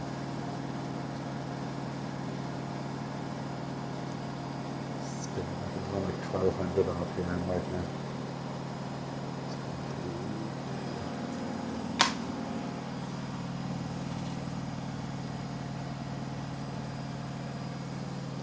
That's one project I did want to do at some point, but I don't think we're going to like strip the washing machine down. Is make a washing machine smart. So I've seen like other people trying to make appliances smart, and they normally just like, oh, it's 3D print a switch and mechanically push this button. But I'm like, well, it's got a circuit board in there. Even though it does use like, this is not like a digital one, it's like one with an analog spinny button. But like, surely that just connects a bunch of switches on a board. And a switch can just be switched other ways. You know, you'd hopefully have to have some UI to know what you're dealing with. You're controlling on your app or something. But you could set it into smart home or whatever it's called. You can build like UIs around things in there. I think it's just finished. It's just finished, nice. I've got to wait up till early as in the morning. Well, it is already early as the morning, but I haven't got to wait up even later for that to finish. It's always a good thing. Still need to eat and sort a couple of bits and pieces out there. The streams always end up going on for longer than I anticipate. But I don't mind. It's worth it making content for you guys. You guys give me a lot of support. So I don't mind putting the hours. I'm to sacrifice a bit of sleep here and there.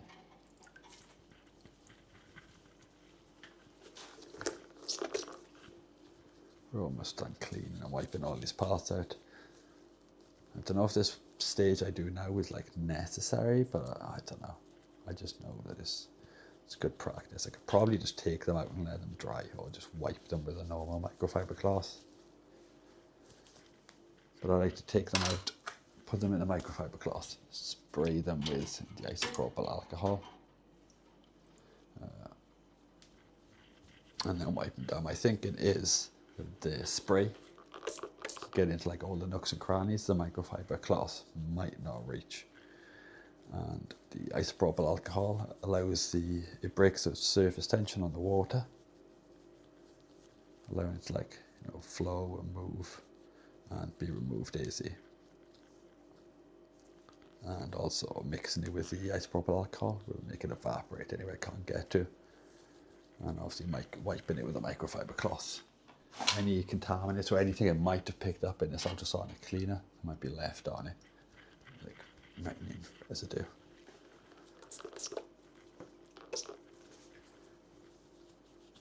But that's why when I do a controller, it basically looks like new once I'm done with it.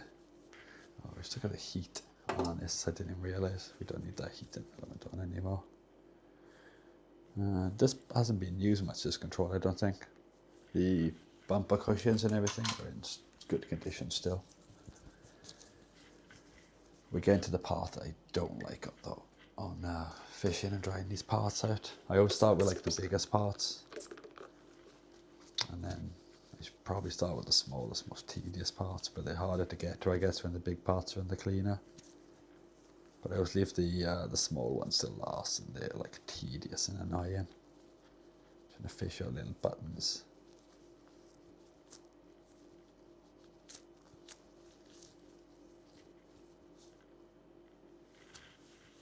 Okay, just on the membrane there for the buttons. Now we've got buttons to do. Buttons. Do we have that little plastic box that we brought them in? Because if we do, that would make life easy. I could just dump all these little buttons in there. What did I miss? Oh, I try IPA next time I take a bath. See if it can dry you faster. Yeah, it probably will dry you faster. It'll definitely dry your skin faster. That's why I try to wear gloves and stuff. Because I use an IPA and washing my hands several times a day was like really drying my hands out. I don't even know what I'd done now.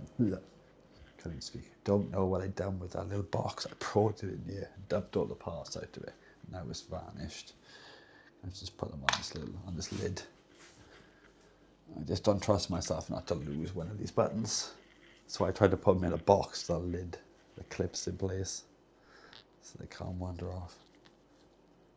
But yeah, this pin controller is nice. So I like the custom ones, not custom, but whatever these particular ones are, sorry. They've got the coloured buttons and everything. It's got a coloured Xbox button as well, which we didn't have, I don't think, when we done our controller mod.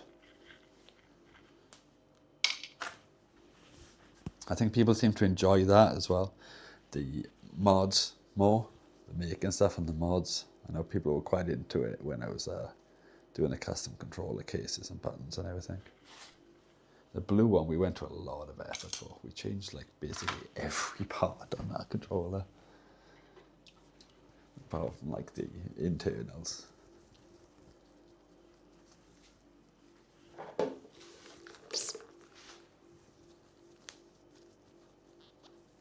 We still yet to add a light to that. I will have to look at the certain lights that people have been using to do the Xbox 360 power light mods. Let's see if we can somehow figure out a way where we can probably put one next, like I don't know what voltage to take, if it's 3 or 5, but we'll find either a 3 or 5 voltage rail, like a test point. And I'm pretty sure they've just got a ground plate running all the way through the board. And if so, we can just make our own ground and not actually have to run a wire, or even if we do a short wire. So we'll find a test point, like where we get voltage, and then we'll just measure from there the distance, the width of the LED or whatever, the diode, And we'll just scrape back some of the conformal. Oh, I just dropped a button. Some of the conformal coating, and then there's our ground. Well, that's my logic anyway. I will check before I start poking holes in the board and stuff though. There's a stench on this water right now. So it's a bit like a cross between vinegar and frankincense. It's not very pleasant. It's a good thing we're wiping these with IPA, so they won't have a smell in the plastic once we're done, once they dry. Oof, these have come out quite pale. These joysticks after being cleaned in this cleaner. Don't really want to buy new joysticks because these ones are in pretty good conditions. But they do look pale, like probably just like whitening. Maybe a person come on a windowsill or something.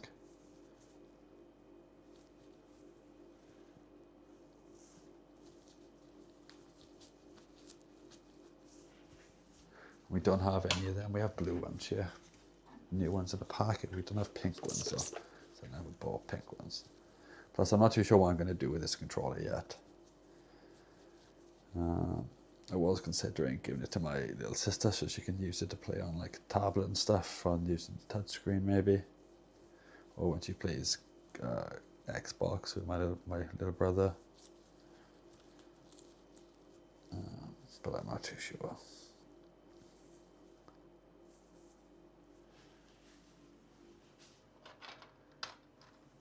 I know her birthday is in a month or two, I think. I'm not too sure. I think that's all the parts, hopefully. I'll bring them back for you guys to see that they're all nice and clean. Hopefully we haven't forgotten or missed any buttons. I hate balancing them on a tray like this. It's just a disaster waiting to happen. They almost tipped right there. Oh damn, it's a good idea to give my sister a family first. Yep. A good idea to give her sister a family first, yeah.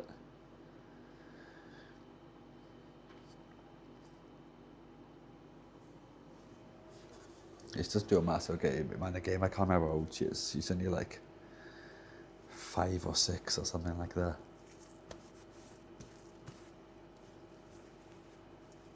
But I remember I linked a controller to like your Amazon Fire tablet before because my little brother's got like a bunch. But I'm not too sure if that one had like drift issues or something. I can't remember.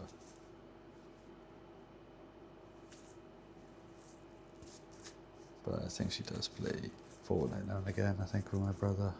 I can't remember. I know they play Roblox a lot, like other just stupid games like that, basically.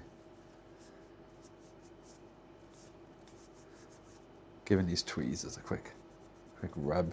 I guess they give the tweezers a good rub, don't they? Give them a good clean. That means we've got this cloth nice and IPA'd. Up front cleaning all them parts and components just now.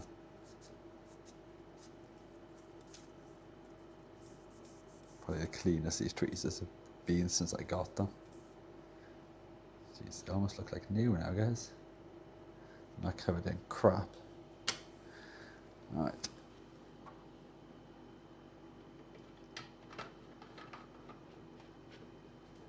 So, the duck we'll have to figure out probably next stream or the stream after. We'll have to have a discussion probably off stream farm tech and try to figure out what we're going to do with the board. Or you'll probably like show me the code and I'll take a look at it or whatever, what you've come up with.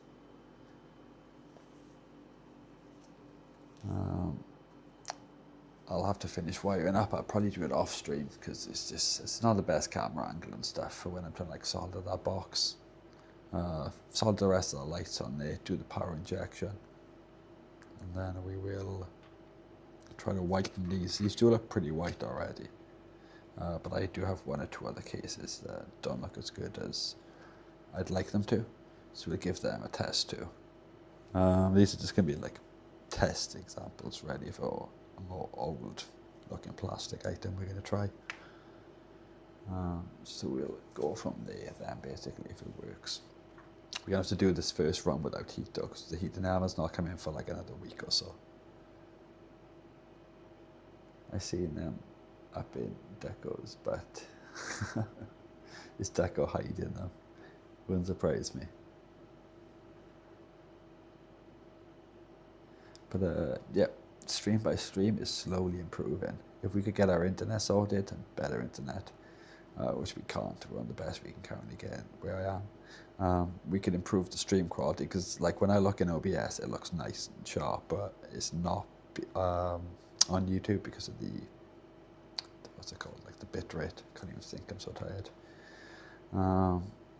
So yeah, hopefully we can do that. We can like get the maximum performance out of all the equipment that we've actually got then. That's what I want to do. I have a couple of videos pre-recorded. They're old at this point though, so the quality is probably going to be great on the audio. But the future projects I plan to do, 1 or 2 videos I will probably film, so we can get the maximum quality out of this camera and edit them and upload them, so we've got some actual video content rather than just streams, to try to grow the channel a bit. And so you guys have got something you can watch back more conveniently in your own time. So maybe I'll do more videos for restoring and maybe controllers and stuff like that. Because I might be able to make them a bit more interesting with some nice shots and angles and things. And then we'll maybe do more making stuff on stream. But we can also run some polls and see what you guys are going to prefer, what you'd rather. Because I do need to try and get some videos sorted for the channel and some other streaming platforms set up. It's a big job filming and edit afterwards. Yeah, it is a big job. I used to do like editing and stuff like that, and make clips and videos and product adverts and things. So it's been many years. So it's going to take me a long time to get back up to speed. I've never done anything overly complicated. You know, just basic stuff. You know, if you plan your shots well enough ahead of time when you do something like a product video, there's not a massive amount of editing, because you've already got all your scenes and your shots and everything worked out. And you kind of got a rough idea of, you know, how you want to put together the cuts and stuff. And your pans, most of the time, you know, you'd be, I'm panning from this, I'm going to cut from this shot to another shot, so this pan in the same direction on both shots to help them flow together. You know, just things like that when you're shooting helps a lot. If I'll be able to translate any of that to the videos, who knows? It's just a bit awkward. If I had more cameras, it'd be perfect, because I could have a permanent top down, and then I could have one for doing B-roll, a separate one, because B-roll just makes things so much better. But who knows? We'll figure this out as time goes on. One stream at a time, one video at a time, hopefully. I'd like to do shorts, just as much content as I can, but I have very little spare time. That's the problem. All the spare time I got, generally lately, it's just been going to stream. Spare time plus extra, because it's been going into sleep time too. 4 to 10 hours of edit. Yeah, it can take a while to edit these things, but we'll figure it out. We'll give it a go.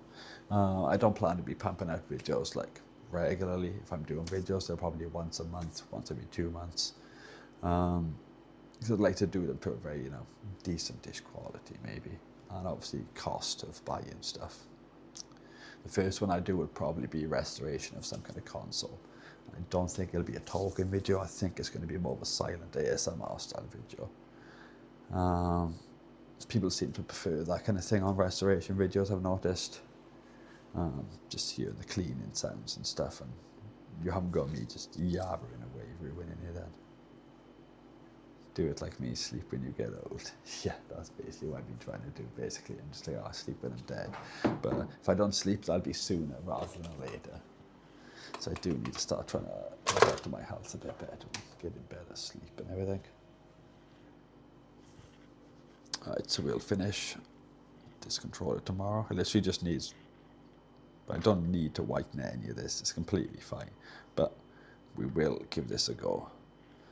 Because if we can get it any whiter than it is, then that's an improvement. purely because I want to test the setup, and we'll have a look what other ones we've got to do. And then we can just give it a rinse off then and reassemble it with the new upgraded sticks, because this board is upgraded, lovely and clean, ready to go, be calibrated basically.